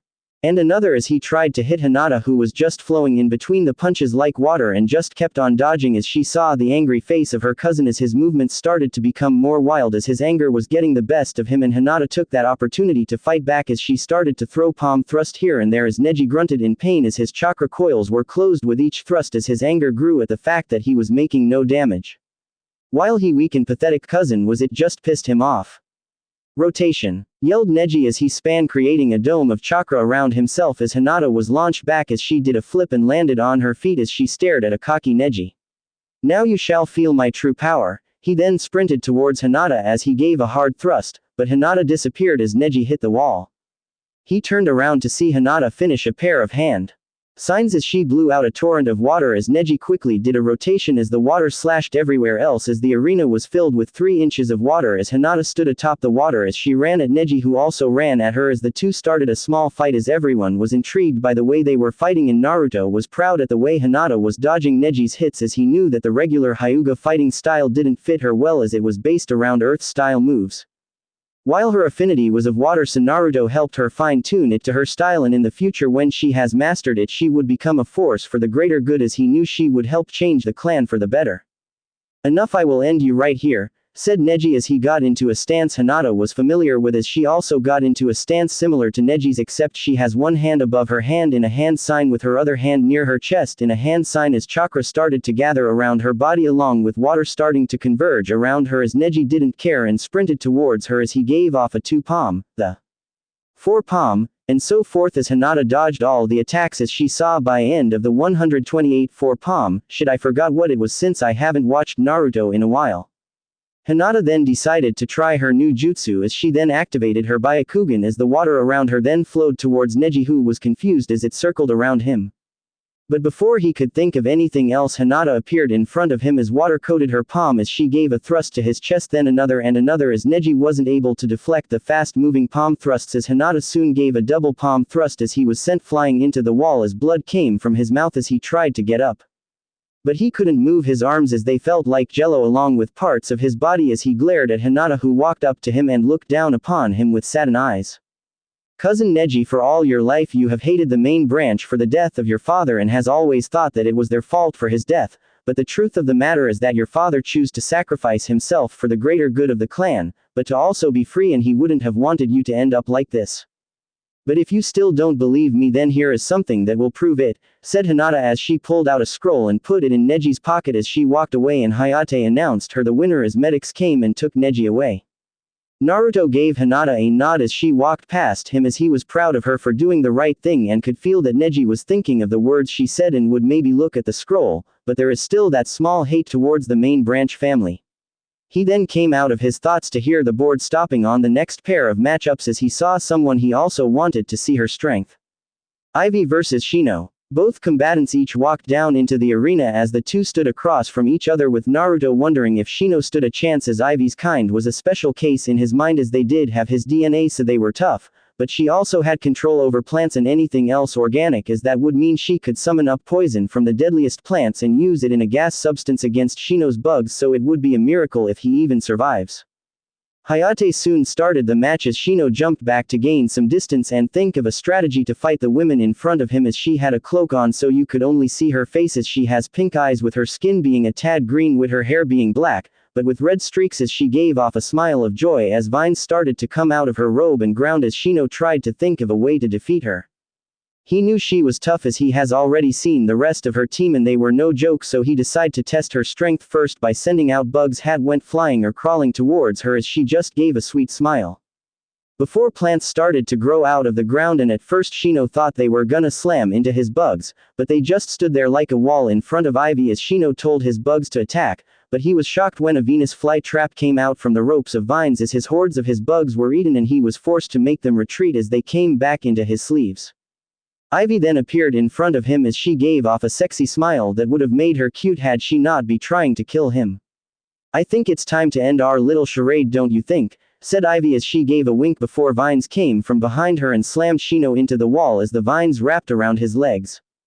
His bugs tried to drain the vines of chakra, but the ones that did died upon doing so as the chakra was poison to them. Shino was thinking of ways to escape, but vines with thrown on them slithered up his coat as he saw some liquid on the edges of the thorns as he came to the conclusion that it was poison and he knew she would kill him if he didn't quit. "I forfeit," said Shino as the vines stopped within an inch from his face as Ivy gave a smile that was all too creepy as the vines dropped him on the floor. "Winner by forfeit, Ivy," said Hayate as Ivy walked back up to her team, and Shino was about to do the same thing when he suddenly fell to one knee as he started to cough out blood, and medics came out to see what the problem was and found traces of poison in his blood and bugs as they were about to take him to the medic bay. Naruto suddenly appeared in front of them as he startled the doctors, and before they could ask him to move he raised his hand as in glowed a dark green, before in started to flow into Shino like water as the poison he got from Ivy was destroyed by Gio's chakra. "Ivy, there shall be no killing while I am here," said Naruto as he pointed a sword at Ivy, who just smiled and walked away with a little sway in her hips. After the small little fiasco, Naruto returned to his spot, while medics took Shino to get examined in case there was still little poison left. The board started to go through the few contestants left as some felt more confident now that all the powerful ones had gone. Fu versus Kinko. Fu gave a small smile as it was finally her time to shine as she looked over to Naruto, who gave her a smile and a nod as she jumped to the arena floor along with her opponent, who had a cocky grin on his face as his thoughts of winning and finally showing Kurosachi, I don't know if that is how you spell her name, his strength. "Are both contestants ready?" asked Hayate as he looked at both contestants, who gave a nod each, before he gave a chop and disappeared to atop the statue. "Just give up now, girly, as someone from a backwater village like Taki can't compare to Iwa's ninja," said Kinko with a face full of arrogance. Fu didn't say anything as she pulled out a kunai and threw it at Kinko, who just tilted his head as it sailed past him. He just gave a mocking laughing as he was about to insult her throwing skills when suddenly he heard some buzzing and felt something hit his neck as he raised his hand and wrapped it around the object as it was the kunai, and he pulled out from his shoulder to see that wasn't a kunai, but a giant four-winged bug with a massive stinger as it escaped his grasp and flew towards Fu, who held out her hand as it landed on her finger. She gave he by a nod as Kinko fell to one knee as Fu then walked up to him and brought out an actual kunai and held it to her throat as Kinko looked at Fu's hardened eyes. "You give up or die," said Fu in a deep dark voice as Kinko stared at those glowing orange eyes as he started to see his death in multiple ways. "I forfeit," said Kinko as Hayate announced Fu the winner, as many were a little disappointed at the short match and hardly any action. Naruto just didn't care for the next matches as he already knew what Onoki's granddaughter was capable of and instead just waited for everything to be over as the last of the matches ended and all the competitors that remained headed to the arena floor where all the Junin senseis and Hokage stood as they looked upon those who have passed. "I would like to congratulate all those who have passed the preliminaries, but it's not over yet, as in 1 month's time all of you will compete against all the other competitors in front of a crowd of important nobles, and it will take place in Konoha's new stadium. So for now I want you to go relax and fine-tune any new moves you have in mind, because all the competitors today have already seen most of your skills and this month's practice is perfect to learn and prepare," Minato said as he stepped back and allowed Hayate to talk to the genins about the next part of the exams. "Alright, I need you all to grab a number from the box Anko is bringing around, and once everyone has their card we will ask you to call out your number." Hayate then motioned for Anko to start handing out the cards as she passed by the genins, who grabbed one out of the box. Naruto looked at his card and saw that it was a 1, so his excitement for whoever he might face first was thrilling, and he hoped he would face Destoria or Ivy first so that any of the other competitors would not suffer the same fate like his sister Mito. "Alright, now can I have all of you call out your numbers, starting with Gaara of Suna," said Hayate as he motioned towards Gaara, who looked at his card then at the proctor. 15, he said in an emotionless voice as Tamari then held her up. 6, then her other brother. 3, then Hayate motioned for the 2 Iwa members. 8, said Karachi. 12, said the other Iwa member as Hayate then motioned towards the Kumo team as Yugito held her up. 16, she said as Karui held her up next. 13, she said as Omoi suddenly grew nervous as he raised his paper next. 14, he said as Karui looked at him with a sweet smile that scared the shit out of Omoi as he was thinking of how he was going to get out of this. Hayate then motioned for the next person, which so happened to be Fu, as she raised her paper. 17, she said as Hayate then motioned towards the AIM team. 4, Destoria said with a little amusement. 10, Ivy said as Hayate then motioned towards Lee, who rose his paper with excitement. "Yosh, I have number 2, he said as he grew excited for being one of the first to fight and wondered who his opponent would be. 7, said Hinata after Lee calmed down as Hayate motioned to Shikamaru. He looked at his paper with a sleepy expression. 5, was all he said, but those next to him could hear him breathing out the word troublesome as he sat in his butt, while he motioned towards Sasuke, who looked at his paper. 11, was all he said as he looked at the Iwa member who he would be facing, while Hayate motioned towards the 2 siblings. 9, Naruko said seriously as she stared at an amused Ivy as she was giving her a sickly sweet smile as Naruko stared daggers at her. 1, was all Naruto said as he stared at Lee, who was bouncing in anticipation for the upcoming match. "Now that all that is done, please turn towards Anko, who has a board of the competitors." Everyone turned towards Anko, who held a small board as there was a bracket of who the competitors were facing. With some having excited looks, while others were scared of their opponents or just didn't care, as Minato decided to speak. "Now that you all know your opponents for the next round, I want you all to train hard and use this month's training wisely, but for now go and talk with Sensei for training regimen. So everyone can go except for Naruto and Naruko," he said as everyone started to walk off with their Junin sensei as Naruto and Naruko stayed, and once everyone was gone all who were left was the once Uzumaki Namikaze family as they walked towards the medical ward, where once they arrived they saw Mito on one of the beds as she had bandages wrapped around parts of her body. As they entered the room they saw that she was awake and that she was looking outside with saddened eyes as she turned towards them once she heard them enter, and both Minato and Kushina were worried for her as she had wanted to make them proud, she wanted to make her Nisan proud. She looked back outside as her family sat around her bed with Naruto just standing near her bed as she kept on looking outside. Mito honey, we spoke to the doctors and they said you would be okay by the end of the week, said Kushina as Mito didn't respond and kept on looking outside. Mito honey, I know you are upset that you lost, but please don't blame yourself for it. I mean you did better just like the other genins, said Minato as he tried to get a response from Mito. But I still lost, she said quietly, but everyone heard her. Mito, you didn't lose, Naruto said as said person turned towards him with eyes of confusion as he walked next to her. You just proved how strong a person you are and how you didn't give up even when the odds were against you. Mito, I am not saying you're weak, but that you are special and to me you will always be seen as my strong-hearted sister. Mito had tears in her eyes as she jumped and hugged him as he just smiled and patted her on the back. The rest of the family looked upon the sight with happy smiles at the small sibilant moment as they soon pulled apart and with Mito getting back in her bed. Well, ain't this a happy moment, said a loud and joyful voice that everyone recognized very well as they turned towards the window to find one of the legendary Sannin Jiraiya who was leaning on the window edge. Jiraiya, what are you doing here? Asked Minato as he thought his former sensei wouldn't arrive till tomorrow. Well, I came early, because of a few reasons, with one of them being on how my godchildren are doing, he said. We are doing fine, but I lost in the preliminaries, said Mito. Really? Well, whoever beat you must have been really strong if he was able to do this much damage to you, said Jiraiya as he looked at the bandages around Mito's body. It was the ones who are trying to kill me and the ones you are trying to gather information on, am I right? Asked Naruto as Jiraiya gave a nod. That reminds me, Naruto, when you were facing Atlanta we saw the hesitation in your eyes. Why is that? Asked Minato as Naruto gave off a loud sigh. I guess it's now is a better time than any. Well, it started right around the time after the monsters were sent to Monster Island and Geo was sealed inside the Death God. Some of the more aggressive monsters like Destoria felt like there should be change, and so him along with others who agreed with his idea left the island after many disagreed with his idea. They were soon discovered by their master who took them in and raised them to become who they are today. But the thing is, after Geo was sealed into me, many young monsters saw Destoria's way as the best and abandoned their homes and family, he said.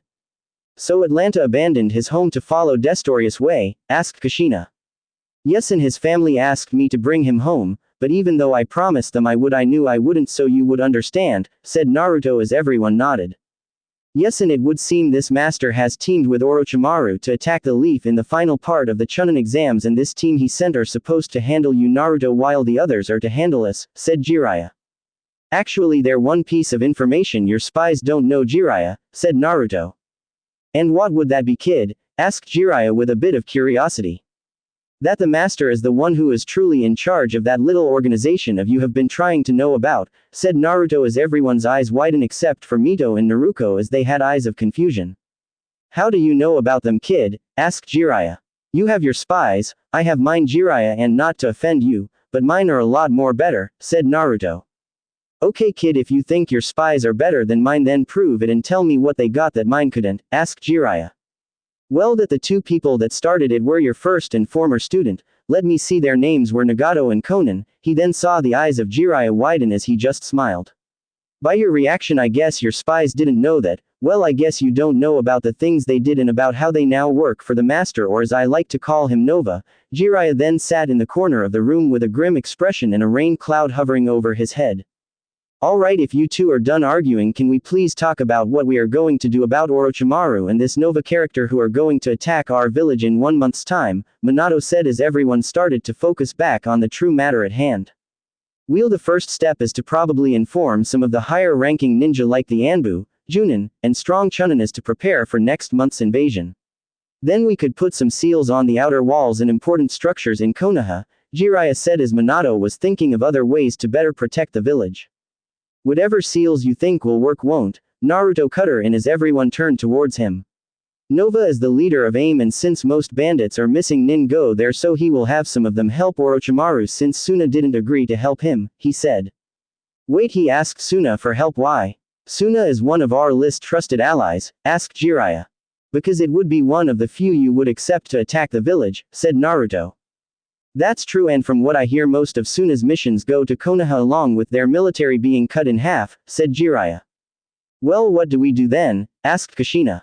Well, the first thing to do is to get all your ninja ready for the invasion, because if you don't tell all of them they won't be prepared, and if you want them to be safe, then send some of the genin or chunin to protect the civilians. Also if I know Nova then he will send somebody strong to assist Orochimaru and your seals won't stop him, Naruto said. Then what are supposed to do? Asked Minato as he the smartest man in the village was taking advice from his son who had a god-like beast in his stomach. Well first off let's talk about a training regimen for not only Naruto, but also Mito and Sasuke, said Naruto. Wait I know we must prepare, but why must we train Sasuke can't Kakashi-sensei do that, asked Mito.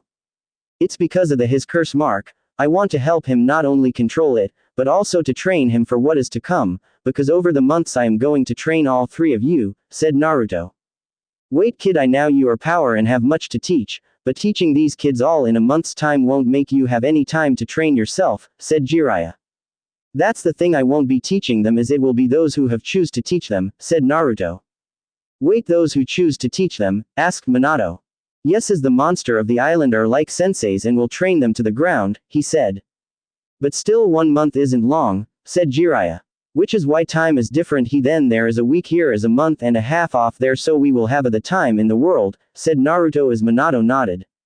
Still though I feel like I should teach them something, before they go, said Kushina with a saddened smile. Don't worry I will allow you to spend time with them for 2 days along with teaching them anything that they will need, that goes the same for Sasuke as I need Kakashi to teach Sasuke a particular move, said Naruto as everyone nodded their heads. Well I guess we should go and allow you three to get some rest from the preliminaries, said Minato. I'll join you guys later as I have to talk with the other monster on what the trading regimen will be so you better relax, because it's gonna be hell soon, said Naruto as he soon did a couple of hand signs, before disappearing in a plume of smoke leaving the others to either go home or stay with Mito as everyone was tired from today's events. Unknown place. The dripping of water was the only thing that could be heard in the ever-darkness as the little light there was shined upon a small throne as a man whose face was covered by the hood he wore shadowed his face and the only thing that could be made out are the piercing purple eyes as there was the sound of a door opening and out of the darkness came the AIM team as they kneeled before their master and the one who taught them what they know, Nova. Sir we have made it to the next round of the Chunin exams, but Atlanta was killed by the boy who holds Geo, said the Junin sensei. Good it would seem things are going as planned and it would seem the leader of AIM would need to make an appearance, but since I don't want to reveal myself too early I want you and your two brothers to go instead as that will make my brother fight to his best, said Nova. Yes master I will not disappoint, said the sensei as out of the shadows appeared two identical figures like the Junin sensei. Good and I would not trust anyone, but my most trusted servant, said Nova as he gave off a evil laugh that rang throughout the room as the three cloaked figures raised their heads to show their fierce lightning eyes as the five disappeared into the shadows to prepare for the upcoming invasion. It was a beautiful morning in the village of Konoha as once again the genin who passed the preliminaries were once again training for the big day next month as others who failed either relaxed or trained to be prepared for next year's exams. But in a certain part of Konoha in one of its many training grounds there were two girls, one with red hair and the other with golden blonde hair. They each had tantos in their hands as they charged at each other once again as their blades met in a clash of steel with two set of eyes watching from the sidelines. The two girls kept on clashing blades until one of the viewers appeared in between them as the two girls stopped in their tracks and lowered their tantos to the side. Mito, Naruto you two are getting better each day, but today ends your lesson with Kushina as I need you two to pack your stuff for tomorrow's training trip that we will be taking, Naruto said as both of his sisters put their swords in their sheaths. Where will you be taking us to train Ni-san? Asked Mito. That is a surprise, now go on and tell your father goodbye then meet me here in a couple of hours, the both of them nodded as they started to run back to their house. So where will you be taking them? Asked Kushina. Well like I told them it's a secret, but for the most part we will be training somewhere safe and where I can help them with the leftover Kyuubi chakras that's in their bodies, said Naruto as the two started to walk back to the village. What do you mean help with the leftover Kyuubi chakra? I thought they couldn't control it without the soul, asked Kushina. They can't, but there are two people I want them to train under to help converge that chakra into a more powerful force, said Naruto. What do you mean by that? Asked Kushina. Well as you probably know the first Hokage was the first and only no wood user in the Senju clan right, he looked at her at the corner of his eye to see her nod as he continued. Well the reason no other Senju could do wood style is, because they never were able to manipulate yin chakra, the two exited the forest and were a dirt path back to Konoha. Wait, you're telling me you need yin chakra to mix with the earth and water to create wood release, asked Kushina. Well, actually yes and no, as you can still have wood release, but it won't be as powerful as the firsts, and they wouldn't be able to hold down something like a failed beasts, as the yin chakra overpowers the demonic chakra, he said. So what does that mean? You will be teaching them yin and yang chakra? Asked Kushina. Very perceptive, but to answer your question, no, as that is not my field of expertise. I will mostly be helping them unlock their yin-yang abilities, as it would usually take years to unlock it, and unfortunately we don't have time, he said. So what are you gonna do? Asked a curious Kushina. I'm going to turn the remaining parts of the Cubia's chakra into yin and yang and let it flow through their chakra as a way for them to attain it, he said, as the two soon found themselves at the Uzumaki Namikaze estates. How would that work exactly? Asked Kushina. Well, you see, a failed beast's chakra is uncontrollable power unless it has something like a soul to take it. Just like with our chakra systems, is we can learn to tame it, because our soul is like a link to it, and once one is gone the other dies with it. But if you were to somehow transfer that chakra into something else or someone, then it could be something more, and with it being the Cubia's chakra, their yin and yang chakra will become powerful than anyone who could ever unlock it, he said, as the two entered to find Minato helping the two girls pack as he turned towards them. So how did it too? He asked. Kushina taught them well along with you, and I am glad they have something to go by and improve, but today is the day they come with me and start their training, Naruto said as he walked to the backyard and unrolled a large scroll as the other Uzumaki Namikaze family members came outside. So I guess this is goodbye for now, huh? Said Minato as he had sadness plastered over his face, as he knew his daughters would return, but he wanted them to stay so he could train them. But if what he saw and what Naruto said is true, then they need to go train with other monsters. Please send over a scroll every week to make sure we know how you are doing, said Kushina as she hugged her two girls as they returned the hug and their father joined in. Naruto just watched this with eyes of happiness, as a long time ago he would have killed to be a part of that, but now he is just trying to make sure every is prepared for what is to come. So are you gonna go get Sasuke next, or are you going to let them go first? Asked Minato as he separated from the hug. No, actually I gave him a reverse summon scroll that I gave him so that he could come to the island, but I told him to open it when the girls were done with their small training so they could train together, Naruto said. Well then make sure they are prepared, said Minato as he waved to his children. Oh, don't worry, it will be a surprise if they survive, he said as before anyone could say anything there was a poof of smoke that surrounded them as it disappeared to show them and the scroll gone as both parents' prayer that their girls would be fine. Unknown area. The skies were filled with clouds of black and purple as lightning struck down onto the hard mountain rock and illuminated the darkened area for a second as two figures could be seen facing each other. One of them being Destoria, as his body was heavily scared from his face having huge bruises that raged from busted jaw to a split head that was bleeding. The rest of his body wasn't in any good condition either, as he had a huge scar on his chest with his shin broken along with his left arm spasming every second. His opponent was far more better, as the only noticeable injury was a small cut on his cheek which could barely be seen with the hood he is wearing covering most of his face. You are getting better and you managed to cut me, but it still isn't good enough and you know it, said the cloaked figure. Yeah, I know, but I thought I would at least be training with Nova since he is the one who would know how to deal with Geo, said Destoria. Oh, he will train you, but for no, you will be training with me to make sure you are prepared for his training method, said the cloaked figure.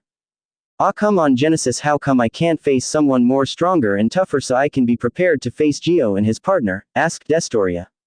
Because for one you need to learn to control some of your powers, and right now I am the only one able to train you.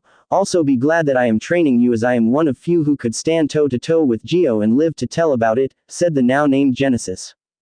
Fine, but when we do learn how to better control my power, what will you teach me? Asked Destoria with a more serious tone.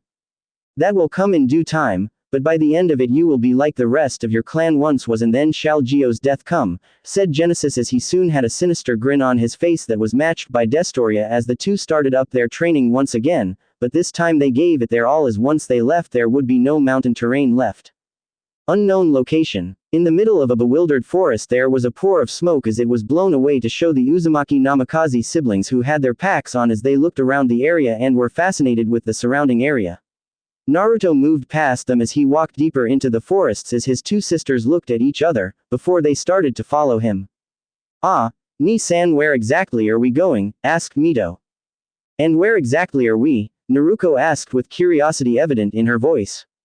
Naruto didn't respond, as instead they kept on walking for a few more minutes before they saw a bright light, and as they pushed past the brushes both Mito and Naruto were wide-eyed as their jaws hit the floor at what they were looking at right in front of him. A shadow flew over them as they looked up to see a giant winged moth with multicolored around its body as it flew over to other moth-like creatures. Mito, Naruto, I would like to welcome you two to a special place for not only me, but also Geo. Welcome to Monster Island, said Naruto as a road could be heard from many of the monsters as both girls had looks of awe on their faces. Unknown area. The sounds of footsteps could be heard in the cold and chilling darkness as a shadowy figure could be seen walking through the dark hallway. The person kept on walking for a couple of minutes until the person arrived at a large metal door, in which he opened and walked in to find two torches that lit up the dark room as a throne was seen with someone sitting on the throne, as his dark golden eyes were the thing that stood out the most as a large shadow could be seen behind him moving around, but still being hidden. So after many years you decided to come back, said the golden eyes person. Well, after traveling around the cosmos and learning everything I want to know, I decided to come back and see how you were doing with things here, Nova, asked the cloaked figure. Nova just glared at the person standing in front of him, as there was no one he hated more than the person that is standing right in front of him, as he may have been the one to raise him and teach him, but Nova got this feeling that this man in front of him was not to be trusted. What right now is stopping me from just up and killing you right here right now? Asked Nova as the giant figure behind him opened its golden eyes as it glared at the cloaked figure. Now Nova, you should know better than to talk to your betters. The darkness behind him suddenly grew even more dark as there was movement. Before something could be seen through the darkness as it oversized the creature behind Nova, who was wide-eyed with the monster behind him glaring at giant shadowy creature as two eyes opened through the darkness as they were of a golden color with a hint of purple, but unlike the creature behind Nova, this one's eyes held nothing but darkness as the cloaked figure removed his hood to show that he had the same eyes like the creature behind him with just as much darkness. So what are you really back for? Asked Nova. When I heard word of what you were planning, I decided to come back and see if you succeed or not, said the dark figure. I know that is not all you are here for, so tell me, why are you here? Asked Nova as he was starting to get irritated. Simple, I came to finish your training, as sooner or later you will face Geo, and when you do I want to make sure you are ready, because I didn't train a nobody, said the dark figure with a sinister grin. Also I came achieve the other plans we had with the little organization you created so that you can be prepared to face Geo. The dark figure then turned around and started to walk towards the door, but before he could leave, Nova asked him one last question. Did you get what you wanted to get? He asked. Oh, yes, and more, the dark person said as a dark purple aura appeared around him for a split second, before it vanished as he left, leaving Nova alone with the giant creature to think to his thoughts. This cannot be good, said the giant creature in a dull voice. Nova didn't say anything as he just looked at where the dark person he hated more than anyone had just been, as he agreed with the creature. Whatever is to occur in the following years would be nothing short of chaos, with the being of pure destruction and darkness back. The king has truly returned. Today was the day, and many have anticipated for weeks, as today was the third stage of the Chunin exams. Right now the civilians and ninja who are off duty were in the stands alongside other foreign ninja who came with their respective Hokages, as for the first time in years all 5 cages were gathered together not to talk about war or small skirmishes, but to watch their future generation of ninja duke it out. With many important figures here to see the talked about competitors, especially the Uchiha and Namikaze heirs, as many were expecting much from what is to occur today. In the cage booth were all 5 cages along with the cage from the newly created Sound Village, as the only appearance of the man that could be seen was his black eyes as a cloak covered most of his face. The other important figure was the mysterious cage of Aim Cage, or as the people call him, Kami himself in human form. The man just like the Sound Cage, as he wore a dark brown robe with a cloth covering the bottom half of his face, as the only thing you could see was his golden eyes, as his 2 bodyguards were heavily clothed to not be able to tell their appearance. Ah, the infamous and mysterious Aim Cage, welcome, said Minato as he offered a handshake, which the masked cage just looked at before taking his seat and ignoring Minato as he just sat back down, as next to him was the 4th Raikage A and to his left was the new Mizukage Mei, whose eyes were looking for one exact person that she has been thinking about. Next to Mei was the 3rd Iwakage Onoki, who was excited for his granddaughter to put not only the other rival villages, but also Minato's children in their place. The Sound Cage was next to him as he just looked on, waiting for everything to start. Soon the stands were packed with people to see the matches today, as many were in excitement for what was about to happen. But the only problem is that almost half the competitors were not here yet, and the proctor Gemma, who was standing waiting for Naruto along with everyone else to come, as during the month-long exams he had been saved by the kid after spying on two spies who were talking about invading Konoha, and when he was found out he tried to escape only to be stopped by one of them, who quickly subdued him and was about to kill him if Naruto didn't appear and kill the man, as he told him to report everything he heard to the Hokage, and soon left with the bisected body in tow. Ever since then no one has seen him, the Uzumaki Namikaze twins and Uchiha. But reports of Hinata Hyuga being seen going with the boy, and when the Hyuga clan asked the Hokage, all he said was that it was none of his business who his son trains. They were pretty angry with his answer. There was also a couple of other competitors missing, such as the two from AIM and the lone girl from Taki, as Gemma was worrying they would not show, and this year's Chunin exams would be the least exciting of them all, as the stands filled with many civilians and ninjas as they waited for the exciting event to unfold.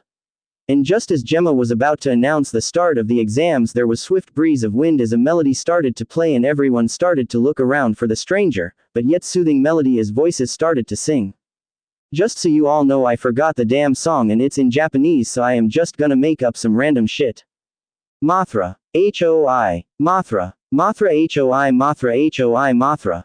Everyone soon looked up as their eyes popped out of their sockets as a giant moth-like creature hovered above them, with another one almost looking exactly like it, except it was more darker and it had a horn. Then something was hovering above the two giants as it looked even bigger, as the two moth-like creatures landed on the edges of the arena with giant beetle-like features, but the thing that made most people wide-eyed was the 6 crystal-like wings and one long tail. Soon 3 girls jumped from the giant insects' heads as they landed in front of the competitors, who were looking into at the girls with wide eyes. The girl who jumped from the white-colored moth, by the way there will be different Mothras like this one, as the main one you know will be the boss, like a summoning contract, was standing at least 5 feet 6 with perfect curves and AB cup bust, as she was wearing a red long-sleeved shirt with white stripes at the end, as she also wore shorts that reached to her knees, as she was wearing the same sandals except they were black, as her hair was tied into a ponytail with bangs framing her face. This was Mito Uzumaki Namikaze. The next girl who jumped from the dark-looking moth, again not like the main Batra, just a more darker Mothra, as the two are of the same clan.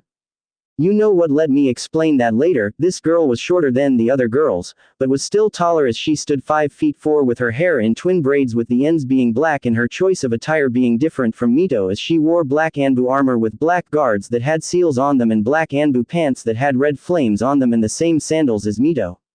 Her name was Naruko Uzumaki Namikaze, the sister of Mito Uzumaki Namikaze. The girl who jumped off the beetle was at least Mito's height, as she had green minted hair that reached her shoulders, as her choice of attire was of a short-sleeved green striped shirt with black shorts and a kunia pouch with blue sandals. She was Fu, the 7-tailed Jinchuriki of Taki. Sorry, but are we late? Asked Mito as she gave everyone a peace pose. Actually you're just in time, but if I may ask, where is your brother? Asked Gemma. What, he's not here, but he left a couple minutes before us, said Naruko. Maybe he got caught up, said Fu, as the 3 of them got in line with the others, and just as they did there was a loud boom as everyone looked up to see an orange blur coming at them, and as they started to worry it stopped just above the stadium as 3 figures jumped from its back and landed gracefully, as it showed the last 3 competitors of the exams, Naruto Uzumaki Namikaze, Sasuke Uchiha, and Hinata Hyuga. Hinata attire was something that made everyone take a double take, as some men drooled and women have jealous looks. Her hair was tied into a ponytail, as her choice of attire really surprised everyone, as she had on a dark blue shirt that hung closely to her body, as she wore a midnight black trench coat with the Hyuga symbol on the back, as she wore black shorts with black sandals, as she also had 2 daggers that were by her side. Next was Sasuke Uchiha, whose hair grew longer and reached to his shoulders, as he had on a white and red robe with the Uchiha crest on the back, as underneath it is a black t-shirt and black Anbu pants with blue sandals, as a tango was secured on his waist with seals on his wrists. And finally there was Naruto, who had on a dark green cloak with a big G on the back that was white with 10 tails going off the back, as underneath it he was wearing a dark green shirt with black Anbu style pants and black sandals with twin small swords by his side, as the giant orange bird screeched as the other 3 giant monsters gave a war cry, before disappearing in a puff of smoke, giving everyone an answer as to if they were summons. Sorry we're late, but Sasuke wanted to make sure his new move is ready, said Naruto. Geez, will you ever take a break and relax, Sasuke-kin? Asked Naruto. Sorry, it's not my fault we wasted a week of training trying to find clothing for you and the girls, said Sasuke as he gave them a small smile as everyone laughed. Well, now that everyone is here we can these exams rolling, said Gemma, and he walked in front of the huge crowd who quieted once Gemma stood in front of them as he used a jutsu to make his voice seem louder. Welcome ladies and gentlemen to the annual Chunin exams, as today we have some Chunin hopefuls that will either will or won't take the mantle of Chunin. Now let the exams begin, and with that the cheers rug around the building as many were hoping for a good show today.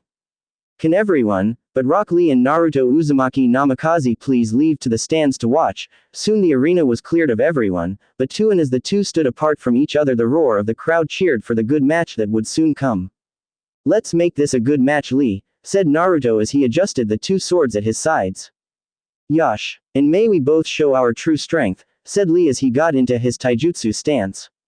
If both competitors are ready, then let the first match of the Chunin exams begin, said Gemma as he lowered his hand and jumped back to give the two some space. Up in stands. In the stands where the ninja section would be was all the teams. Junin as Kushina was next to Kurenai, and on her left was Kakashi, who along with every ninja were wondering what those giant animal summons were while discussing who would win, even going as far as to place bets. So Kushina-sama, who do you think will win? Asked Kurenai. Well, to be honest I don't know, as I only trained my children for a week, before my son took them to who knows where for special training, she said. He also took Sasuke from what I heard, said Asuma. Yes, but I was able to teach him a few things, before he left with Naruto, said Kakashi. Maybe Mito will tell us what they were able to learn, said Asuma. Not really, said a voice behind them as they turned startled to see Mito there looking out into the ring. Mito, when did you get here? Asked Kushina as she along with everyone were wondering how she snuck up on them. Well, Naruto is a real slave driver along with my other senseis, she said as she raised her hand to stop Kakashi, who was about to say something. And no, I will not tell who or what we were trained in, as you would have to find that out for yourselves, said Mito as everyone went back to staring at the two competitors who were ready for a fight. Arena. The two combatants kept on staring at each other for a couple of minutes until Lee grew impatient as he started a full-on sprint towards Naruto, who ducked under a punch from Lee as he stopped a knee to the face and used the grip he had on him to throw him across the ring, but Lee got his footing. Then Naruto appeared in front of him as he gave him a massive punch to the face that sent him flying across the ring until he got his footing right, and Lee gave a huge smile as both started to sprinted, meeting in the middle and starting a fast-paced taijutsu match that went either way as Naruto dodged Lee's attacks, while Lee either dodged or received a few of his own as the two separated for a breather, before Lee took out two kuniyas and Naruto took out one of his swords. The two soon were in another clash, except this time with blades as sparks flew everywhere, with a few cuts appearing on both of their bodies, with Lee sporting more as soon the two jumped back, with Lee throwing his two kuniyas as Naruto blocked both but was unprepared for the surprising fast Lee, who appeared in front of him, gave a wicked haymaker that sent him flying to the other side as Lee waited a second until Naruto came flying out with his sword back in his sheath as he crested two shadow clones who went to fight Lee, while the real one started to gather chakra around his body. Lee quickly engaged the two clones as even though they had half the strength of Naruto they were still tough for Lee to fight, as he was able to land a hit on one of them, but that gave the other one an opening as spin kicked Lee far away, and as Lee got his footing right he saw the last clone go poof as the real Naruto got up from where he was kneeling as a dark green chakra shroud surrounded him. Lee, I know you are holding back and I don't want to sound cocky or anything, but I think you should come at me with everything you got, because if you don't then you probably won't make it out of here alive, said Naruto as the shroud condensed around him as it soon disappeared to those who weren't sensors or skilled enough to see that Naruto created an armor of chakra around him. Yosh, Naruto-kun, if the way you fight now is anything to judge by, then I shall unleash all my youth, said Lee as he unhooked the weights that were on his legs and threw them away from him as they made huge craters in which many were awed at, as Lee soon was a blur to Genin, Chunin, and some Junin as he appeared in front of Naruto with a leaf whirlwind in motion as Naruto raised his arms and blocked it, but the force sent him flying as he corrected himself and landed on his feet. Now the fun begins, Naruto said as he soon disappeared. The two soon started a fast-paced battle all over the arena, with most of the crowd having trouble following their movements and some being awed the power displayed in front of them by Genin, as the two soon appeared in front of everyone with bruises having marked both boys. They each have a small smile as the two once again sprinted toward each other, but this time Lee slid under Naruto's punches. He gave a mighty kick to his chin, sending him flying, and before he could move, Lee appeared underneath him with his wrappings undone. As soon he had him wrapped up and going down fast as they hit the ground hard, and when Lee jumped out of the way he looked upon Naruto's body, which was upside down with his head buried deep. Lee was about to feel guilt, because he thought he was dead when he really didn't hit him that hard when his eyes bulged out of his sockets when the Naruto in the hole poofed, signifying that it was a clone. Lee turned around only to get a kick to the face as the real Naruto had appeared behind him and was looking at the heavily damaged Lee trying to get up. "You did great, Lee, but I think it's time to call it quits," Naruto said as he lowered his stance. "No, I promised Guy-sensei that I would win today, and against someone as strong as you I will prove that even an orphan like me can become someone great," said Lee as he was able to get up on his 2 feet. "Lee, you proved enough today, and besides there will always be next time, and your strength today will show many other orphans that they also can become someone great," said Naruto. "That would be good, but I will truly show them and inspire them to become greater than they could be," said Lee as he soon crouched down with his arms crossed together. As soon chakra started to appear around him as the Junin or Chunin that knew what Lee was doing were in shock, while those that were close to Guy gave him a glare as they asked what he was thinking of teaching Lee that dangerous technique, with his answer being that Lee was a hard-working student and was just like him. Naruto soon got a small smirk as he knew that things were about to get interesting as he got into his stance while Lee was still releasing chakra, and it covered him as his eyes turned pale and he soon disappeared in a blur as Naruto dodged to the side as Lee appeared there with his fist dangerously close to Naruto's face as he soon disappeared again and reappeared in front of Naruto, who tried raising his hands only for Lee to punch him the face as he was sent flying, but was stopped when Lee appeared above him giving a mighty kick to his stomach as he crashed into the ground. Naruto was able to get up as Lee appeared in front of him, still giving off what appeared to be chakra, as both gave a huge grin. "You know, Lee, now that I know you're getting serious, it's time for me to get serious," Naruto said as he took off his cloak and threw it, as once it landed it made a huge crater with many in the audience eyes widening as soon dark green chakra started to surround Naruto again, and as the two stared at each other for 1 second they disappeared the next, with both appearing in the middle as they each gave fierce punches which sent a shockwave as they soon became a blur as only a few select Junin in the cages could see them. But only barely, as the two soon were fighting around the ring and creating craters everywhere. If you are all wondering, Lee is right now in the third gate. Soon the two appeared to the whole crowd with each panting. But Lee just gave a small smirk as he once again got in a crouch and crossed his arms as his power once again rose as he soon went up to the 5th gate, and once again Naruto gave a grin as he started to use more of Gyo's chakra as soon the two speed towards the middle in one final attack, with each putting everything they had into their fist, and once they met in the middle their fist collided in a show of power which created a huge shockwave as many felt the power behind the two attacks.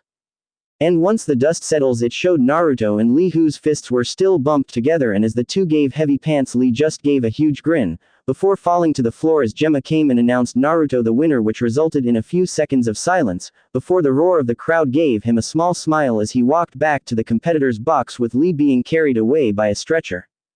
Cage box. "Well, that was sure an interesting match, wasn't it, Minato?" said the Raikage. "Yes, it was, and I must say I am most impressed with both of them, but Lee wasn't able to show much to become Chunin material," Minato said. "True, but your son was able to show some skill and strength that he could become Chunin," said Mei the Mizukage. "That's true, but let's wait and see what the boy can show us later," said the Kazekage Rays, with everyone agreeing with him. Back in arena. Soon the arena was once again fixed as Gemma called down the next two competitors, but then Kankuro yelled out he forfeited as many booed at the cowardly act, with most ninja who saw Destoria in action against Mito think that he was making the right choice. Gemma soon called down forth the next two competitors as Tamari flew down thanks to her fan, while Shikamaru was thinking of just forfeiting until he was grabbed in the back by Naruto, who just said, "Your mother paid me too," before throwing him right in front of Tamari as he muttered troublesome blonde. Cannon fight. Everyone just booed at the outcome of the match. While the more intelligent ones smiled at the match that showed more brains than brawn, as soon the next competitors were brought down and soon Hinata and Karachi stood across from each other, with Karachi giving off an arrogant smirk thinking it would be easy to beat a Hyuga, as she read on what their main focus is, which is taijutsu, and all she would need to do is keep as far away as possible, which would be easily, as that is what her area of expertise was. In the audience was all of the Hyuga elders and some of the main branch along with Hinata's father and sister who were all here to see Hinata fail as she disappeared after her win in the preliminaries against Neji, who after the beatdown realized that Faith didn't truly control everything and soon started to train more so that he could one day help Hinata achieve her dream of making the clan whole. Right now the elders were hoping for Hinata to die as they never thought Hinata was anything more than weak and a useless heiress unlike her younger sister who showed promise. If both fighters are ready then let us begin, said Gemma as he lowered his hand and jumped away to give the two some space. Karachi quickly jumped away and threw a couple of kunia as Hinata just stood there and weaves around them as she started to sprint towards her, but Karachi wouldn't allow her as she went through hand signs before slamming her hands on the ground as the dart rumbled and large spikes of earth started to come out of the ground as Hinata jumped out of the way as the spikes kept on coming after her. Soon it was a cat and mouse game with Karachi trying to get Hinata, but she was so focused on trying to end Hinata that she didn't notice that water was gathering behind her in small bits. As soon as the water combined into a giant bubble which smashed into the surprised Karachi, who cancelled her jutsu to escape the sphere of water as she looked at the Hinata that she was trying to get with the earth spears turn into water as the real one came out from under the ground. It would seem you're not like other Hyugas, said Karachi. Yes, as unlike my clan who think using just their clan techniques is valuable then using other element attributes is rather stupid in my opinion, said Hinata as the Hyugas in the stands glared at her. Well, it looks like you got some fire in you and that's what will make it even better when I beat you, said Karachi as she slammed her fists into the ground as earth converged into her hands as soon she raised them for everyone to see her boxer-like earth gloves. Hinata she gave a small smile as soon chakra started to surround her fists until they looked like lions as she ran towards Karachi, who did the same, and soon the two were in a taijutsu struggle with neither one giving in as each of them gave the other as Karachi's earth fists would break apart only for her to reform them by using earth jutsus to distract Hinata in order for her to reform them. While Hinata herself was not even getting tired from using up her lion's fist as she had trained with Naruto for months and had improved her chakra reserves greatly, although they weren't as big as his they were still considered huge. Soon the two parted ways as Karachi panted hard from the worn-out battle as she soon came to the convolution that she would be low on chakra by the time she would be able to beat her, and so she decided to end it all with one final move of hers. As she started to go through hand signs, Hinata deactivated her jutsu so that she could go through her own hand signs as her hands were a blur trying to get her jutsu done, before Karachi, and just as she did the final hand signs so did Hinata as the two shouted their moves. Lava style. Molten dragon. Water style. Sea Queen's wrath. Karachi spat out a horde of lava that soon took the shape of a giant dragon as it gave off a mighty roar.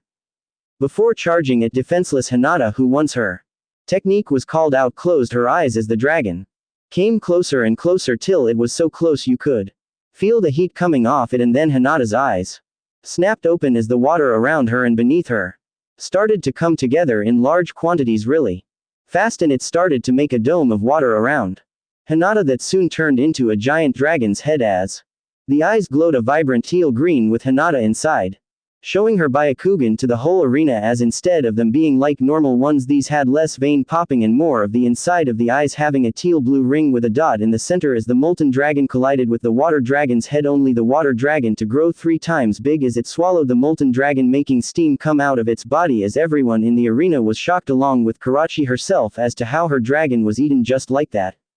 How the hell did it eat my jutsu? Yelled Karachi, who had wide eyes. Simple. It's because the water that I gathered was also the water I brought with me from where I trained, and from what I learned from them the water there is more sentient.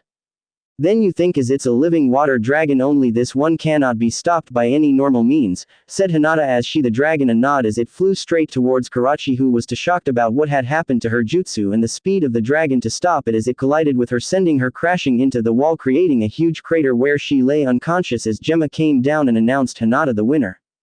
Silence is what ensured as many were shocked at the skill and power Hinata just showed as the silence was interrupted by a lone clap that was given by Naruto, who started to snap people out of their shocks as more people started to clap until the arena was filled with cheers as Hinata gave a small blush and walked back up into the competitor's box where Naruto gave her small kiss followed by others giving her a tumble up. Cage's box. That was a fascinating match, wasn't it? Asked Ahu, along with most of the other cages, and people in the arena were shocked at Hinata's show of power. It would seem Hinata looked to show skill and smarts in the arena as her use of jutsus to get her out of a pinch, as she is unlike other Hyugas who only use their clan's techniques, with young Hinata being very durable and using ninjutsu to counter Karachi's jutsus. I think she is Chunin material, but we should wait until more skill is shown, said Minato. And what about Karachi? Asked Onoki, who wanted an opinion about his granddaughter as he knew if he be playing favorites with her if he tried and promoted her. She is skilled, I will give her that. But her judgment is something that is not Chunin material, and even though she did research on the Hyugas, she should have been prepared for anything, as any ninja could surprise you and that will be the death of her, said Mei, as everyone soon agreed on the dissuasion as they turned back towards the arena for the next match. Arena soon came down and announced for the next match.